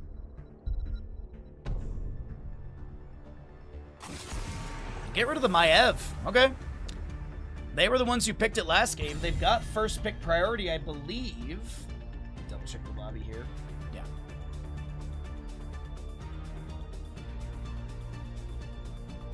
Interesting. So they don't want the Maev. They don't plan to take it. They don't want to give it away. Brightwing ban. Now, so Chen is up. Is there an early priority for Chen? I don't think so, because I feel like you'd then just get countered in the solo lane heavily, because Chen wants to sit there and drink brew, and you just get a hero that can constantly interrupt him whenever he's trying to drink brew. Urel, for example. D.Va can boost in as well. Dahaka drag. Victory for the Forsaken. We'll get a quick Sylvanas pick on level, or we'll get a quick Sylvanas first pick for the set of Storm League Enjoyers. We'll then jump over to Sirs with their Dahaka for the double soak. Wave clear's good. They could go into a healer with this and have pretty much a solid solo lane and heal. They could even pick up Chromie early on. Like, I don't hate an early Chromie. Crusade calls. As we get your Johanna on the right-hand side with the Dahaka. Okay. Shield Glare delays are nice. You got Bless Shield, Initiation, possible Falling Sword. It does pop up here and there, but it's not super popular. With your Sylvanas, you could just lock in main tank and healer. Like, Varian wouldn't be too bad. Charge Taunt, Mind Control. And you could go Anduin as well if you want to follow that up with a Chastise. Balloon, reckoning is at hand. So it looks like they don't ban the Tyrael because they want to grab it. Malfurion with that as well. The Malfurion leads me to believe we'll get like we'll get some sort of mage, like a Kael'thas, Jaina, Orphea, etc., so that you can have the innervate value. As I've mentioned a couple times, Chromie is up. So Bimpy, how you doing today, bud?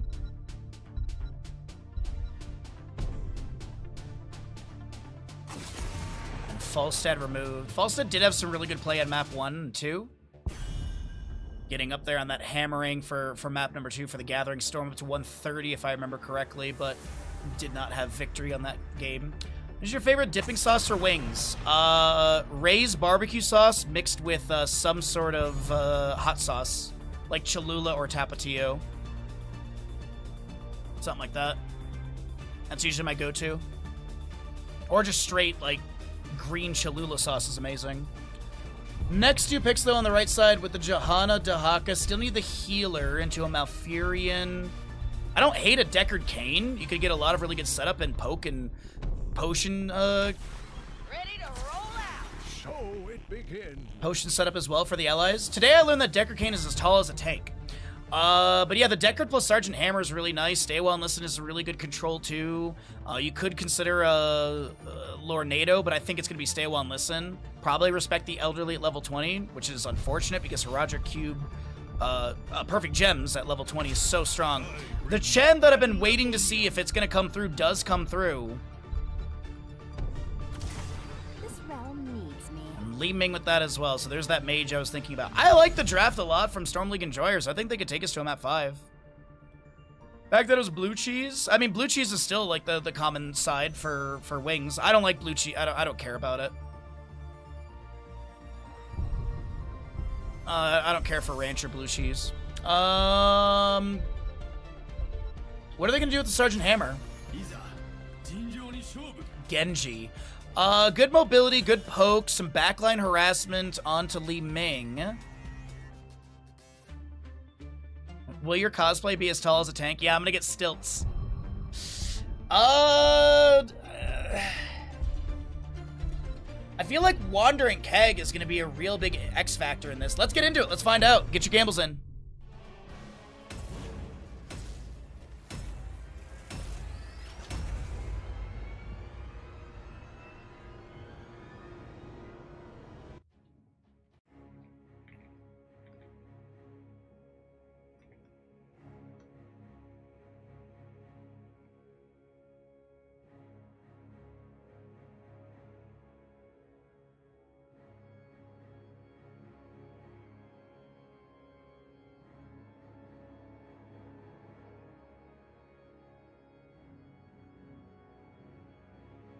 All right, so Towers of Doom, map number 4, second best of 5 of the day.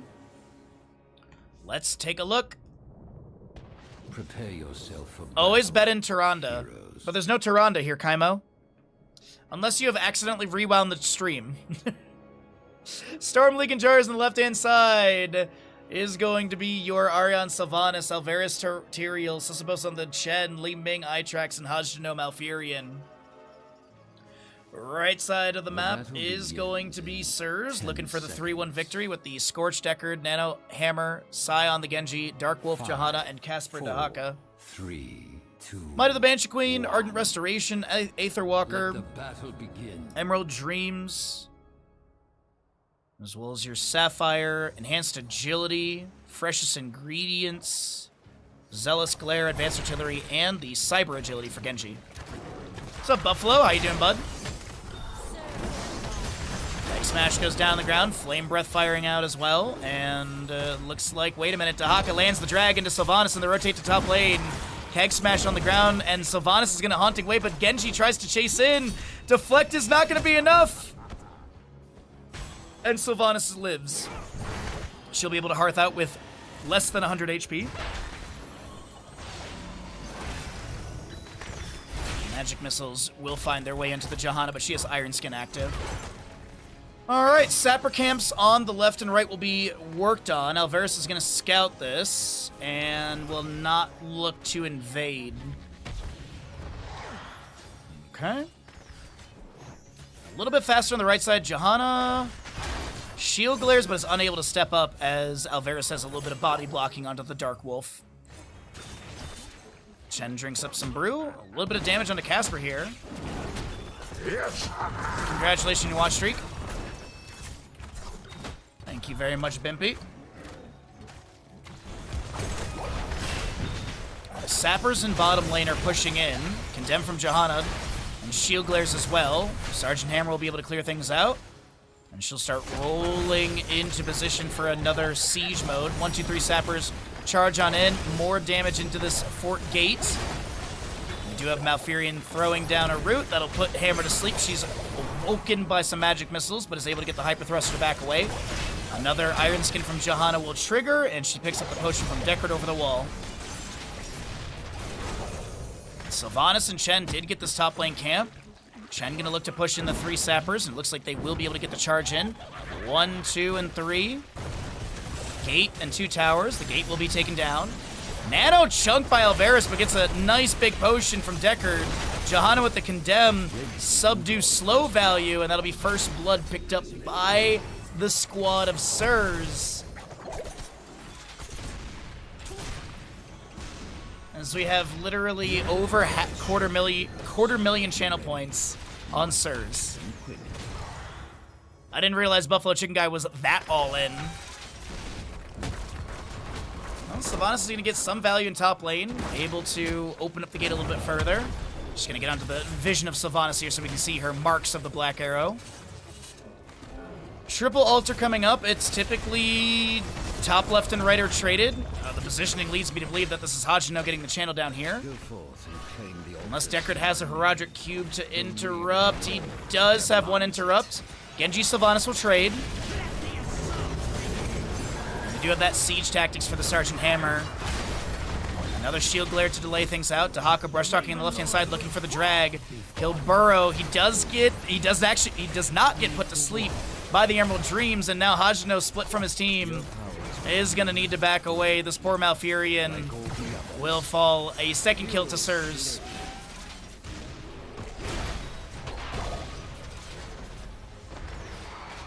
All right, Scorch gets the channel. 32 to 36 in core HP. A quarter level lead exists for Sirs, and 2 kill advantage as well. Arcane Orb tries to find the Triumvirate cooldown. Unfortunately not connecting. This will be Sergeant Hammer blasting onto a couple of these sappers. We do have the Genji jumping over the wall.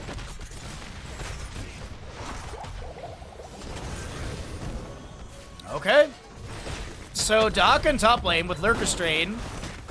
Might be losing his fort here. Does he have a drag on Shen in the death zone? Doesn't look like it. Genji comes up here to try and get some counter pressure. This is a little deflect from him. The damage over time from Sylvanas is pretty decent. And she'll possess a minion as she looks to back away. Single altar coming up in the center of the map. Next, we have our 10 talent tiers soon as well, so let's go ahead and cycle through the other numbers. Those sappers will be able to advance a little bit further in the lane, but Li Ming has like a few magic missiles and arcane orbs to try and thin the health pool of this wave. Genji in the top lane is going to work on your sappers. That laugh means the Headless Horseman is back up, or is up and ready to go.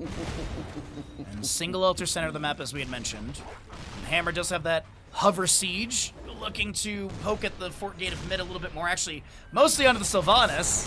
Haradra Cube does have a small slow, amplified by the Sapphire up to 65%.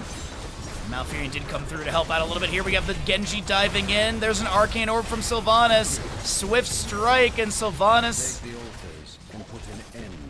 and Malfurion will be taken down. Li Ming, Arcane Orbs flying out. As Sergeant Hammer does pick up that Napalm Strike. Stay while and listen, Bless Shield, X Strike, and Isolation. Stay a while gets activated. Johanna gets the channel and the objective. Hammer hovers to safety on the right.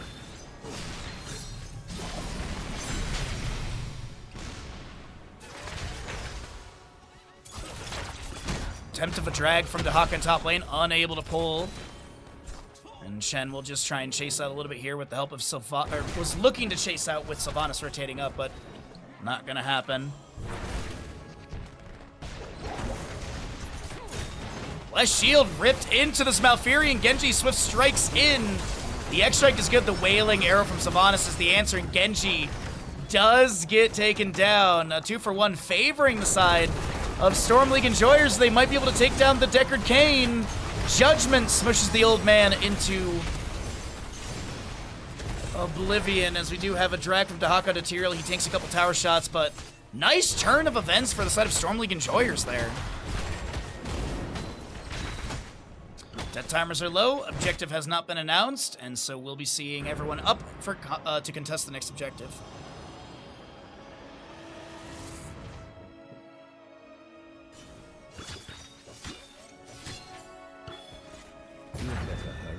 All right, single altar, bottom of the map. It could be an even, or they could close the gap in damage on core here. Could be seeing a 4-point difference rather than the current 8. Unless Sirs are able to step up and find a fight and this objective channel. We'll see. The Roger Cube, as mentioned, does have that Sapphire applied here and there for an increased load. Did go into Emerald at level 7, no Ruby level 4. Potion of Shielding was the pickup. In top lane, Haunting Arrow from Sylvanas is active. They're going to try and chase into this Genji. A few shurikens from him are thrown back. Looks like Isolation was applied to the Chen. So he's going to get a Wandering Keg. It's going to be Sylvanas taken down. And now Chen tries to roll away. The Swift Strike to chase in. Malfurion will fall in bottom lane as Dahaka... as Dahaka's trying to chase in, but he does not have the ability to close the distance fast enough.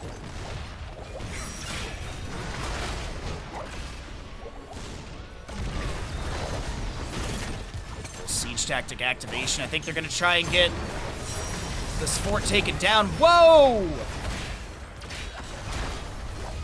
Judgment into blink and combo. Li Ming will be able to take down Sergeant Hammer. And now I wonder if the members of SIRS are like, should we have channeled a while ago? I guess this is going to be Tyrael also falling. It's Dahaka Burrow. Nope, he's going to take a little bit of damage from that. Tyrael trait, the Archangel's Wrath. But it is 4v4 around this. Hammer up in 5 seconds. Genji's done with Shuriken Mastery. Deflect is going to be activated. Picks up the potion. Rooted by Malfuri and Ancient Blessings from the Decker do trigger. And Genji is taken down. Sylvanas is low. Stay a while. Li Ming blinks past it. She actually still gets slept for a moment. Scorch, the Deckard, is trying to back away. Li Ming... Sorry, I'm doing this all day today. Sylvanas is going to be taken down by the Dahaka. Hammer's back. Still no one has channeled this objective. Napalm Strike is down on the ground. Dahaka able to back off with that Lurker Strain. My gosh, dude. What an insane game. Chen has the beginning of this channel. It looks like it will be Storm League Enjoyers picking this up.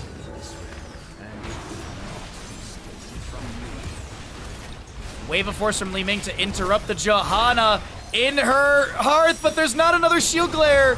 And oh my god, the Dark Wolf got baited. Wait, Genji! Genji, Wave of Force, Swift Strike, gets the reset. This is such a bloodbath. We're 10 minutes in with 17 kills. My god, dude. Like, I can't keep up. It has been such a fast-paced Towers of Doom game. Double objective coming up next. We do have a bottle level lead, almost a Talon's advantage on the right side. Sappers will be picked up. Tyrael does have that Sword of Justice for the extra teleports, and so we'll see traded Sappers for bottom. This top lane fort is still so low. And we still are on fort values. 12 minutes or 30 seconds after the objective, contestable objective during that moment, to upgrade it and also get the center teleport opening up.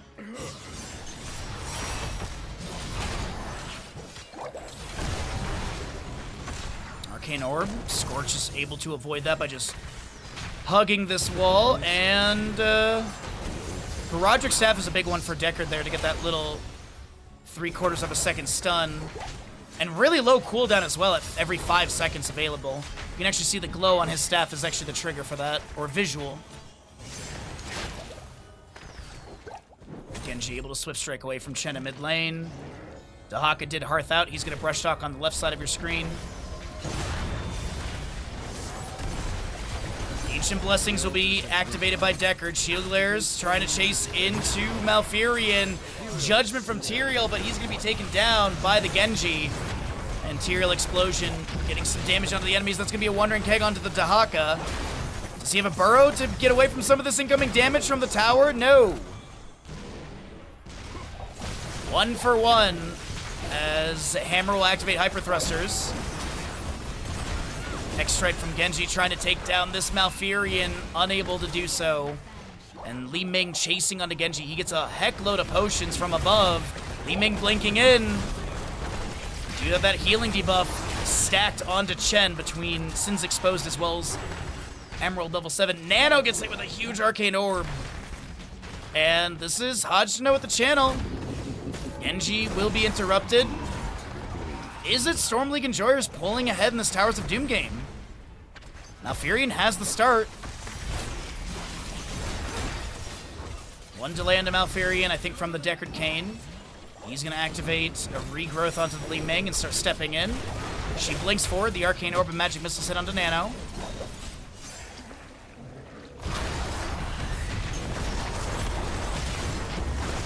Judgment from Tyrael, the Wandering Keg out from Chen. Genji's able to back away, though stay while Nissen does get a trigger. A very low Sylvanas picked off by Sergeant Hammer. This is going to be Malfurion Tranquility. And the drag with the elongated tongue level 16 does connect. Sirs are still running at the enemy. And this might be 5 shots into the enemy core because they could convert this bottom bell tower. Drag lands. Tyrael taken down. Got to be careful of his trait. Swift strike from Genji! He swift strikes back into the Tyrael explosion. And this will not be the extra shots, but we are still going to have a 4-point advantage to Sirs. Yes, heroes. Activate the towers.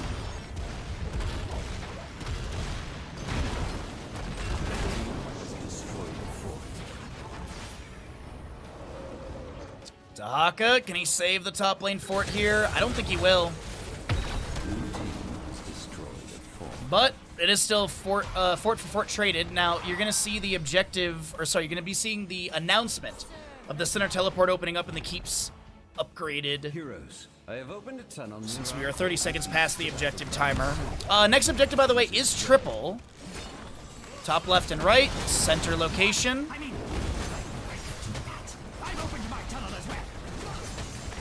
Bottom left fort will be converted. Sylvanas, by the way, up to 232 stacks on that baseline. Gets a bit more, and we'll be able to get to that milestone of the 50% damage increase. Genji, Shuriken Mastery has been completed using that cyber agility to be able to get the reset on the Shurikens.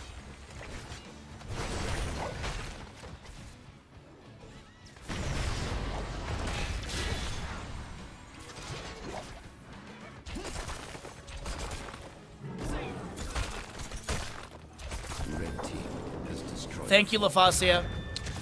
Level 20 on the right side is here. We do have that Radiating Faith, Ultra Capacitors, Respect the Elderly, Living Weapon, and Contagion upgrade. Judgment, a Burrow will deny that. Oh, a little bit of lag. We do have Arcane Orb connecting onto Casper, but some Essence will be activated. This Genji's trying to get away. He'll use X-Strike, and unfortunately does not manage to break away from the enemies, but do we have a collapse here? Stay a while and listen. Does capture Malfurion. Haunting away from Sylvanas with the Windrunner. Blessed Shield bouncing around. Li Ming trying to go for a channel elsewhere. Actually, Sergeant Hammer will get the center channel. Wandering Keg pushing Johanna to the side. She's dead.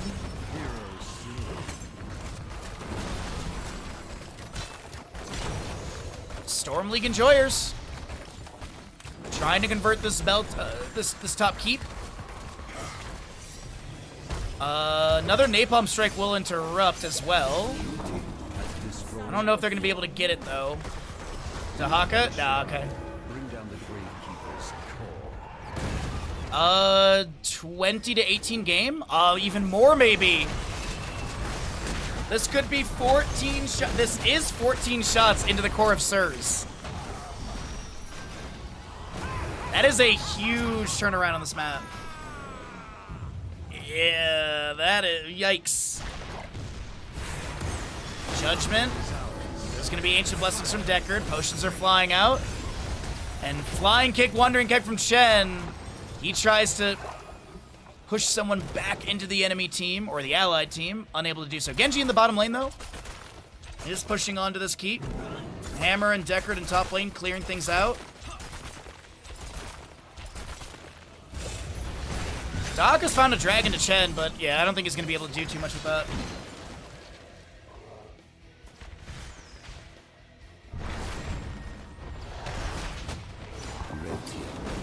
Let's see, what do we got here? It is Bolt of the Storm, Sylvanas, Angel of Justice, Purifying Brew, Repulsion, and the Lunar Shower as well for Malfurion. Blast Shield, stay a while and listen. Malfurion will be the one taken down. Isolation landing onto Tyrael and the Chen as well. Dark Wolf chasing onto Sylvanas. She'll pop well the Forsaken. Dahaka misses the drag as the Haunting Wave was active. The Judgment from Tyrael into Dahaka. He's got Essence healing up slowly.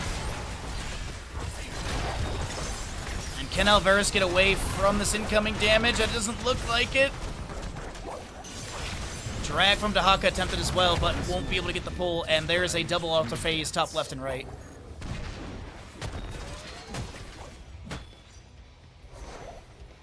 Well, we could see just a trade 4-4, making it 16-10.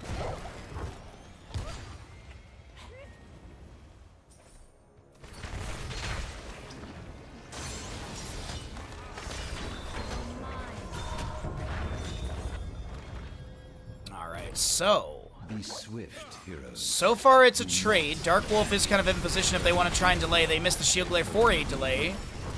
And so that's a drag into Blessed Shield. Tyrael taken down. Got about 6 seconds off his death timer. Boss is 2-minute 44 away from being back on the map. And Genji looks to steal away the Sapper Cam. Dahaka in top lane, he's going to be able to zoom out of that as he does have his enhanced agility fully stacked, so he's at 140% movement speed bonus, 4 seconds after exiting a bush. Possible bell tower trade, but maybe these sappers go over the line. Wait a minute. Mid lane, Wandering Kick from Chen has been activated. He'll roll to safety on the left.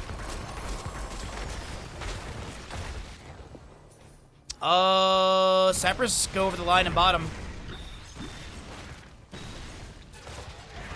Alright. It is down to 13 to 10. And Dahaka's already working on the top lane wave. Next objective, single in the center. 37 regeneration globes on the Tyrael. We've got 386 stacks for Sylvanas. No subdone Johanna. 2 feeding frenzy for the Dahaka. Last shield misses on to Sylvanas. Good attempt from Dark Wolf.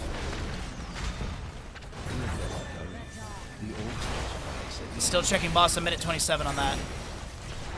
Good hold in bottom lane so far from Storm League and from Sirs. Storm League enjoyers.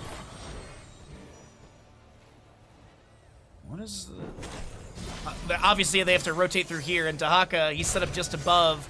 Contagion is off cooldown. Temple, or Altar is here. Tranquility from Malfurion does pop. No Serenity level 20 upgrade. And Chen with the flying kick, the Wandering Kick, the Stay While and Listen misses.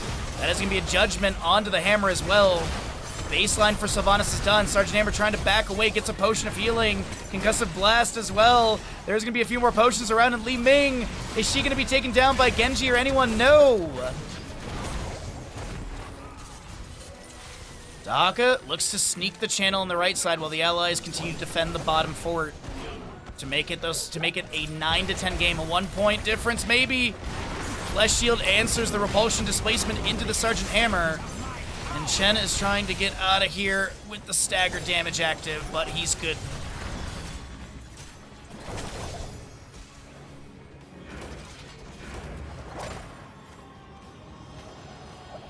So we get the 4 shots in. That laugh is the boss back up. This is a tight Towers of Doom game, I'm not gonna lie. Really good back and forth. Judgment mitigated by a burrow of Dahaka. Repulsion pushes him back in. That is a nice collapse onto Dahaka while the allies were still rotating in. The Wave of Force pushes back a few enemies. This is going to be a scrollless ceiling, not connecting onto anyone because of the Will of the Forsaken from Sylvanas. And we will see top lane keep being worked on. I'm assuming these are going to be traded keeps.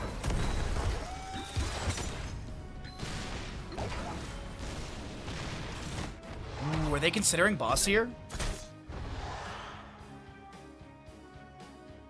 Yeah, they're not going to discover this. I mean, Shen does have Wandering Keg. We have lost a fort. Yeah, this is going to be too late. He did see the Blessed Hammer there. Oh, wait, no. The rotation's coming through. Tyrael and Shen are here. Stay well and listen. Wandering Keg, the Iron Skin from Johanna. Trying to get back on this point. The extract from Genji. And they do have the boss control for now. Arcane Orb from Li Ming. Repulsion pushing people to the side. We do have Chen on the left side being taken down by the Genji. This will be a Sergeant Hammer picked up by Tyrael. The boss does go over to the members of Storm League Enjoyers as Scorch will be the next one taken down. Genji gets the kill into Li Ming. And is this GG? Dahaka brush talks in, the drag misses. It might be 5-2. Sylvanas Haunting Wave into the bush. Isolation misses. Malfurion throws down the root, unable to lock down Dahaka. Genji going for the channel on the right-hand side. I think they're okay with trading this. Losing the boss was a bit of a blunder from the side of Sirs. But, I mean, they did their best in that moment for the defense that they had and utility to deny the steal for a few moments. My God, what a game, man.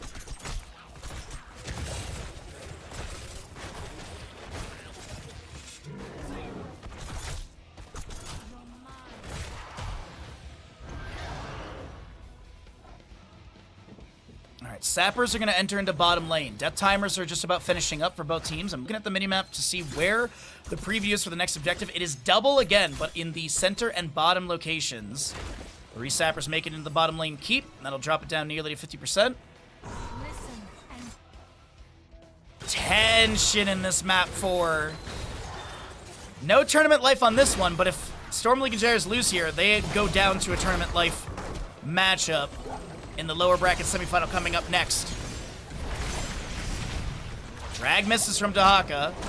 Chen with the flying kick. No activation of Wandering Keg. Hammer, the only one with a cooldown on Heroic, but relatively low with Napalm Strike being about 5 seconds. And Dahaka continues to push up wave in mid. Hyper thrusters from Hammer looking to back away, just gets the potion.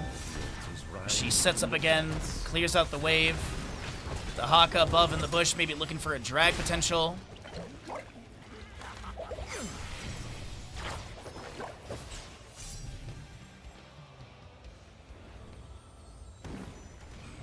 Whew. So obviously, Sirs need both of these to win. Jahan, there's an Iron Skin from Johanna. The Judgment comes through. The Tranquility will be out from Malfurion. Genji going for the channel. The Wandering Keg displacing a little bit Ancient Blessings. Genji does have the channel, but that will be Johanna taken down. Malfurion is not going to be interrupted. The Shurikens come through, and they do manage to get that interrupt. It's 1-2 in core HP currently. Stay a while and listen, respect the elderly. Lands on a Chen, but he gets woken up by a Sapper. There's a small silence. Genji, X-Strike, gets a living weapon reset, goes for it again. Scroll a ceiling from Decker Kane. The Judgment from Tyrael lands on the Hammer. She's getting a little bit low. Wandering Keg for Chen, 27 seconds. Genji able to avoid some magic missiles, but will be taken down. That might be the nail in the coffin for this map number 4, everybody, as Storm League enjoyers are going to chase out into Sirs. Well, Li Ming uses repulsion, and that is everyone's favorite Northern European country. Finland! 1 HP in a dream, 40 kills in 26 minutes. And we got ourselves a map number 5, everybody. You love to see it.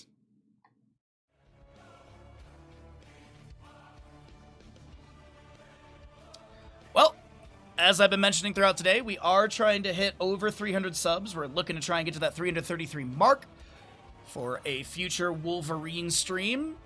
If you'd like to help us hit that, it would be awesome. Super appreciated.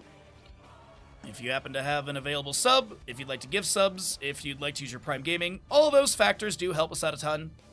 If you're enjoying yourself here, do consider it. But we're going to go ahead and roll some ads and get ready for map number 5 of this second best of 5 of the day.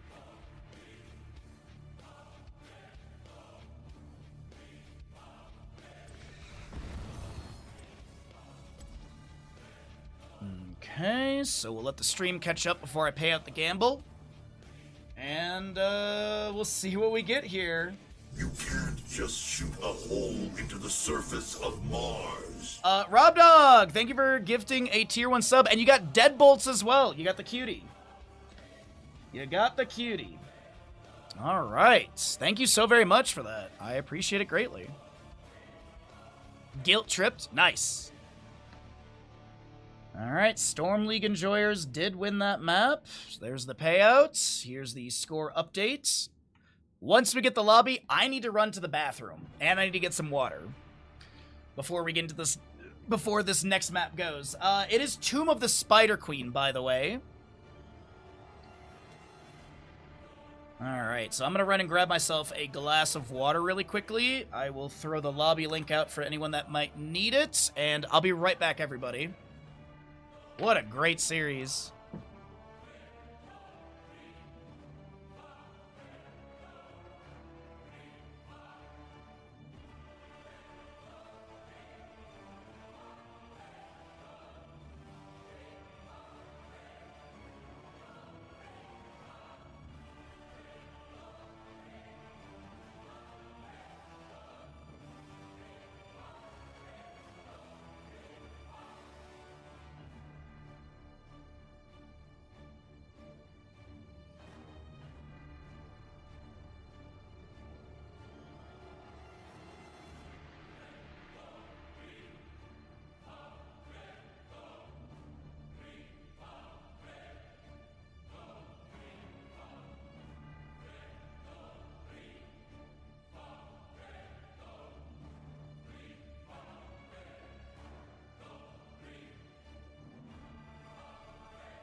Alrighty. Okay. I got some water. And we are ready to go.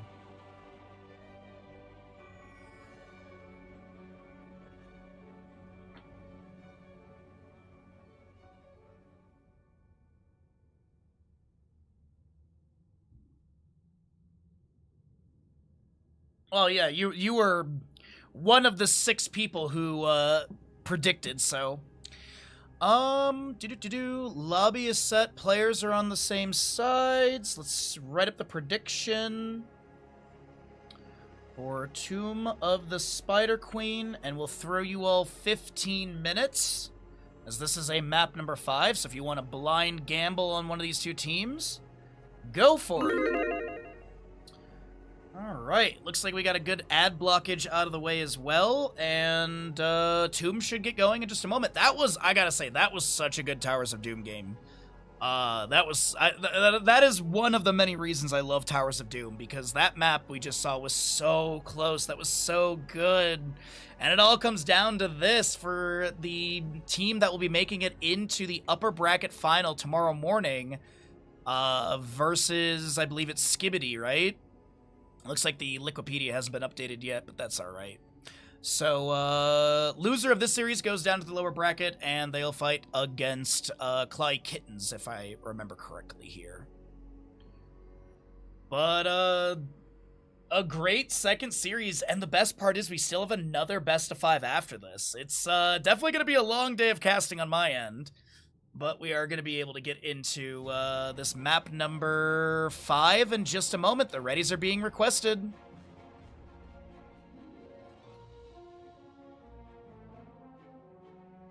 Somehow Bandit's hot. Are you a hot dog today? Hi, buddy. You a hot dog? Might need to turn the fan on for him.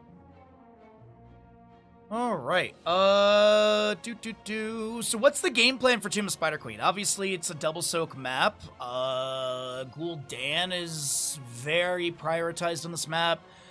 Rexar sees some play here and there, but with the priority onto Blaze and Johanna right now, I feel like we're not going to be seeing any Rexar. I feel like it's Blaze, Blaze, Yrel.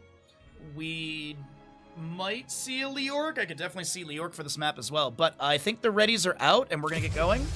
Tomb of the Spider Queen. Welcome back, everybody. Map number 5 in our upper bracket semifinal matchup between Storm League Enjoyers and Sirs. It all comes down to this, as we already have a blind $250,000 on Storm League Enjoyers. Lose all your gems in the mid-game, win at level 27. The classic Ghillie Shark at Bingo Night playstyle. Alright, we got an all-in on Storm League Enjoyers. We'll see if we get a match onto that. As Chen does get target banned by Sirs. We'll have your Johanna removed as well. Tyrael possibly, because Tyrael was, well, this is going to be first pick over the side of Storm League Enjoyers. Sirs opted in for map pick priority as the losing side. Gonna get rid of Chromie. I don't hate the Chromie ban. But what do you want to go for your first pick? I mean, you've got Yrel, Blaze, if you want to do that. Sylvanas is up. You could also... Yeah, they're gonna go for Maiev again, okay.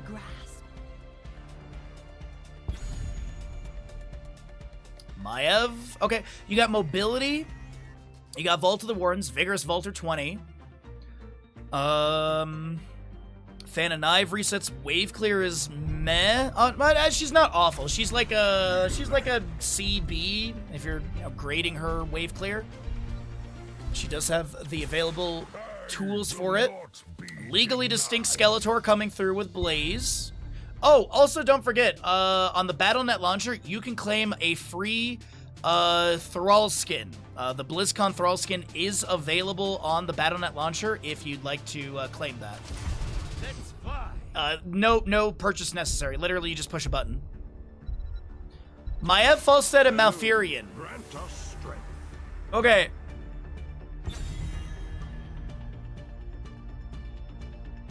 Send it to me directly, Rob Dog, because I don't know. I can't really answer that without more information. I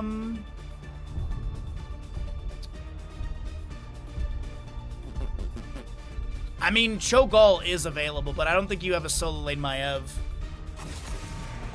I think it's going to be a standard. I don't think Storm League Enjoyers are going to go for Cho'Gall. If memory serves right, they do play a Cho'Gall.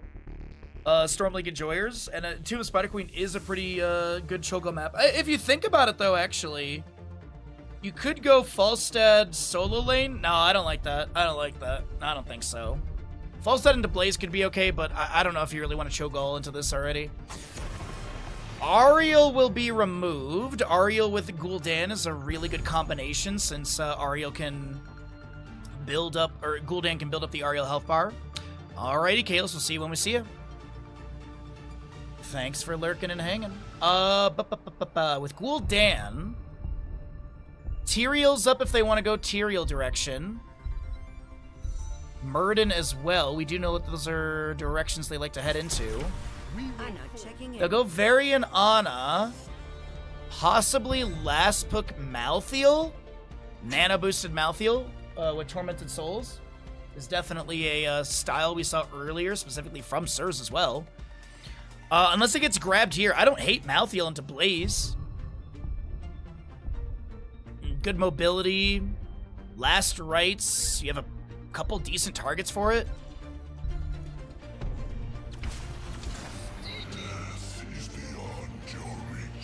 Also, Malthael is a Final Fantasy character, as they have all the belts you could possibly need. Stitches is exciting. Kind of expected now that you see it, you're like, oh yeah, Malfurion, Falstad, Maiev.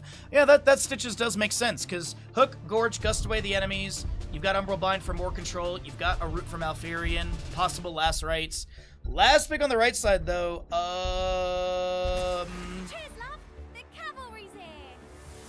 Sticky Bomb to maybe slow down Stitches a bit.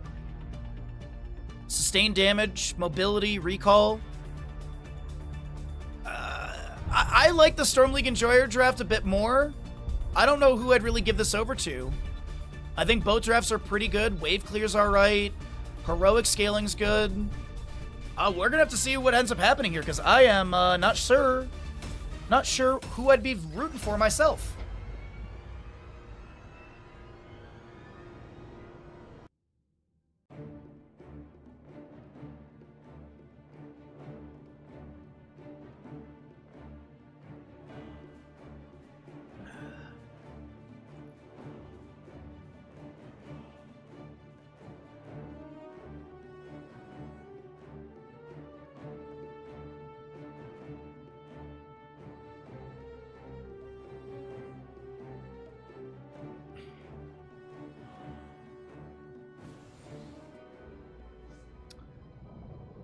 Here we go, everybody. On the left-hand side, Storm League Enjoyers here for Tomb of the Spider Queen with Aryan Maiev, Malthael.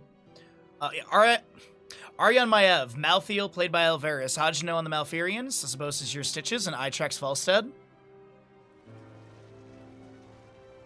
Right side will be Sirs, with your Nano Gul'dan, Side Tracer, Scorch Ana, Dark Wolf Varian, and Casper Blaze.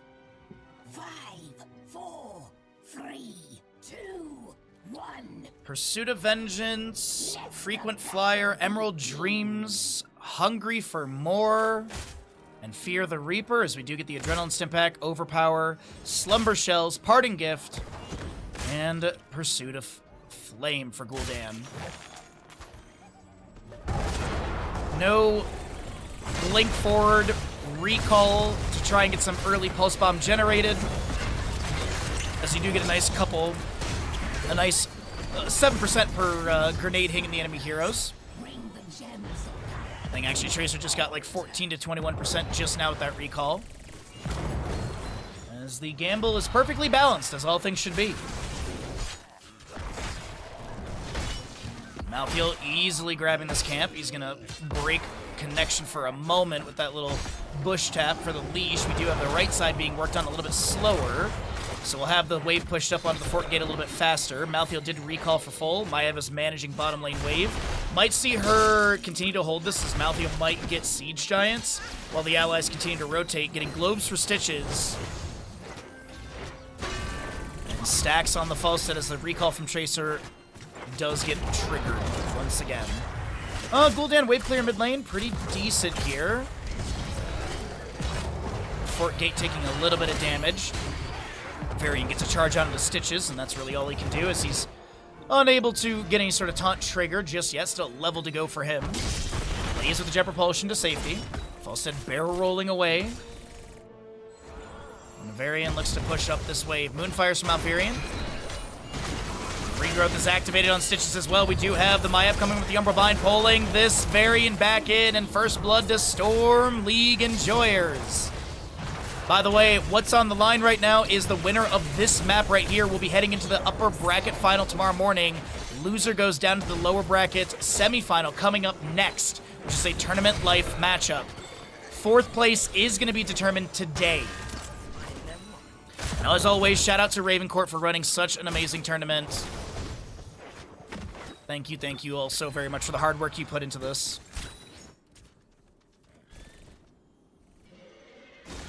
Falstad does have his first milestone already, or close to it actually. You need 60 for the 20 additional damage. It is taunt Varian as anticipated. Sleep Dart misses. That might have been debilitating dart actually onto the Stitches. A hook nearly hits the Ana, as I think she might have exited Shrike mode for a little bit of movement speed bonus just to get ever so slightly out of that hook range. Charge, late taunt from Varian into a Sleep Dart onto this Stitches. He's gonna get hit with a Pulse Bomb. But a root from Malfurion, a hook onto Tracer. She blinks off to the side, and Stitches won't be taken down. But man, playing with fire with that hook attempt, I thought there was going to be just a little bit of damage to take them down.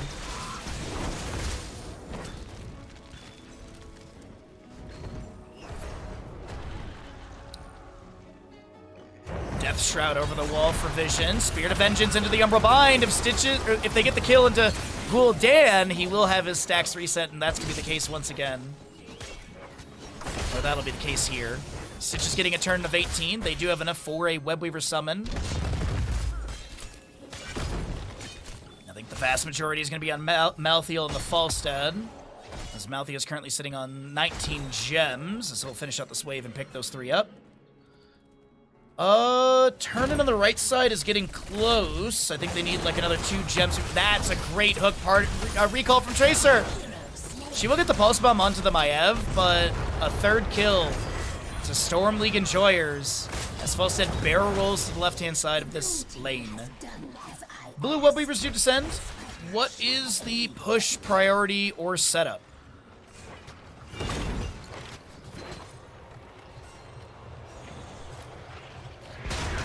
Nice barrel roll from Falstad, avoids the taunt trigger. A hook from Stitches attempted. There's going to be a taunt onto the Falstad, but here comes the allied team with the Umbral Bind onto Gul'dan. He's at 6 stacks. Might be reset back down to 0. Once again, the Fan of Knives getting some resets for the Maiev. Spirit of Vengeance and Sudden Vengeance will get that kill. As we do have your Ana slept, hooked. Is she taken down? Umbral Bind says yes. The taunt from Varian did trigger, but this Webweaver phasing is looking pretty promising for the top lane. Stitches heads into mid lane. Damage as well as experience. Malthael currently managing bottom. Blaze chunked quite a bit.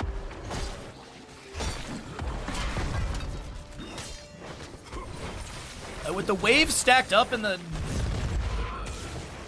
objective at 50%, this is easily top lane Fort taken down. This is a huge start for Storm League Enjoyers, honestly. They might, I was gonna say, they might get the kill into Blaze bottom lane. Nah, Alvarez is gonna play this safely, and that's smart. What are we looking at for gem count overall? 20, 30, like nearly 40, if not over. Not enough for the turn-in, though. 46 to 55. Falstad barrel rolls forward. The hammering is good. And that'll be a kill onto Tracer. It's looking like 7 gems were dropped by her. Fort. Leave is going to be taken down here. They still have a thin minion wave. Containment disc onto that Blaze. Falstad flying for the gust. He does have the angle. There's a sleep down to Stitches. He's awoken. The Jet Propulsion lands right into Stitches in the bush. And Casper, with 14 gems, will be taken down. The Fire Bat falls. Gust, Gorge, Tranquility, Containment Disc, and Malthael. Not sure if he wants Last Rites or Tormented Souls. I think he's honestly debating it, and it's going to be Last Rites.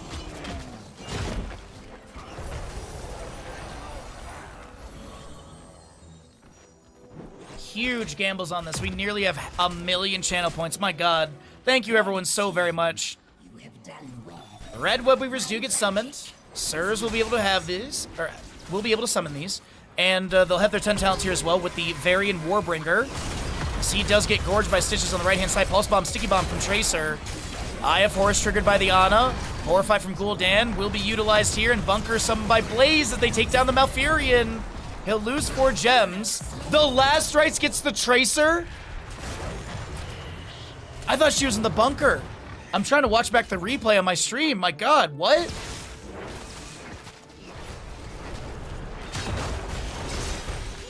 So top lane Webweaver will be cleared.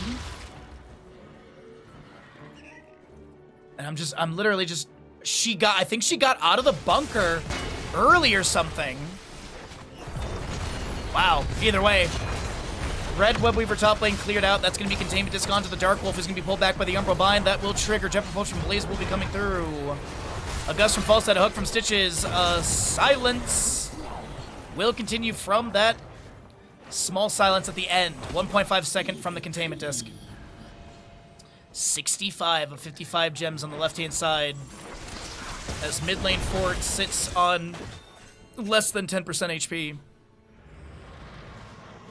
And the egg, ready for gems to be donated. Falstead resets for full mana. Eye of Horus from the Ana, interrupting a little bit. But with these kills, with the siege, this is going to be 13 talent here, significantly faster on the left-hand side.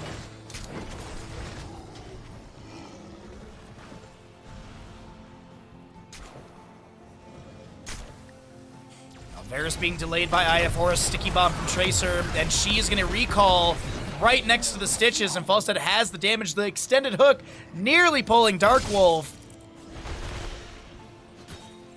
It's an 8-kill advantage right now with Blue Web Weavers descending and a talent tier as well. Stitches might just walk up into the Gul'dan. A Sleep Dart will delay. Uh-oh. Oil Slick. A hook. Umbral Bind does pull Nano. Does not pull a Nano. The Horrify was utilized. Gorge. As the Containment just flies out, it misses. Last Rites will set up the kill and give a second stack for Malthael. And that's going to be, what, 5, 10, 15, 18 gems, I think, are going to be lost by Gul'dan. That is a rough go. Meanwhile, the wave in mid pushes up onto the fort. That'll be taken down. Boss has been started. And Web Weavers are summoning. This is Storm League Enjoyers on a tear for map number 5. They want to be entering into the upper bracket final tomorrow morning versus Skibidi Exodia.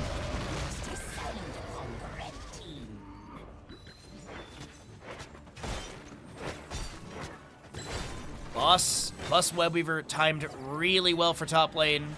Stitches might be looking for a hook into mid, but no one will be pulled. Hajino anticipating that hook to connect and having the root down. As this is Spirit of Vengeance. The activation. Containment is the fort gate. The keep gate was still up, and that was a little risky. Gul'dan just deleted right there, as there's going to be a hook Gorge onto Varian. He's going to try and charge to a minion. He's going to try and delay out the enemies, but there's a hook from Stitches. Dark Wolf, Last Rites was applied. That's a third stack. Keep is going to be taken down. Is this a GG push? Sai is low. False can't get the kill, but that is a hook. Bunker stun by Blaze. Can Casper get out? Pyromania is active. Boss at 75% health. Webweaver at 25. Top lane Webweaver is the only one left. The Umbral Bind will not get the pull into Scorch here.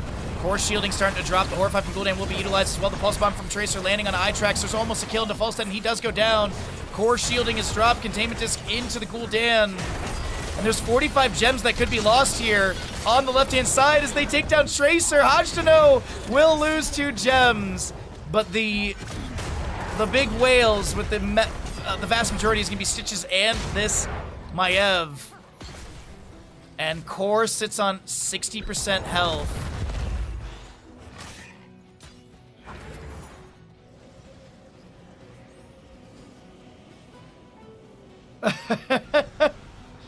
Spankist, how you doing today, bud?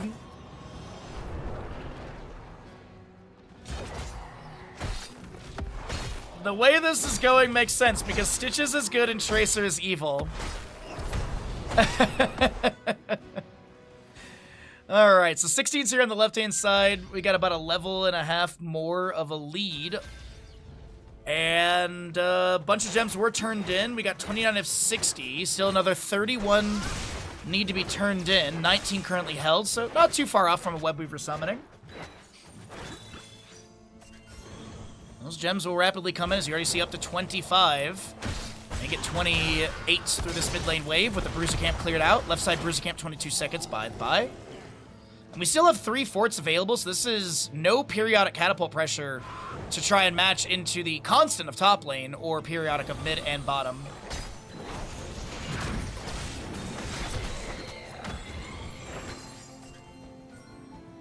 Varian does get a small amount turned in, just trying to deposit a few, but here is that blue Webweaver summoning with mid and bottom pushed in a little bit. How are the keep gates looking?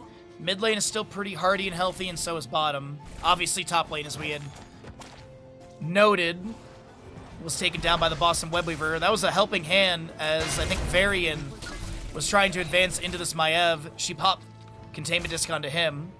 Looks like there will be the Webweaver zone for the moment. I'm looking to see who's got 8 gems potentially. I think it's the Stitches. Literally needs to be the turn-in, yeah. Casper at 29. Could get up there. 45 of 55, 10 needed. And it's split between a couple players on the right side currently. Hook almost gets the Ana. Horrify pushes Malfurion off to the side. False head. Fly Gust into this engagement. Ana hit with the last rights and then taken down for the 4th stack. False head bear rolls forward, looking to take down Nano with 18 stacks, and bye-bye, Nano. Umbral Bind looking to pull this Tracer off to the side. One auto from False will be enough as she recalls, but she will be taken down. This is going to be Dark Wolf chasing into False, who bear rolls aside. The bunker comes down from Blaze. They're going to prioritize the Varian kill. Varian gets the Falstad, but he is going to be the next to go down, and that's a lot of gems dropped by him. The economy shattered on the right side. Malthael still chasing out a Blaze. Last rights is 19 seconds away, and it's everyone's favorite Northern European country. Finland! For what could be the fatal push in this. I think they're going to confirm double keeps in mid and bottom, though. Ana's back. Gul'dan is here. 3 seconds on Tracer. Gul'dan has not been able to finish that level 1 quest. He does have Rampant Hellfire 16. So he is back trying to get those 30 stacks on the level 1.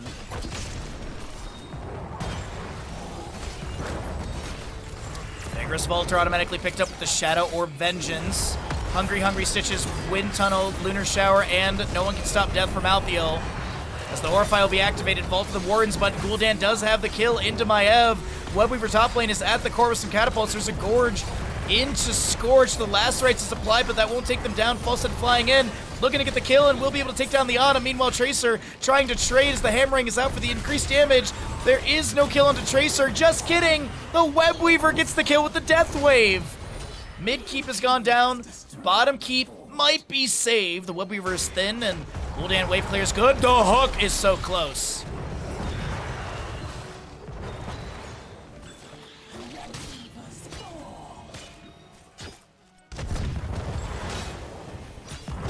Yep, there it is. All right, so it's still 21-8 in kills. Boss, by the way, is up.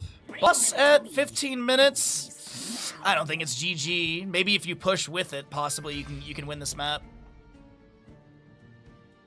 They're gonna try and get the 10 gems needed for the summoning. I don't think Maiev will be here in time, so this will be Red Webweavers pushing the lanes out. But oh, Varian, he's fine.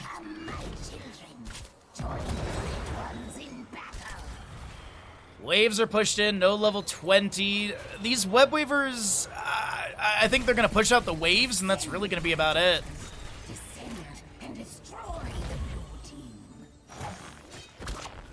I thought Varian had double backed into that hook. Alright, so top lane Webweaver cleared up by Falstead. Mid lane gonna be managed by Malthael and a few others. Varian charges, gets gorged by Stitches. Root is placed. The Eye of Horus from Ana is active as well. We do have that Deadeye level 20 upgrade with the Haunt, gets stuffed, Galore to the Alliance and Fortified Bunker. Pulse Bomb takes down Falstead and he loses his pursuit of Flame Stacks as we do have Malthael falling as well. Sirs are turning things around post level 20 with the triple kill. And this Webweaver phase should find a bit more. Hook onto Blaze. No Gorge as Bunker will be forced out.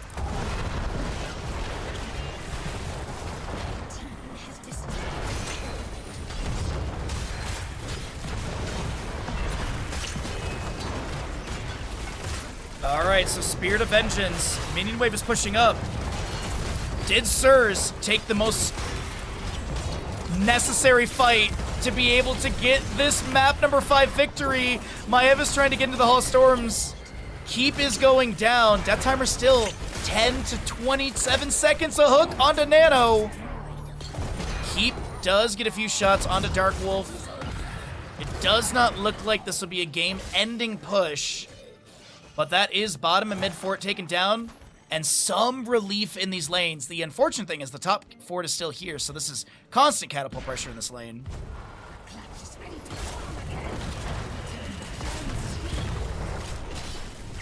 Let's see, 41 of 65 held on the left side, 43 of 60 on the right. Boss will be grabbed. Falstead goes to push out the wave. He's at 288 stacks, maybe even more after this wave. He's very close to getting his mythic completed to be at 195 additional damage on top of his auto attack scaling. 38 gloves for Stitches. He needs 2 more to be able to have that 15% movement speed when unmounted. Let's see, Boss in top lane. Gonna try and defend this fort. Gul'dan is managing that camp through mid.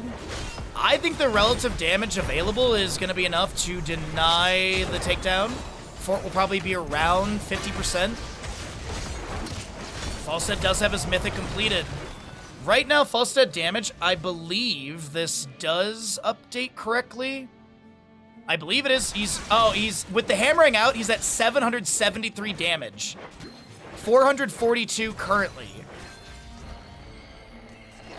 I don't know if the 195 is added to that. I have to do some research in the future.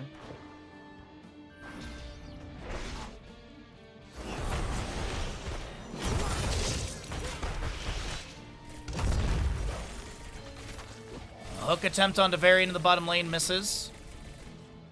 We do have almost enough for Webweaver's summon. It's another 7 gems needed to be picked up. Possibly less, a few more are going to be grabbed here in mid. That's going to be a Vault of the Wardens triggered when Varian charges in. Containment disc onto him. He'll taunt onto Malfurion, who gets the Tranquility activated afterwards. Sticky Bomb with the Get Stuffed level 20 does go through. The Wind Tunnel from Falstead with the Hungry Stitches. Nano will lose those stacks again. The Horrify from Gul'dan pushing Hajino further away, but that kind of works out because this this Malfurion is very low. Malthael did apply the last rites, but it was on a full health target, and Falstead taken down. Maev trying to make the big play, and Tracer does get traded. There's a lot of gems on the ground between both sides. The Eye of Horus activated. Malthael, does he have a last rites? The Jumper Potion goes in from Blaze, and he'll be taken down. The hook lands on a Varian. Last rites up in 25 seconds. Dark Wolf trying to take down Hajino. And they don't get the kill. The hook lands! Ana, next to fall. Webweavers are available, but it don't matter, chat. We've got Storm League Enjoyers advancing into the core of Sirs in map number 5. The GGs have been called, and Sirs fall to the lower brackets in our upcoming best of 5. And we'll see who is going to be taking 4th place in the tournament today. G frickin' G, as Storm League Enjoyers find victory on Tomb of the Spider Queen.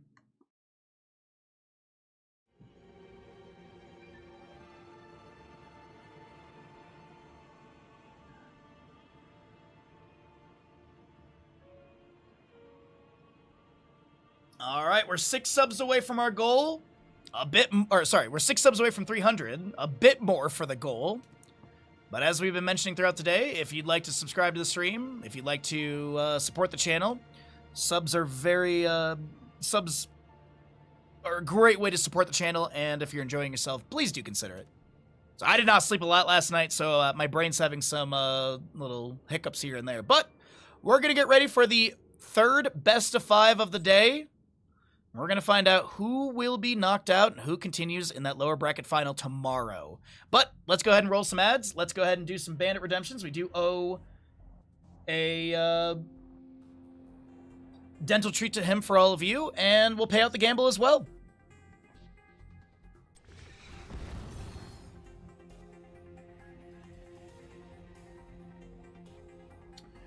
So, Storm League Enjoyers. They did win the map. That was honestly, that was a wild series, but we still have one more best of 3 for all of you. Sorry, best of 5. Best of 5. One more best of 5 for all of you. So we'll be seeing the Clawy Kittens on the left-hand side, and this will be Sirs on the right. Scale those down so they're a little bit more equal in size. Oh boy, man, that was a wild series. That was really fun. All right, Storm League Enjoyers did win, so let's pay out the correct gamble. Channel points go to those that won. Oh my god. I'm doing my part. I'm doing my part. I'm doing my part. I'm doing my part too. So many months.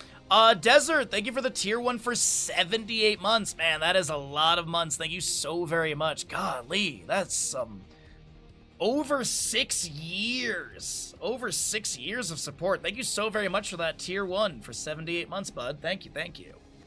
Alrighty, let's push the add button.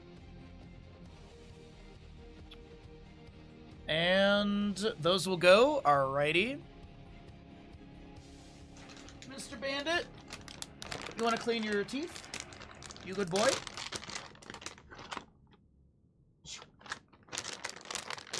Small, alrighty. How you doing today, Filipino? Yeah, points to burn. What a waste of points today. You can't even see it. I could say that it's on right now and you wouldn't even know.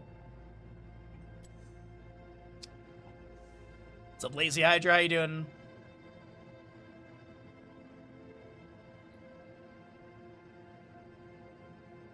Alright. Misclick? What's a misclick? The sock?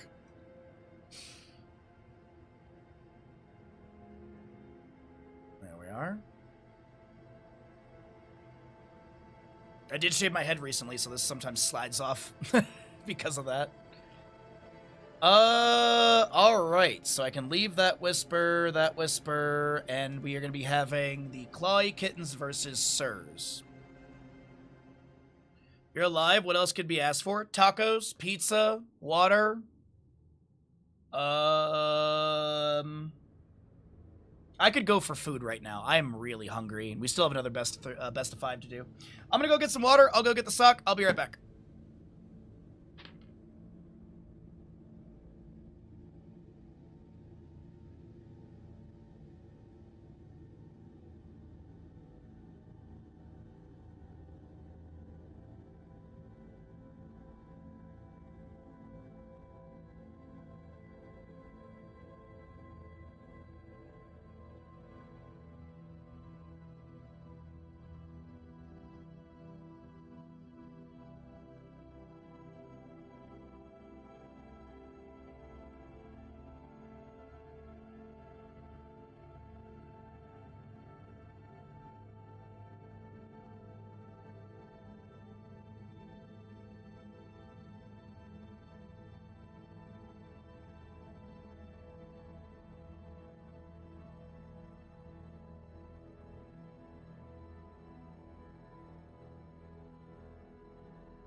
Watery taco pizza? Ew. Why, Zergy? Why? Bandit, dude. Hey. Did you clean your teepees? Huh? Did you clean those teepees? Yeah. What's up, bud? Got one more series to do. And then we go for our adventure around the lake. Yeah, and then it's adventure time.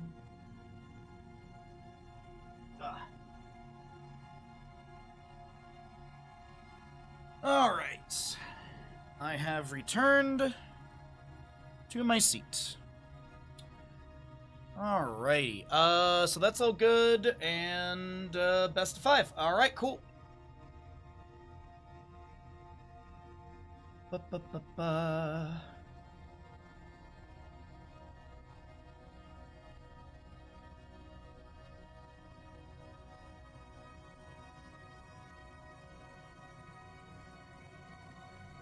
My stomach is, I'm so hungry right now. I don't have any snacks in the house either. I don't know about all of you, I always go to the grocery store and I'm like, I should get something to snack on during stream or something like that. And then I go to the grocery store, I'm like, no, I don't really need it. And then here we are. And and then once again, like, man, I wish I bought snacks at the grocery store. But that's also like the way it goes too whenever you have a tournament day like this. Like, we have 3 best of 5s, and I don't prep with any food or anything, and we get like insanely long games, and then watch tomorrow, I'll have snacks and watch it be like 3-0, 3-0,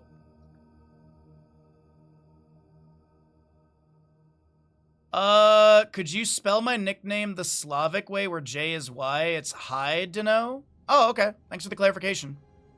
Yeah, in English it's Hajdeno is the phonetic way that I would do it. Thank you for the clarification.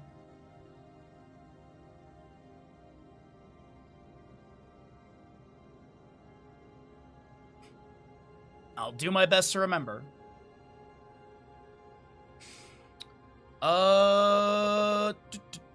So next lobby is not made yet. Okay, so we're still just waiting on the lobby to be made.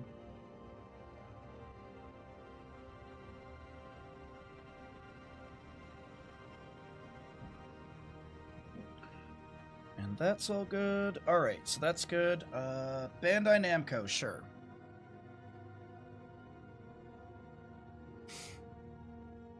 You had a 40-minute Haunted Mines game last night, would not recommend.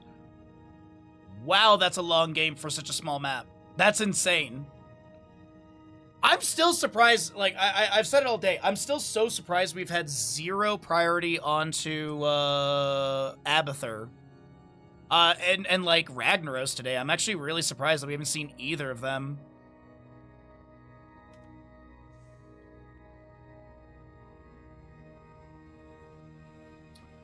Alright, well, we got water. Ads are out of the way. We might need to run another ad block because there's a possibility if this doesn't get going, the ads are going to get a little too close.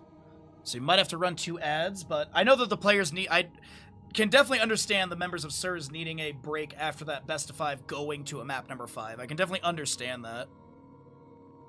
But yeah, so we're getting ready for the final best of 5 of the day, and then tomorrow is going to be...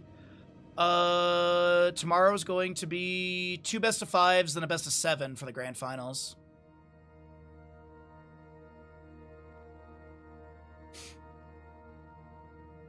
Oh, thank you, Zig. Appreciate it, bud.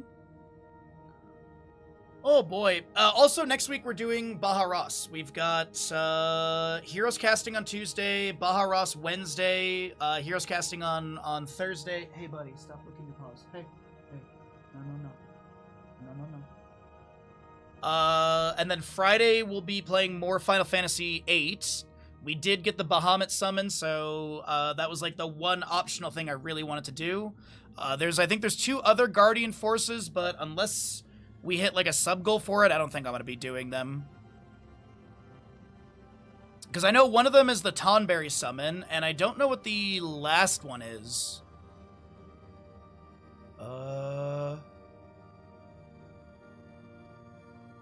I'm trying to think like what it could be. Oh, probably Phoenix, right?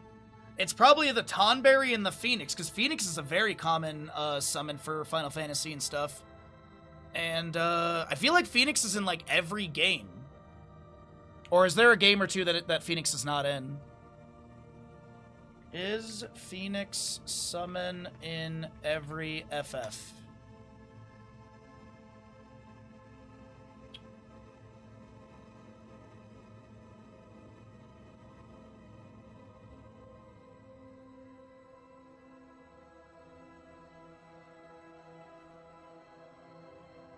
Final Fantasy VI features the highest number of player controllable summons. 27 to 31? Because the Pixel remaster adds 4 more? That's wild. So it looks like Phoenix is only in 5, 6, 7, Crisis Core, 9, and 8. Oh, 8. Sorry, yeah, it is an 8. Okay. So, yeah, I guess, oh wait, that's Crisis Core. So yeah, Phoenix is probably, it's probably the Tonberry and the Phoenix are the two that I won't be getting. As I said, unless we hit a sub goal, but we gotta hit this one first, and this one's been a doozy that we've been trying to hit for a little bit here. I'm getting the gut feeling that, maybe chat doesn't want me to stream Wolverine on the release day.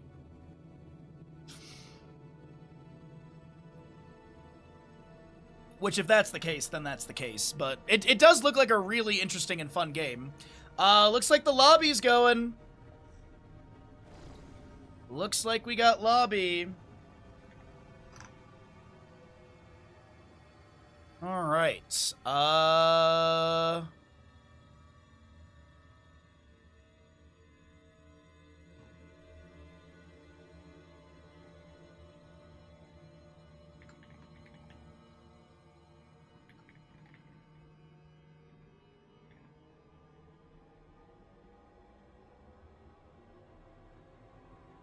We do have that new patch out as well.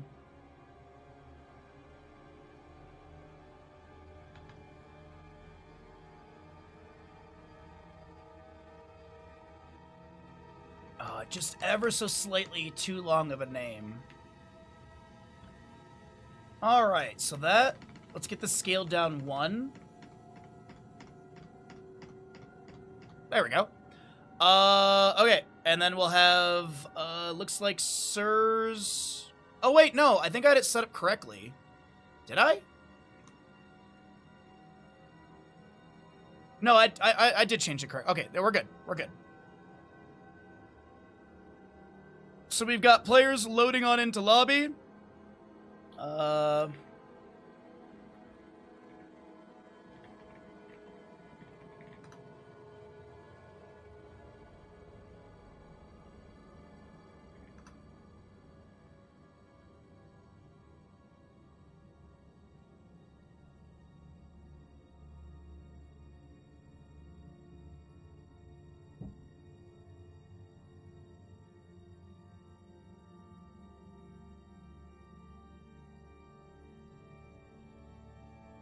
Alright, so we're just deciding on, players were just asking about sides really quickly.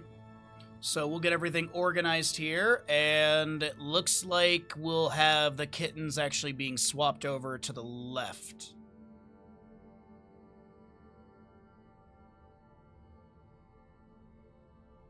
On the tournament website, it's kittens on the right. So alright, cool.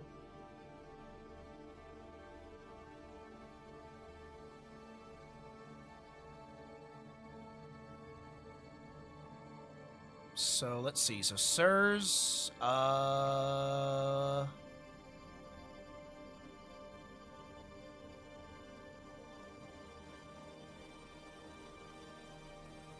okay, cool.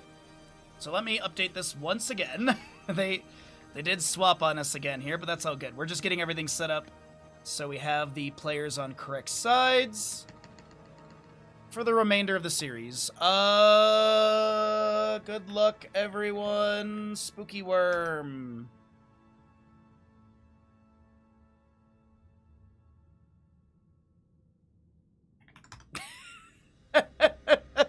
Sorry, Casper was asking who needs crown for the draft.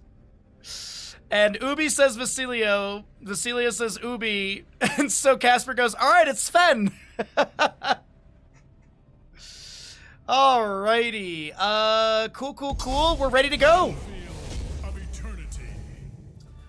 Welcome in, everybody, to the lower bracket semifinal.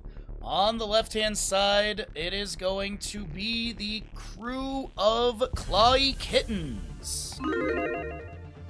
And on the right, it will be Sirs. So this is an elimination matchup. The loser of this best of 5 will be taking 4th place and will take 0 monies. Or technically whatever money they've gotten from the other play days, because the other play days did have some payouts. But yeah, 4th place is $0, 3rd place is €0, excuse me. 2nd place is €200 plus any previous winnings, and 1st place is €400. But we are going to determine that 4th place right here in this series. We've got the ads out of the way, we've got the Twitch prediction rolling for all of you. And rules for the draft: there is no Meta Madness style of draft, no Fearless draft, whatever you want to call it. It is a standard Heroes of Storm draft. Heroes can be picked and played multiple times, no ban carryovers or anything like that. When we get into the Light Hots tournament next weekend, that will have some very interesting rules, but we'll talk about that next weekend. But there is another tournament coming up next weekend starting, I think it's just a Saturday-Sunday thing. It might just be a one-day event, but we'll find out as the week does progress. Chromie Tyrande ban, Battlefield of Eternity, very strong map for Tyrande. We also do know that Sirs do have a very strong Tyrande player on their team as well in Scorch. Hanzo and Chen will be banned. Hanzo did have some really good play by Holpaka in the first best of 5 of the day, but obviously the series did not go their way as we see them here in the lower bracket semifinal. My heart. Shy, thank you for the raid. I appreciate you bringing your friends over here. Welcome on in. We're in the lower bracket final. As we are going to get our Banshee Queen, Sylvanas, to start things out, and I don't hate it. But the answer is going to be a Blaze Li Ming from Sirs, as they want to have that Li Ming race, the reset potential, poke, and burst ability. Follow up onto the Blaze Jet Propulsion and such. And thank you again, Shy. I appreciate that, bud. Thank you, Rob Dog. Do your worst. For the frozen throne. So we get Burrow, Impale, you've got your Rel, Righteous Hammer control, and Slow with the Avenging Wrath, which was buffed in the most recent patch, I believe from 50 to 60? Might have been from 40 to 50, actually. That sounds more correct in my head. No, you're good, Shy. You're good. I did turn that alert up recently, so that's why. I probably should turn it back down, but... Lucio will not be in the house as he is banned away. Could be an Ana ban as well. I could definitely see these being both healer bans. Ana Li Ming, definitely a nice combination with that nano boost. Indeed. Let's see, though, with Blaze Li Ming... Diablo could not. No, I don't think you want a Diablo. I could see Murden though. Murden might be decent.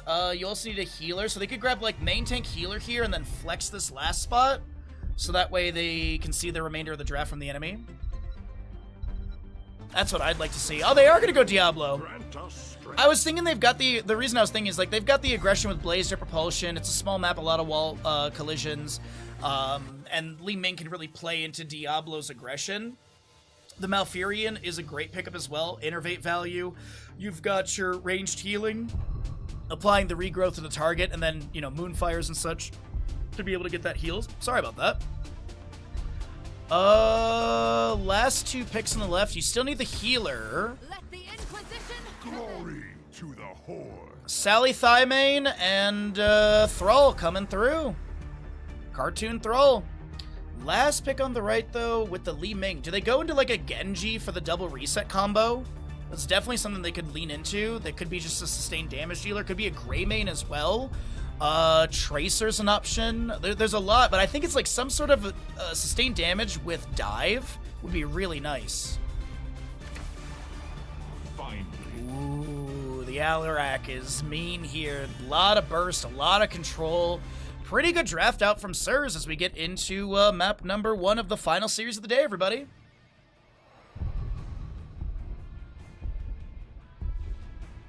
Did you see the small hotfix yesterday? Yep, indeed.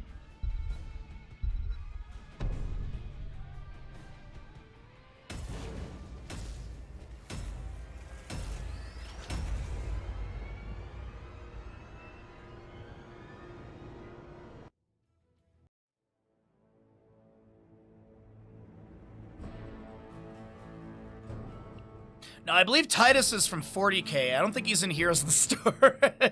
Tychus honestly could have been an option, but I think the Alarak is really solid here.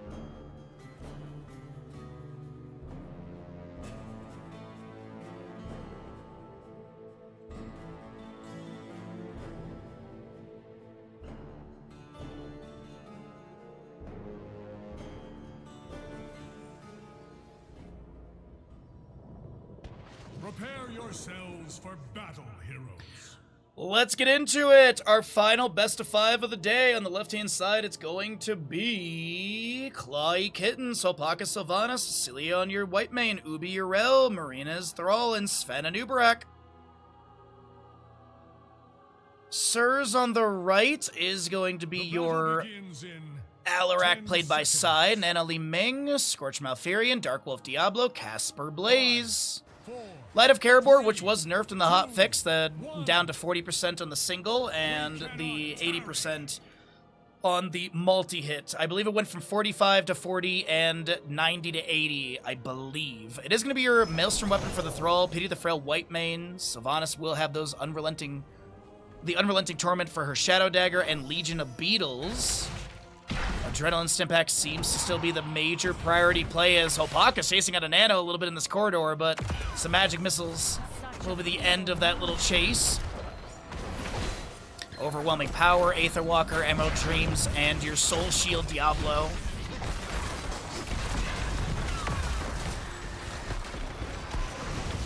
Shadow Charge, edge of the wall onto this Anubarak. Blaze follows up with a Jet Propulsion. Sven trying to get away with the Burrow Charge, and does. Get away as Urel comes in with the Avenging Breath. That is going to be a dive onto Li Ming, and she does get taken down.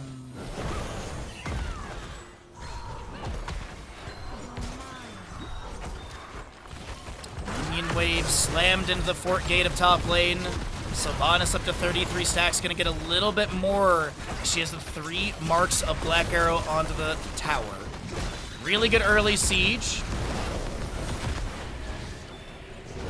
As Diablo re-engages with another Shadow Charge, the Roof of Malfurion connects onto your Sylvanas. She'll be hit with a Jet Propulsion, the Magic Missiles. I honestly am surprised that Hopaka didn't die there. I thought there was going to be enough available damage to get the kill into the Banshee Queen, but she lives. Another combo. Onto Ubi this time. Sylvanas Haunting Wave into the Dark Wolf, looking for that sustained damage. The Avenging Wrath does have that significant slow, and I do believe it is 60%, because that looks like a 60% slow to me. It is, yeah. Why Urel got a buff on Avenging Wrath slow is beyond me, personally, but alright. Don't really think she needed it. Maybe Saint Dev is just a fan of Urel, and they're like, ah, yes. My Jernai Queen must must terrorize the enemies. We do get that Aegis of Light, by the way, at level 4. Avenging Wrath giving the 40 armor to allies. Uh-oh. Haunting. Whoa, the Haunting Arrow is good. Ubi is living? How? I mean, it's white main healing, obviously, but, like, Jesus, man. There's been so many attempted kills that just don't go the way of Sirs, and it's gotta be so frustrating. Overpower, Righteous Hammer answers back, and the Avenging Wrath over the wall. Okay, alright. I gotta be honest, I'm surprised. White main, by the way, does have a baseline on Searing Lash now. This did come through in our most recent patch. You permanently increase the white main maximum health by 3, mana by 2. Heroes hit with the second strike of Searing Lash count as 2 hits.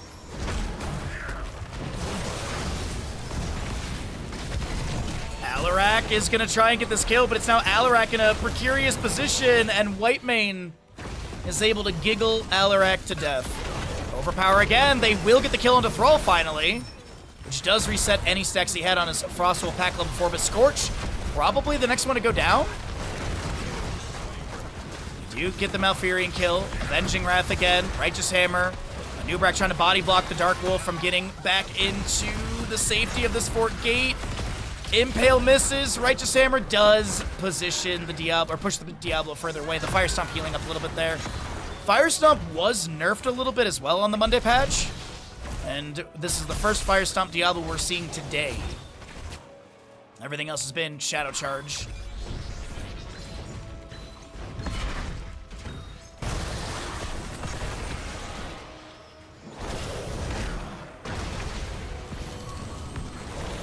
Arcane Orb flying out. Objective is still being worked on here. We haven't even gotten to the second phasing.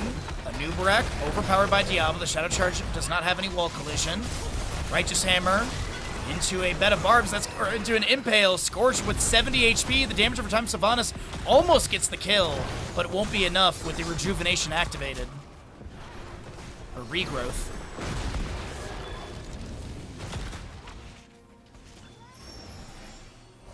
Thrall is doing his best to race right now. Sylvanas and the rest are currently defending. Blaze does get a wave in top lane. The experience is still pretty close, but it's probably because there's been such a delayed fight here, and Thrall does need to back off and clear out the top lane wave. Alpaca, I don't think they have another Haunting Wave for a few seconds. Gonna try and get away. Trying to zag. There's the Haunting Wave teleport. The Zeal was applied. Twin Flames nearly get the hit, but won't be able to connect onto the Sylvanas once again. Thrall does get the objective to halfway. We're looking at a close to 2,000 difference in HP. That is, by the way, the BlizzCon skin. You can get that Thrall skin for free by opening up your Battle.net launcher right now and claiming it on the Battle.net launcher. Just heads up. In case you're like, dang, I want a free Thrall skin, there you go. No purchase necessary. Sven on the right side, trying to delay the enemies a little bit, and this will be objective picked up by the Clawy Kittens. And Sven, can he get away from Casper? Should have a burrow available, but I don't think Sven's going to be taken down. And the Immortal will head into bottom lane. Uh-oh, Sylvanas has no way of getting out of this alive. Wait a minute, unless Whitemane is just going to be an S-tier healer. Just kidding. No, she gets smashed into the wall and then taken down. Li Ming gets a reset, and that'll be the double kill. 6 sadism as well for the Alarak. He's up to 110. Max sadism can be 150, as the Alarak does have that show force level 4. No permanent reduction at level 7, as the applied force will be a minus 10%. But this is going to be Thrall moving the wave onto the fort top lane. Well, they do lose 2. This is going to be top fort taken down, bottom fort at 50%. Nubrak's able to burrow to safety. I must rest for a time.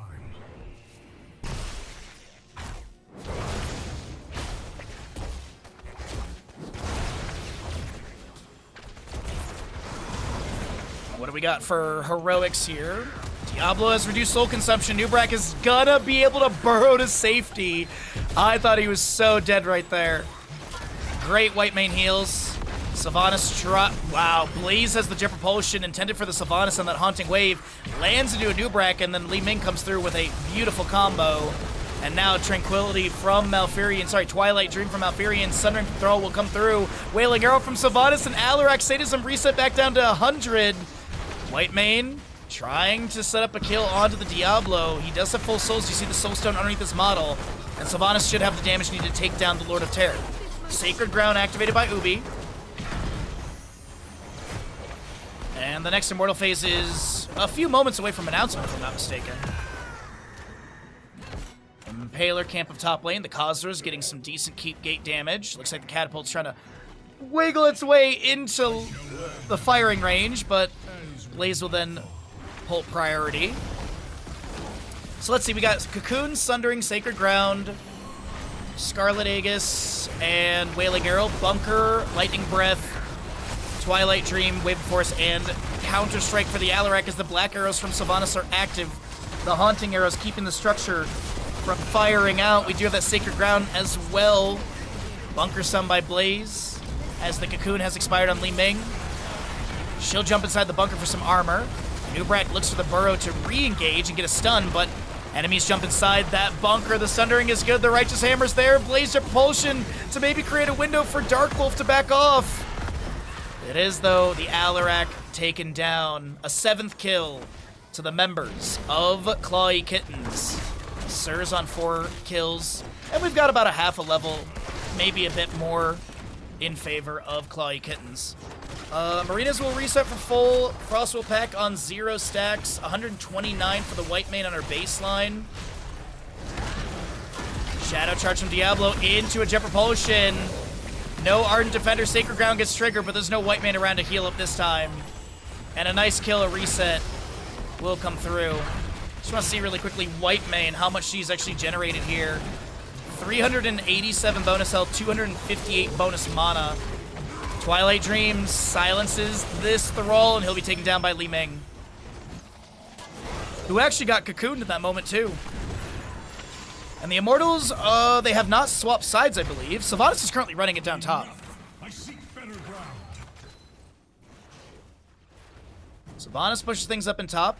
Alarak is going to maybe try and set something up with his team onto the Anubrak.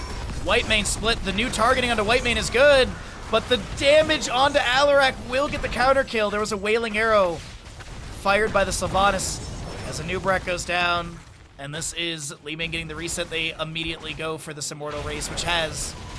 It did swap sides, actually. Okay. I don't believe the crew of Clawy Kittens think they're going to win this, but they can at least weaken the shielding of the enemy Immortal. And you've got Hopaka at 336 stacks at 10 minutes 30. And this Immortal heads into top lane? Top lane, okay.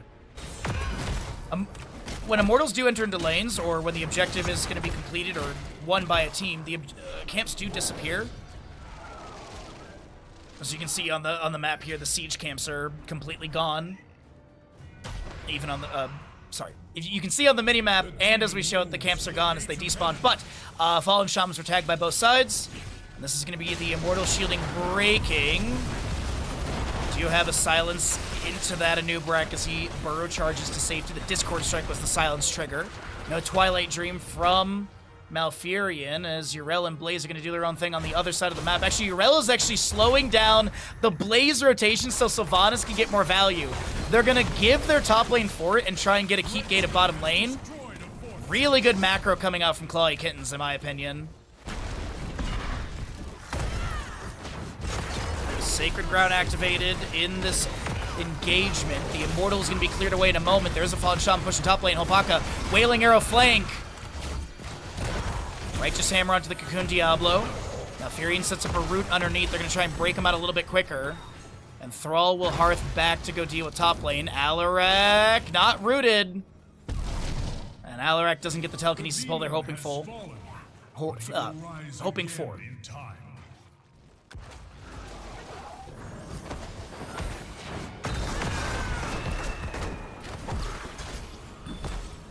So top keep has been saved. It's a very close game number 1 in this lower bracket semifinal matchup. And we'll see 16 talents here soon on the left-hand side. About a half a level lead. And Immortals will be in the next... the next facing of the Immortal will be north and south positioning. Diablo Fire Stomp triggered. Do have Yrel with the Righteous Hammer charged up, and she'll just go clear out the bottom lane wave with that, losing the remainder of the gate. Let's see, Evasive Fire. You do have the Harsh Discipline with the Lashing Out. Templar's Verdict, Alpha Wolf, and that's going to be the epic enter of Anubrak. Sylvanas is going to lock down some of this keep gate structure. Just gonna try and take this down. Also, if she can get a few more autos in, she'll finish her baseline stacks. Alarak discovers the roll and needs to back away. The Sundering will come out as Diablo overpowers Shadow Charge, found connection.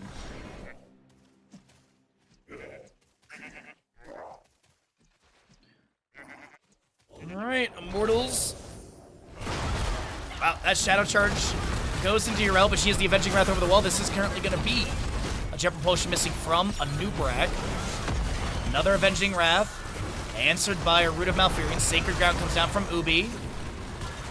No Festering Wounds, level 7, by the way, for the Sylvanas. Li Ming looking for angles. Wave of Force displacing. Malfurion. Silence is good onto Sylvanas, and that is your Banshee Queen taken down, but Diablo Souls will be consumed. We do have the Frostwell pack completed. Alarak gets a telekinesis combo onto Sven. Ooh, Facilio is so very low on this white main. And now Nano, Li Ming left side, blinks over the wall to avoid the Avenging Wrath's collision and damage. Alarak, by the way, 131 sadism. Max sadism can be 190 as he does have Blades of the High Lord. Auto attacks giving 2% to a max of 40. Thrall, White Mane actually steals the kill. Alarak sadism! 142 back down to 100. Sacred Ground from Urel is active. We do have White Mane trying to get those heals over the wall. Blaze will zone her back. Has the Zeal applied. Sacred Ground is still here for Urel. Minion waves are pushing out in favor of Clawy Kittens. And now this Thrall, he's gonna get some trait value and takes down the Diablo, but the Arcane Orb connects, but that is Hopaka. Damage over time. Takes down Li Ming. Plays the last defender, backs away. He's gonna go clear out the incoming waves. Let's take a look here and see where the Immortals goes to. I believe it is going to be top lane, because we still have the tower and no damage onto the keep. Bottom lane keep took a sliver of damage. Our battle cannot remain here.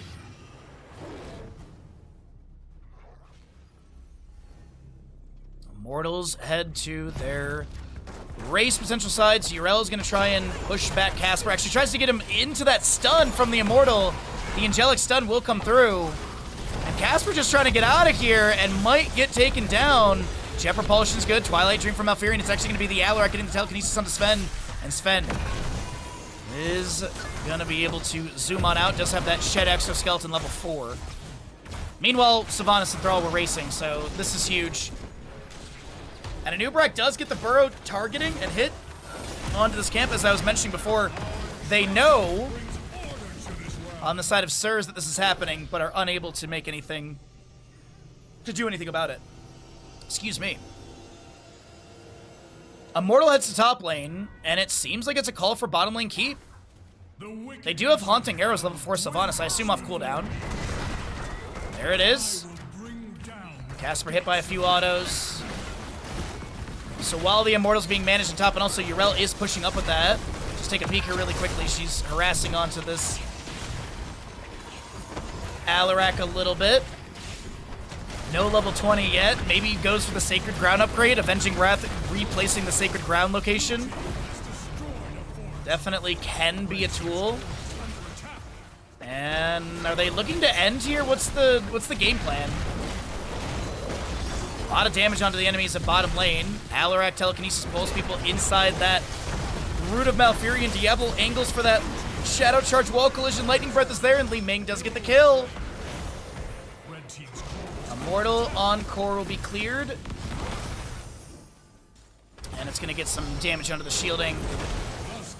Silence onto this Anubrak as Diablo goes in with the Shadow Charge. White Mane's so low, but he continues to just heal up, and that's going to be Scourge able to back away. Anubrak is down to 10%. Picked off by Li Ming, a Righteous Hammer. That's going to be Alarak Sadism reset again.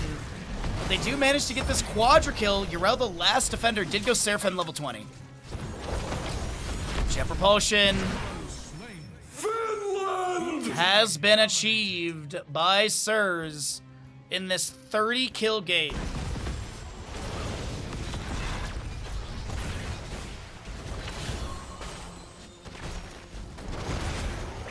Bottom fort looks to be taken down. Unfortunately, there's no minion wave. There's nothing to summon to tank tower shots. But I don't think Sylvanas is going to be looking to run at them and try and make a play. Realistically, she might be able to steal this camp really quick.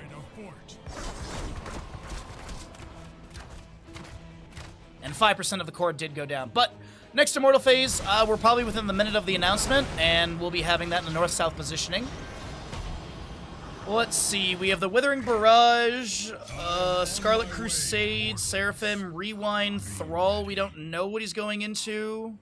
Does have 48 stacks on that Maelstrom weapon, so he's 7 away from getting that movement, or passive movement speed increase, as well as additional damage on top of the 40.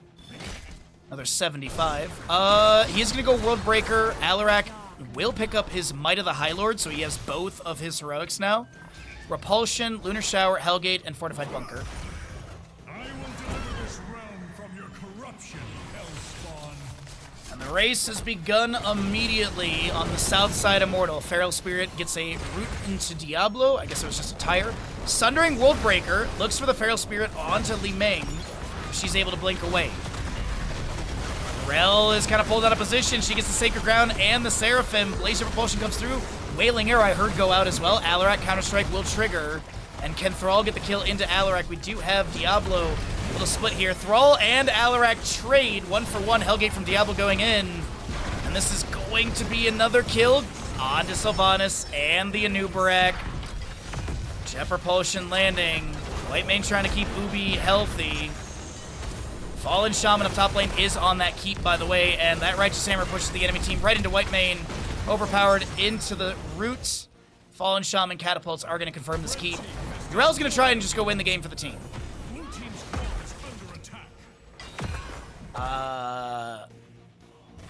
Don't know about that one there in bottom lane.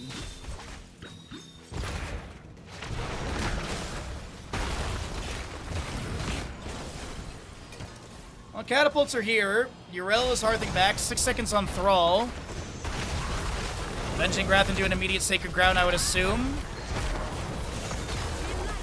Root from Malfurion does zone a little bit, but this core is going to go down. And Sirs have map number 1 in the lower bracket semifinal matchup. GG, well played.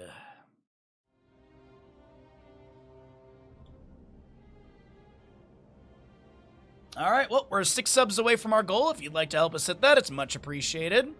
As we are 6 subs away from 300. We're a hike from our goal, but every little bit helps us out. If you're enjoying yourself, please do consider subscribing.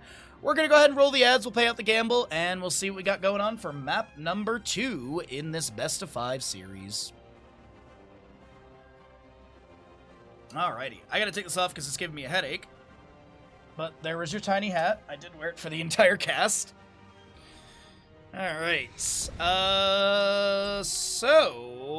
let's see here. Can hit the snooze button once, and we'll pay out the gamble once the stream catches up. GG's in that one.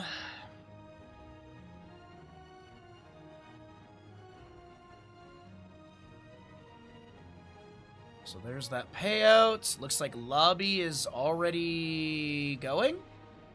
Wait. Oh, no, it was bugged out. Okay, that's why.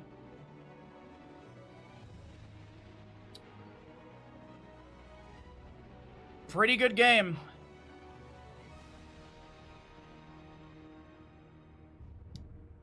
What's the old DJ Khaled thing? Like suffering from success or something? Is that you today, Zig?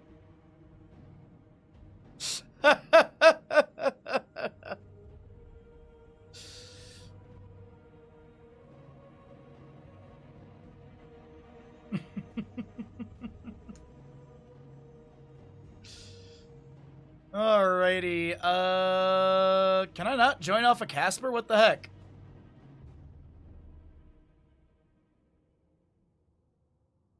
There we go. Alright, so lobby link goes out to those that need it.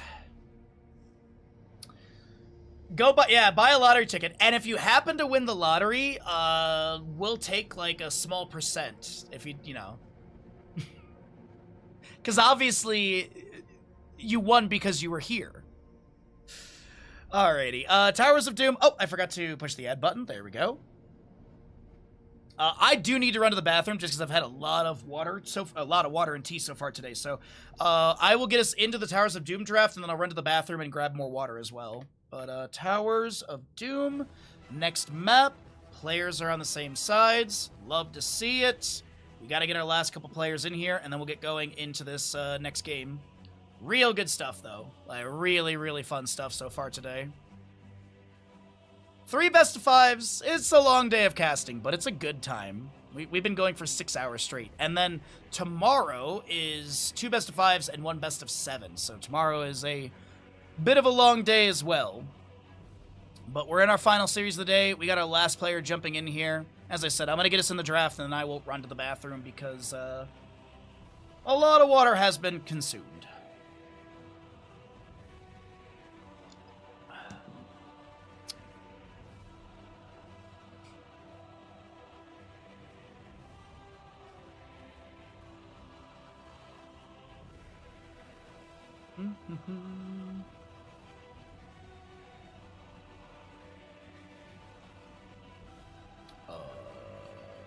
What?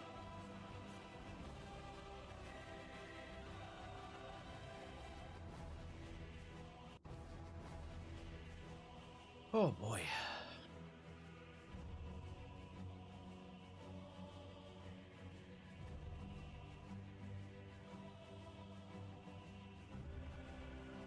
Sorry, there was like a global message from BRB Soaking. I wasn't sure what they were saying. All right. Well, Towers of Doom, we'll see if it's going to be as competitive as the previous one, which literally was a 1 to 2 HP game in the final bell tower phasing. So that was really, really close and really well fought. So we'll see if that'll be mimicked here, if we get a little bit of a change up on the results or how close the results are going to be.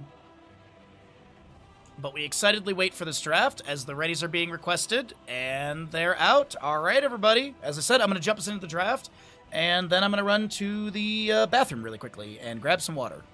Because, in theory, we still have another 4 maps, including this one. Towers of Doom. All right, get your gambles in. I'm going to run to the bathroom and get some water. See you all in a moment.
The crusade calls.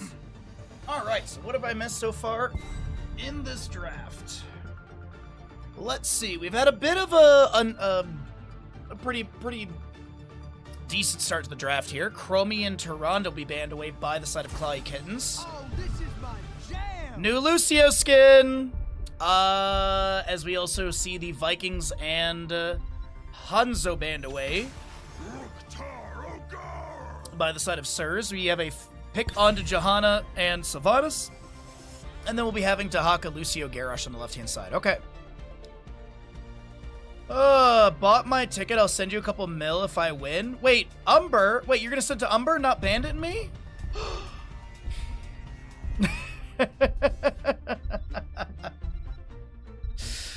Alrighty, Towers of Doom, though. We get into the mid-ban phase. Genji will be removed as well. Dahaka, Lucio, Garrosh. Genji banned away. Okay, they don't want to deal with the mobility, the poke, the harassment into the solo lane, because Genji does have nice availability of that with the cyber agility as well as this swift strikes. Sergeant Hammer will be removed as well. Thank you, Bear. I appreciate it. I didn't sleep really well last night. I'm super hungry, but we're powering through and we're having a good day. We're having a good day. Next two picks, though, with the Sylvanas and Johanna. Need a light. I like the Blaze grab. Good solo lane clear. Double soak is pretty good. Jet propulsion can follow up. Some condemn, some blessed shields. Possibly a mind control. Brightwing also with another follow up onto the polymorph. Arcane flare as well. Try and trigger the trait of healing. With Garrosh Lucio, they need kill threat. I don't think they'll like Zarya Vala. I could definitely see like a hypercarry Vala being picked up. I feel like it's gonna be like a sustained damage dealer and a mage with that as well. So you got poke and such from Junkrat. You got that mage burst as well. Sir's last pick on the right.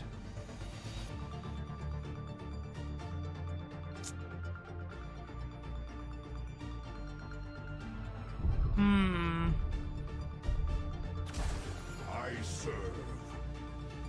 Zeratul is not bad. I was trying to think of like, what's a good mobile hero with some burst?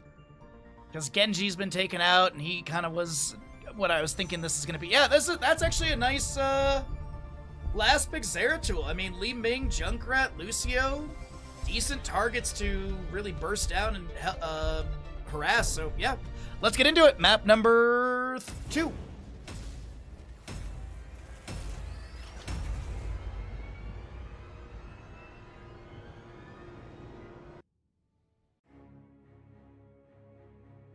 Well, Zig has put 250,000 channel points on the line for Clawy Kittens to win. If you want to play those odds, you're welcome to. Let's get into the next map, Towers of Doom, map number 2 of this best of 5.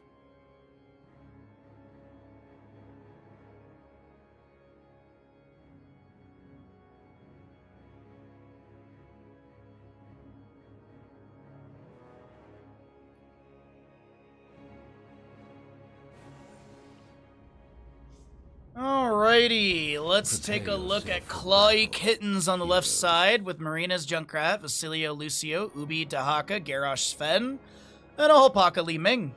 Right side is going to be your Sirs with the Dark Wolf Johanna, Scorch Brightwing, Scion the Zeratul, Nano Sylvanas, and Casper Blaze.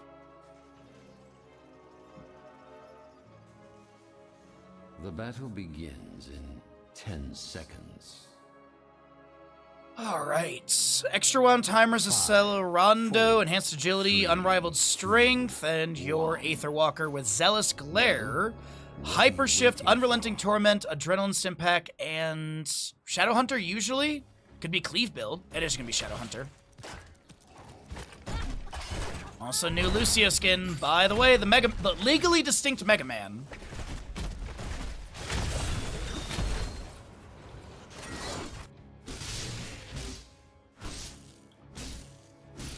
Alright, so Zeratul gets the globe in bottom, misses the singularity spike onto the Li Ming. She'll blink away as well. Sylvanas does have marks onto Sven, and Dark Wolf is going to be zoned back, as well as the Sylvanas with that Arcane Aura Popaka poking in, kind of helping get this camp a little bit faster, trying to look for those magic missile pokes. Zeratul lands the cleave after the blink, but does not further try to take down Li Ming's health. I don't know why, but Li Ming and Sylvanas are just flipped for me today.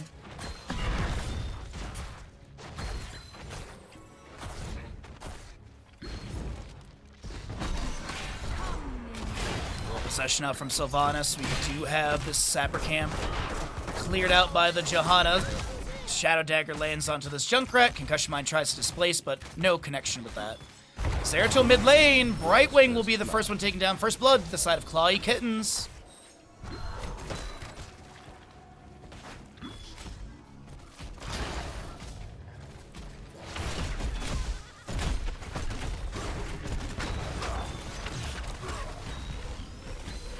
Alrighty, so Blaze is grabbing Sappers for top. Zeratul is going to probably catch the wave. Speaking of catching the wave, we do have Li Ming Junkrat getting this mid really quickly. Concussion Mine for Junkrat just to rotate a little bit faster. First objective is always going to be triple. Top left and right, and the RNG is going to be on your center location. Haunting Wave, max range, and Sven does not have the displacement with Garrosh. Indomitable will be his level 4 pickup. Pretty common stuff, actually, across the board for level 4. No Boom Pow for the Junkrat for cooldown reduction, hitting enemy heroes with Concussion Mines. Going to those Chattering Teeth.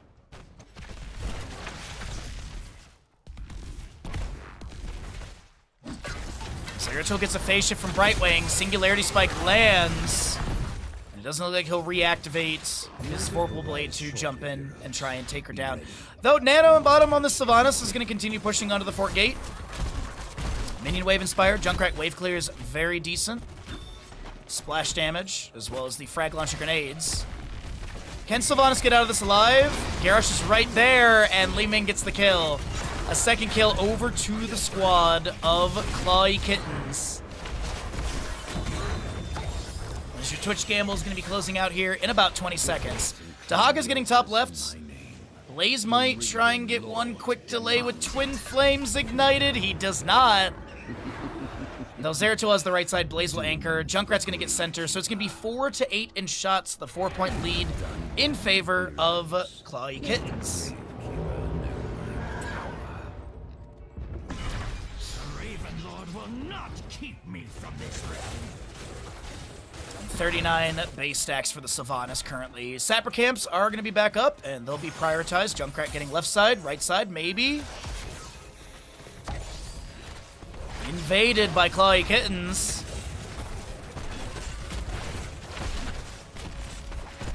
Li Ming does have that Calamity level 7 blinking into the Johanna. Alright, 6 Sappers in bottom lane are available. Polymorph goes out. Concussion Mine pushes Sylvanas. She'll get the Haunting Wave to the right. Sappers collide in to the Fort Gate.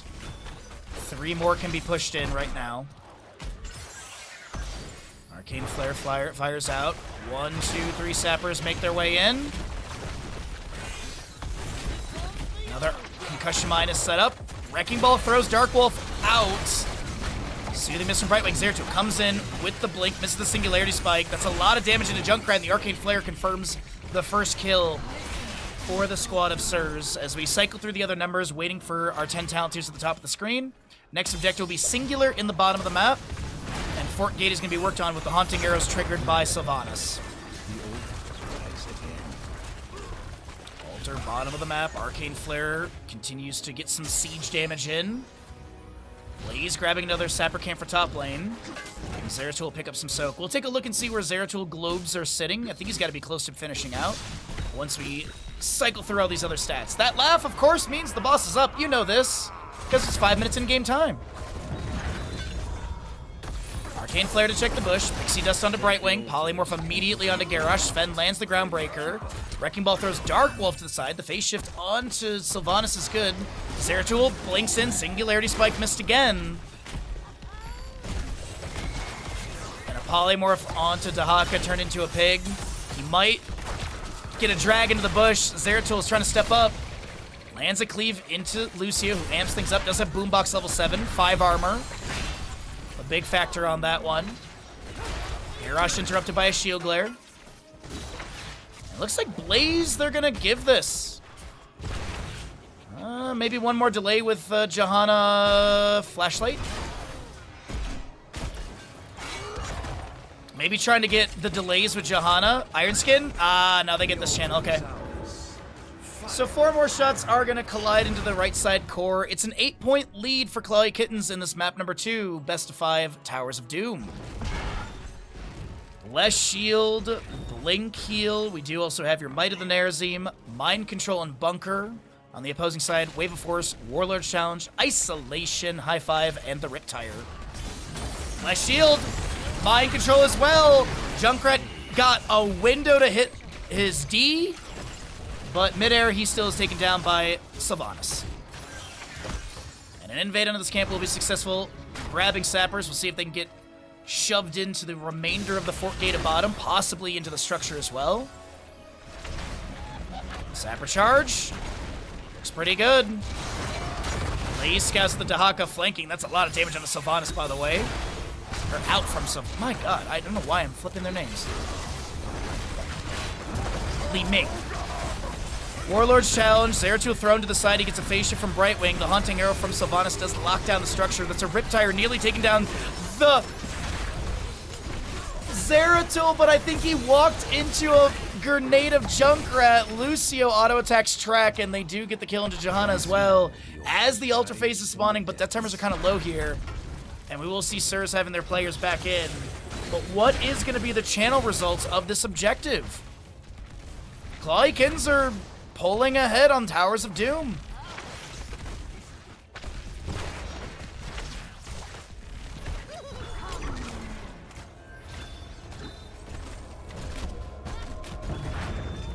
Alright, so Lucio's already in position for the center channel. The time is now. Sylvanas is working on these sappers that have been grabbed from their side of the map. Lucio interrupted by Zeratul, blinks off to the side, avoids that arcane orb. Maybe another delay from the Blaze or Johanna shield glare. Sylvanas has cleared out the sappers, gets the wave. Level 13 closing in for both teams.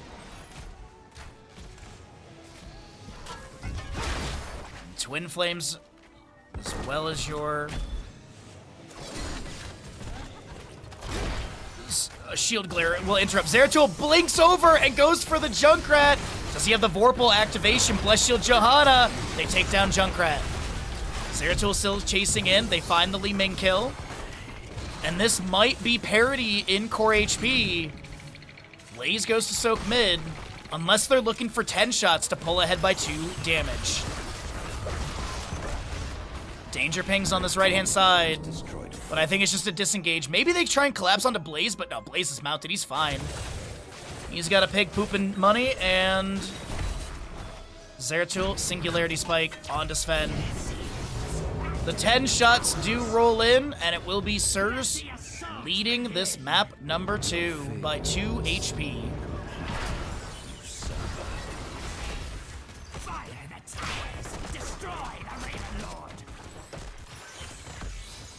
Okay. Zeratul goes in for the cleave onto Li Ming. Steel traps and Chattering Teeth zoning. Mind control onto the Garrosh. Zeratul is so low, needs to back away the Riptire. Doesn't get a ton of value because Johanna Ironskin was active. Sven, ooh, that is a concussion mine pushing one of the sappers nearly onto the death line. The Haunting Wave, the massacre as the shield glare does come through. And it might be 2 more shots into the core with these 2 sappers that are still alive. Zeratul goes for it, and he gets the kill into Junkrat. It's a 24-28 game. Next objective, Singular in the center of the map. Blaze has a wave pushed up. And right side, Sappers up in 10. Left side, 1 minute 50, but there is a mid lane fort gate that could be opened up. Dahaka tried to drag an enemy hero, just finds a minion. Sylvanas nearing her first milestone for stacks. We do have the mind control going out into the Garrosh Confation from Brightwing. Warlord's challenge was utilized. No, it wasn't actually. That was the Indomitable with the Wrecking Ball to follow up.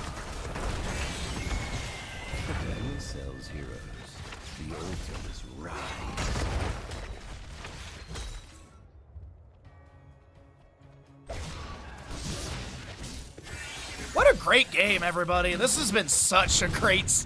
We've had so many good series today. Bunker some by Blaze. You can't beat me. I've got a better ship. You do, Vita? Way to brag. Welcome in, bud. Blaze has been trying to get out of top lane. The Arcane Orb will connect onto him, and Magic Missiles take him down. But here's the thing. Meanwhile, Scorch gets the channel. Sappers are moving in through bottom. Yeah, you get the Blaze kill. You pull ahead and experience a little bit. Zeratul nearly tries to one-shot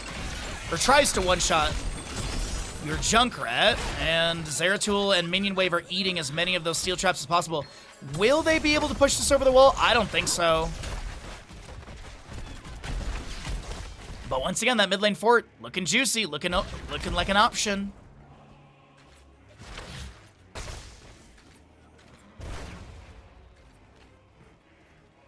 All right, so 2 seconds on Blaze. Zeratul did rotate out just to be able to pick up more soak for the allies. We have 16s on both sides as well. Lucio with the up the frequency, or up to 11, sorry. Another sapper camp to be started by Sirs. And our upcoming objective is triple. With the current shots available plus boss, that would be GG. If Sirs is able to get all of that, but that's a tall glass to fill as we have Garrosh so very low. High fives raining in from the Lucio as Zeratul Cleave almost takes down Sven. It's Brightwing getting popped by the Li Ming. And, that was the most weird rotation from these sappers. The altars are rising heroes.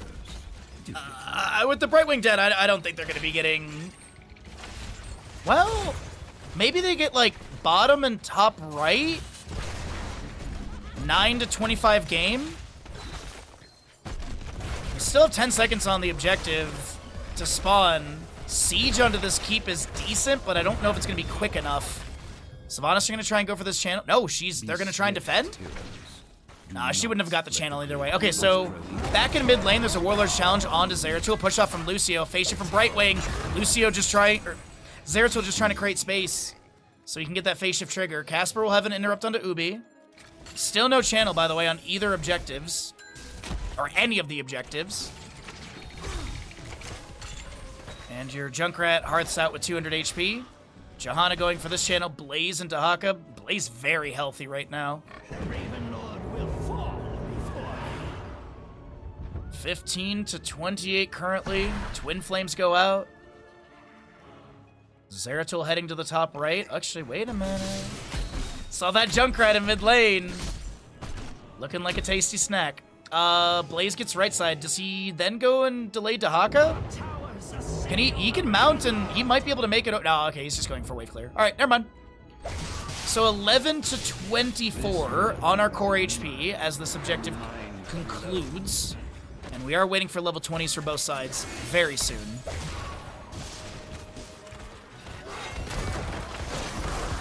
Wrecking Ball throws Johanna. The Iron Skin is active as she backs away. The Arcane Orb splashes onto one of the Skeletal Defenders. Zeratul, I think, blinked out in time. Absolutely no damage onto the Zeratul health bar from that Riptire.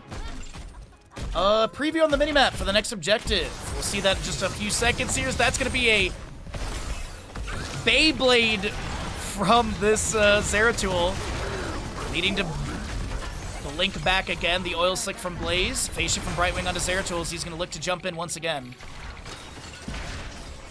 It's going to be top, left, and right.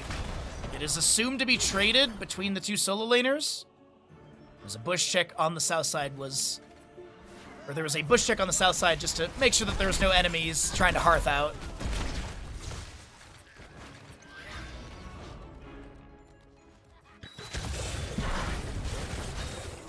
Alright, so Darkswarm makes quick work of the wave. Blaze is also going to be dealing with this remaining wave. Zeratul gets another wave pushed up in mid, and slowly they have been damaging this left side keep. So there's the top left and right. 20s picked up close to the start, if not just before. The channel time for the objective pops up. And what do we got here? Alright, you got your Shadow Stride, Radiating Faith, Blink, Heal, Invisible Friends, Dark Lady's Call, and a Fortified Bunker. Do not it looks like these will be traded. Sylvanas, though, is maybe going to get bottom lane keep. She has possession. Also Haunting Arrows. Just needs to be a little careful here because the enemies are rotating out of top lane. And that is going to be baseline stacks completed for Sylvanas. Back over in the mid lane, the Bless Shield from the Johanna will come through. Jet Propulsion into the Garrosh. She popped the Indomitable as well as the Warlord's Challenge. Contagion, level 20, will come through. The Mind Control into Lucio. I didn't think they anticipated that to connect, and it does. And Lucio will be able to back away easily. But it is a 13-point advantage. The next objective, once again, being top left and right. 2 channels or 1 channel plus boss is GG in favor of Sirs to get a 2-0 lead in this best of 5 series. And no Li Ming for 23 seconds. They're calling for boss.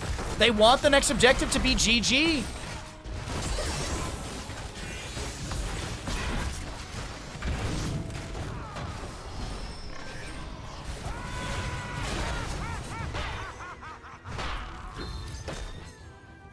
Three HP remains as Sylvanas and Zeratul look to convert the top lane bell tower. The enemy team tries to do the same in bottom of their own to deny any sort of barrage loss.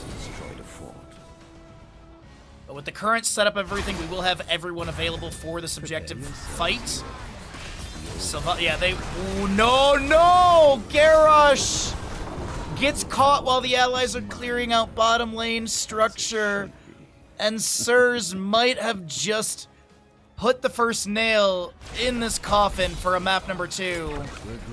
Johanna being pushed, but she's actually very okay with that because the allies are around the corner. Lucio. Oh my god, that jet propulsion blaze is so good.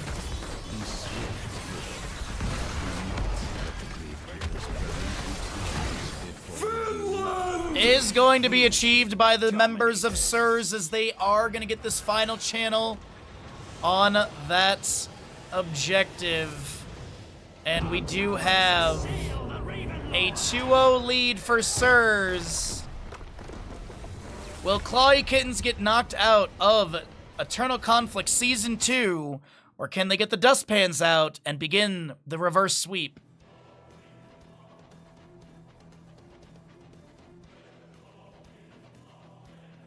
When did they change the giggle? I don't know, dude. I don't pay attention to that stuff. I pay attention to Heroes of Storm. Blizzard. Just saying. Just saying, Blizzard. I live in the state, you know? I'm a great person to hire. Also, we are currently 5 subs away from being back to 300 if you'd like to help us hit that. If you'd like to be even more generous and help us push closer to the Wolverine PS5 release stream, please do consider it as we're going to run some ads. What could be the final ads of the day as Sirs are 1 map away from a 3-0 victory.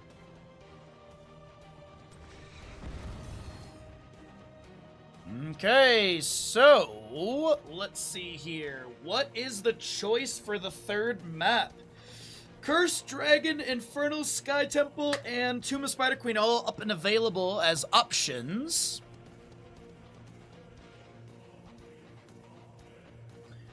And there's that. This is going to be Sirs getting the payout. Channel points galore. Infernal Shrines.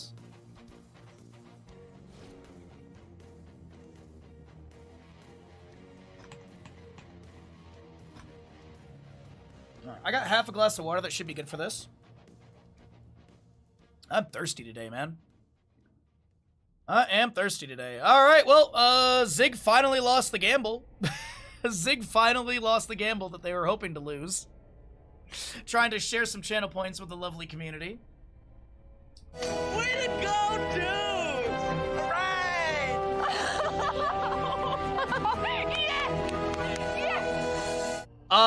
Zergy, thank you for the 5 tier 1 gifted subs. You got a bunch of cuties in there. Thank you so very much, Zergy, for that. And you got us back to 300 total subs. Let's go. Thank you. Appreciate it so very much, my friend. Thank you, thank you, thank you for the support in the channel. That is very generous of you. So Infernal Shrines, the next map. As I said, could be the last map of the series.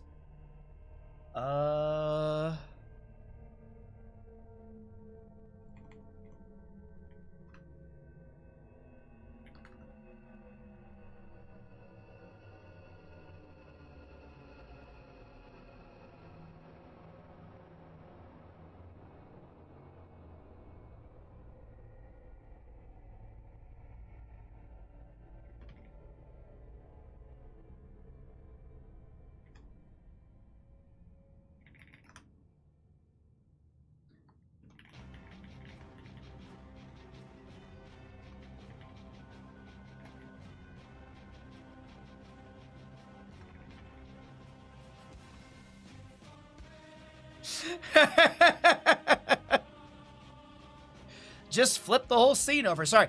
I thought the first pick was wrong. It was the sides were incorrect.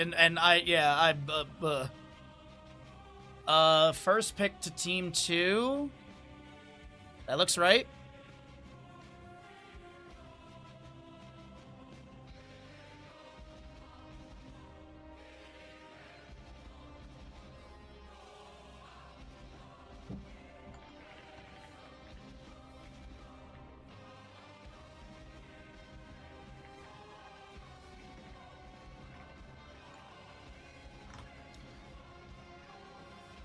Alrighty, so we got players readying up. We've got the sides are correct. First pick is set correctly as well. Let's get into it, everybody. Why the teams constantly want to swap sides, could not tell you. Could not tell you. Infernal Shrine. Alright, yeah, big 300. Thank you again, Zergeet, for the 5 tier 1 gifted subs, getting us back to 300 total subs. Alright, everyone. Could be the final map of the day, as the left side of Clawy Kittens are a score of 0. Sirs on the right, with their first pick, will have a score of 2, and best of 5 series. So, if Sirs win Infernal Shrines, which is the map choice of the enemy, that'll be 4th place to Clawy Kittens, and Sirs will be advancing into the lower bracket final, which will be our second best of 5 tomorrow. Tomorrow we've got upper bracket final, best of 5, lower bracket final, best of 5, and then best of 7 grand finals, unweighted. No one score advantage to the team that comes from the upper bracket, none of that shenanigans. So tomorrow we possibly have 17 maps. Possibly 17 maps tomorrow. But focusing into Infernal Shrines, no meta madness, no draft restrictions, as Hogger and Chromie will be banned away. Okay. Clean my glasses here really quickly so I can see this a bit better. A little smudged. Infernal Shrines. We've seen a lot of Gul'dan today. Johanna's really strong as well in this map. Diablo has some pretty good angles and walls to collide into. Nubrak has been prioritized a bit here as well. Is there going to be a Sylvanas ban from Clawy Kittens? I feel like a Sylvanas ban is safe, but then Johanna's still up. Yrel, Blaze, all those things are up. Hogger has already been banned away, so you don't have to worry about that one.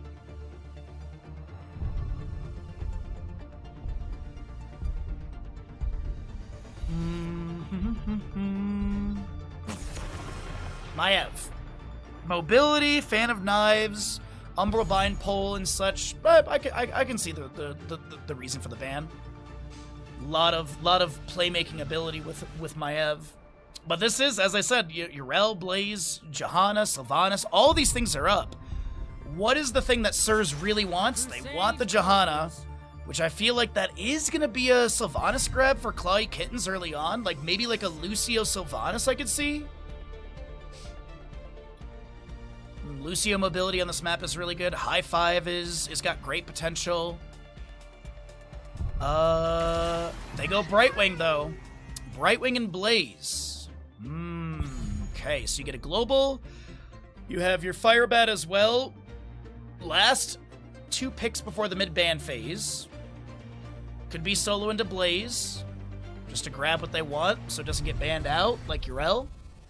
Could be the Sylvanas pickup, could be a healer priority as well. You could go into like Rhaegar or Deckard for some healing debuff potential, even Ana as well. So they do get the Sylvanas and the Yrel. Because I was thinking, like, maybe you could go into Purification level 7 for Rhaegar and get some healing debuff, purging the target that Brightwing tries to phase shift. Emerald at level 7 for Deckard's not bad. They also do stack up with the Johanna Sins Exposed, so you can get that 100% healing debuff. Or you just straight up go into Ana, and you have the Biotic Grenade. You can go Anti-Healer level 7, which is a 2.5 second debuff duration. We'll see here, though, what they want to get rid of. It's going to be an Uther. Okay, so Uther ban leads me to believe this would be a bit of a divey draft from Clawy Kittens. Uther stun is really nice into anyone that's trying to dive at your face, or even just run at them. You know, follow up a Blaze Jet Propulsion with the Uther stun. Double healer also is not too bad in this situation, just to maybe make up for Or not makeup, but just to have some layered healing as well. Gul'dan ban, fairly common on this map, not really surprising. But there's still, like, Orphea pops up here, Kael'thas isn't bad, Jaina's pretty good too. And Li Ming is up. I hit my funny bone just now, really weird. Ow.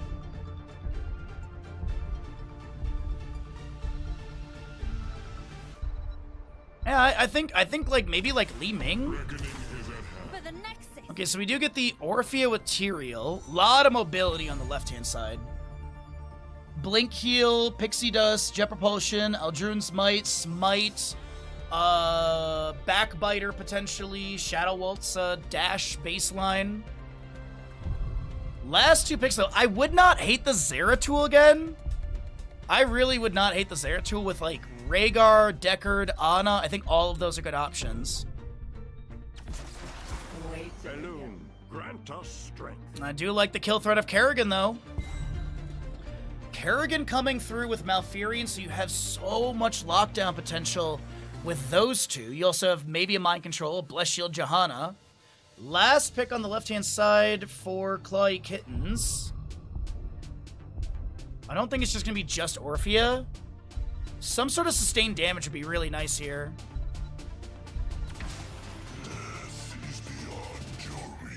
Wave clear is good. Shrine clear is strong. But is it Malthael in the 4-man? How are they going to set this up? Either way, let's get into it. It's going to be a pretty good draft. As I said, it could be the final game of the day. Be sure to get your Twitch predictions in. Also, Shy, apparently there is a message for you in Twitch chat, if you're listening.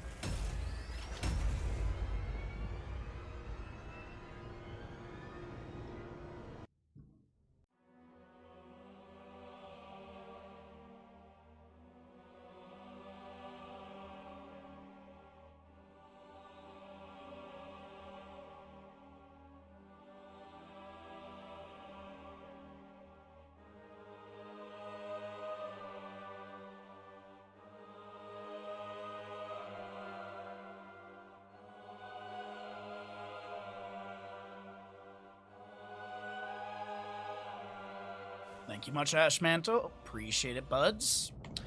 Here we go. Prepare yourselves for battle, heroes. Let's get it, everybody. On the left-hand side, down, looking for the reverse sweep beginnings, is going to be the Clawy Kittens with the Ubi Malthael, Vasilio Brightwing, Hopaka, Orphea, Sven Tyrael, and Marinas on the Blaze. Sirs in the red, looking for the clean 3-0. We've got a Casper Yrel, Nano Sylvanas, Scion the Kerrigan, Scorch Malfurion, and Dark Wolf Johanna. Light of Caribor, Unrelenting Torment, Fury the Swarm, Emerald Dreams, and your Zealous Glare. With Adrenaline Stimpak, Justice for All, Hypershift, Fear the Reaper, and Orphea. Shadow Waltz level 1? What are we looking at? Or is it just going to be Trait level 1? Or the rare triple hit Dread. Nah, that's going to be Ancestral Strength level 1. Pretty common for Orphea players. We do have the Kerrigan combination landing on the Tyrael. Gets the Eldrun's Might off to the left-hand side. This will be Blaze looking to back away the Avenging Wrath. Did have a buff on its slow from 50 to 60% because Yrel totally needed a buff in any way, shape, or form.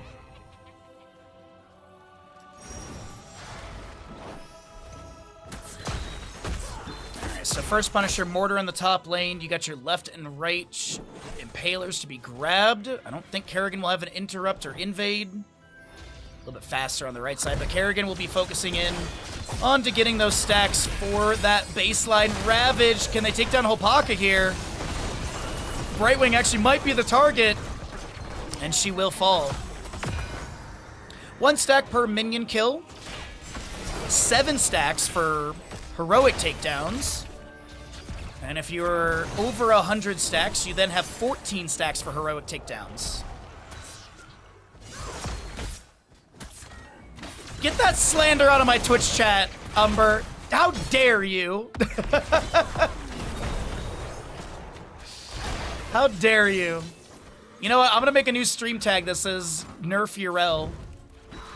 So we've got currently Blaze managing top lane, a little bit of damage out of the gate. This will be level 4 faster on the right side, of course, from these kills.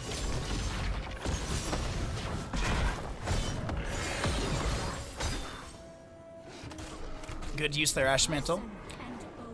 Alright, a little possession from Sylvana. Should clear out the wave. Up to 26 stacks for her. 29 on the Kerrigan. Malthael gets his mark out onto the wave. Little soul rip, and he's just focused onto the wave. Back in bottom lane, though.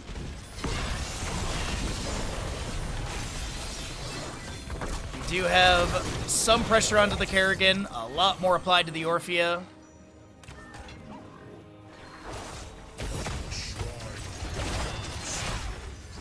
Materials to be able to jump back with the Eldurin's Might.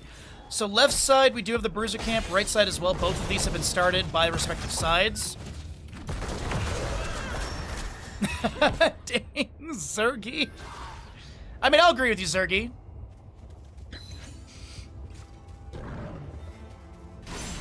Watching minimap right now because I do see that there's a few rotations, attempted collapses onto the enemy. Kerrigan, though, so what's the game plan right now from Sirs? Are they going to give the first objective so Kerrigan can double soak and get stacks? Or is it just pushing up bottom lane wave, grab mid lane wave, and then all rotate into this? Because it does feel like... Yeah, Kerrigan is going to rotate up, okay. She was chilling in the bush for a moment. Yrel has got a Righteous Hammer to push back Orphea. Kerrigan tries to get the Primal Grasp and Pale, unable to pull Orphea forward into that. And Malthael continues to work on objective.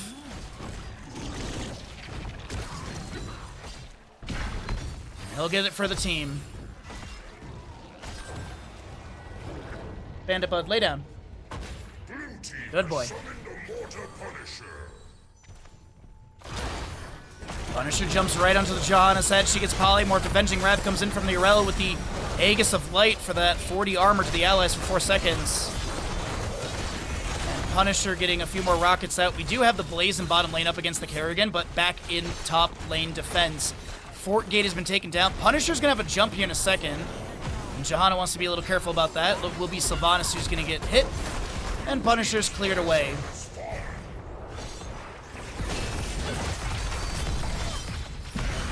Oh, that Kerrigan just gets... The layer damage was enough. Sylvanas is going to try and use Haunting Arrows to get a little bit of siege in top lane, but Nana's going to back off.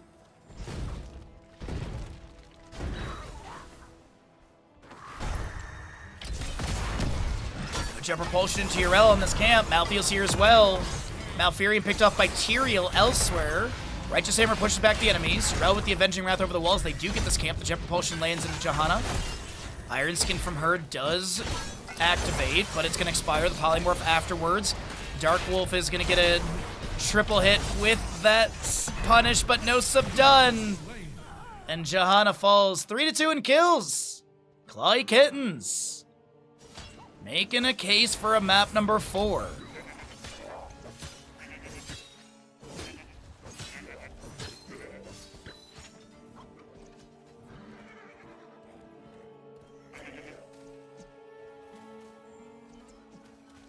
Bum, bum, bum. 10 talent here on the left side a little bit faster.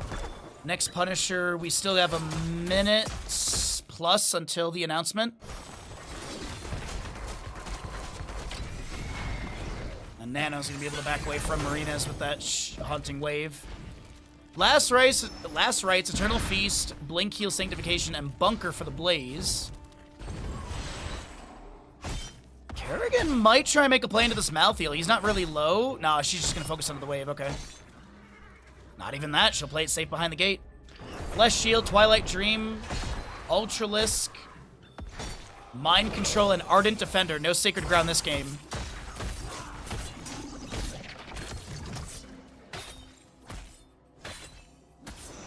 Bottom lane is the Arcane Punisher. Gate has taken a little bit of damage from that Kerrigan split push earlier. We'll take a look and see what her stats are in just a moment. We still gotta cycle through the KDA, I believe. Mind Control into Brightwing. Blessed Shield to follow that up. Condemn from Johanna, but it's gonna be mitigated by that Sanctification material. We do have the Twilight Dream from Malfurion. Last Rites onto Dark Wolf does get the kill. And now's the objective announcement too. So Johanna death timer lower than the objective. She'll also have the rotation time to get into lane.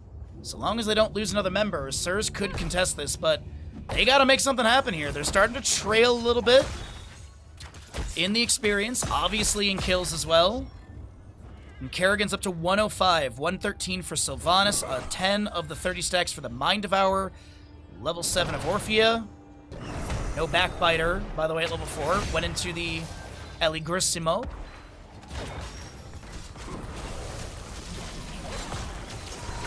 Tyrion's gonna get comboed by Kerrigan with the Mind Control on Ultralisk. That's a pickup that Sirs need. Tyrion's gonna get like 2 to 3 seconds off his death timer. Kerrigan with another Ravage onto the Brightwing. She'll cast Pixie Dust to try and back away. Kerrigan has no Primal Grasp again. And this is Blaze. Here's the thing, Blaze is currently getting the Fallen Shaman pushed onto the fort of top lane. Yrel has the minion wave and tower shots to manage this Impaler camp, and Orphea is zoning Yrel a little bit. Nice Righteous Hammer to avoid the invasive Miasma. But the Jet Propulsion will connect onto her. Yrel gets the well tap, does pop Ardent Defender. Objective is going to be picked up. Eternal Feast from Orphea. That's going to be Casper trying to back away with the Steed. And Yrel heals up a little bit from that Light of Caribor level 1, but will be still taken down. Bless Shield out from the Johanna into this Tyrael. He gets dropped to 50% and will not be pressured any further by the enemies. As Blaze hearths out of top lane, this bottom lane fort will go down in favor of Sirs. Red team has destroyed a fort. Still the level lead. Talent tiers will be equalized here as Kerrigan's up to 134 stacks.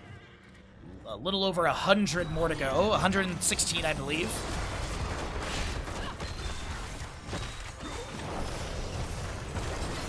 Mark goes out from Malfield, dives onto Malfurion immediately. Punisher just about to expire through bottom lane. That's going to be a beautiful silence from Malfurion. Kerrigan with the Primal Grasp and Impaling Blade. I think there was a Condemn from Johanna in that too. Yeah, Bless Shield still on 2-second cooldown. Might be ripped here if they want to re-engage.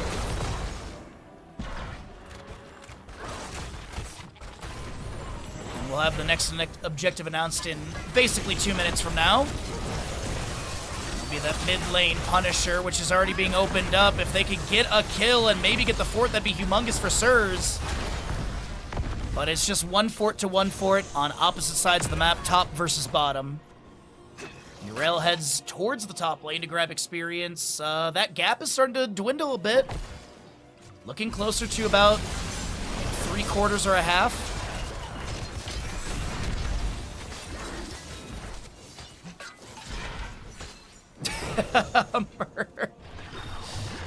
Ain't that true? Ain't that true? The Ardent Defender goes off. You cannot break me. Gets broken. Orphea able to avoid Kerrigan's combo. But now the allies are rotating in. Bless Shield, 22 seconds. Is there a Mind Control? Not for another 9. Eternal Feast from Orphea goes out. She looks to step up into the Sylvanas, the phase shift from Brightwing, onto the Orphea, but it all goes south. It all goes sideways. The Mind Control tries to get Tyrael, but he has the movement speed from the Swift Retribution, 145%, as Kerrigan starts this bottom lane wave up to 200 stacks. Over 200 stacks, better phrasing. Sylvanas at 388, and you've got 4 more stacks needed for the Orphea as well to finish out the Mind Devourer. Uh-oh, Kerrigan and friends, they might be able to take down Tyrael. The layered kills are good. Tyrael death timer from 38 to 29 or something? My brain's getting all mushy. Sorry, Chad. I'm doing my best to power through with the lack of sleep.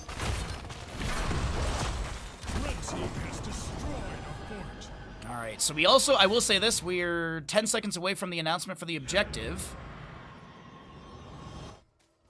So Kerrigan will hearth back to reset. Yrel's still soaking top.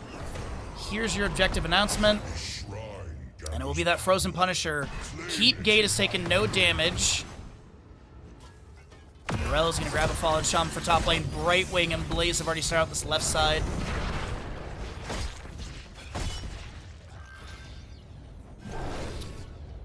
Alrighty, Impalers push bottom.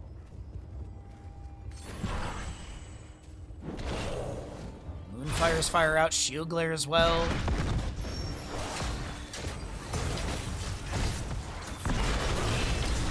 Jet Propulsion misses.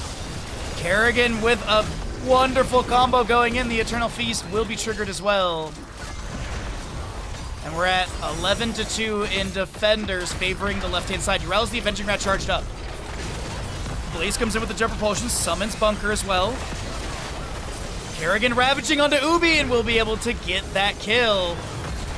Malthael taken down. Sanctification also summoned by this Tyrael. Blaze is a little bit low. Twin Flames fired back.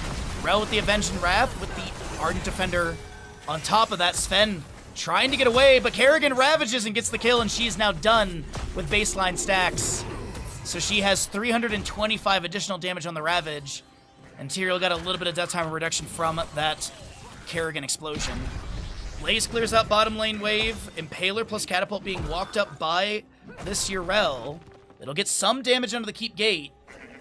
And does... Kerrigan's gonna push top lane, I guess?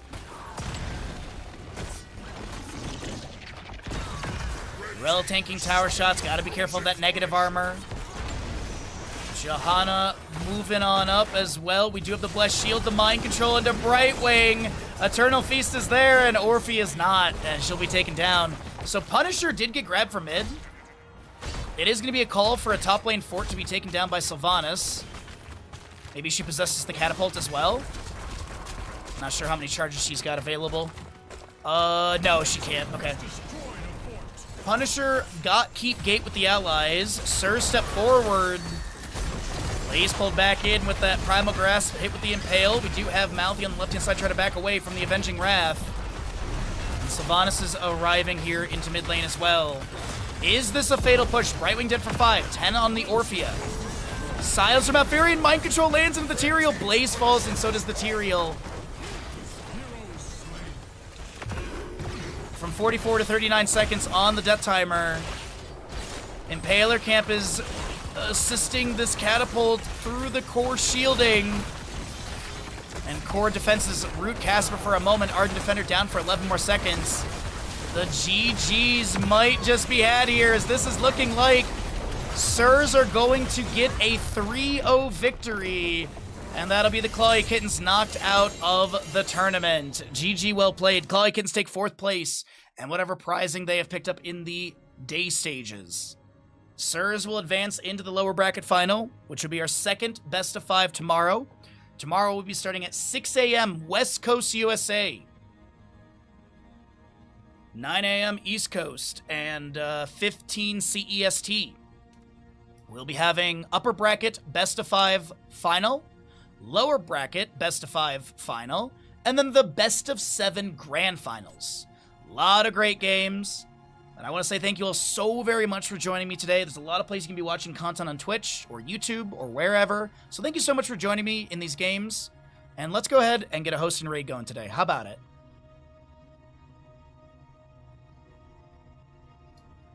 All right, the gamble's been paid, and that is that. Let us go ahead and find a target to raid over to, and I hope you all enjoyed yourself with me today. I had a great time hanging out with all of you. Hopefully it was some good content for me. I do apologize about the lack of sleep and the wobbliness on some of my casting, but we did manage to power through it, and we had a great day in my opinion. So I just want to say thank you all once again for hanging out with me. It really does mean a lot to me for you checking out these games and watching us. Let's go ahead and we're going to raid you over to Pig. We haven't raided Pig in ages. So Pig is currently doing a viewer tournament. So let's go raid over to Pig. And you all have a fantastic day. I'm going to get out of here because I'm going to go travel to the North Shore and go see my pseudo sister who's currently in town.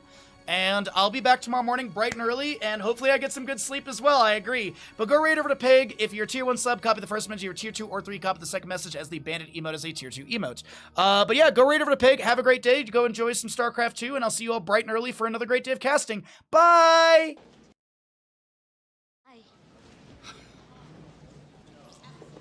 Have a lovely day.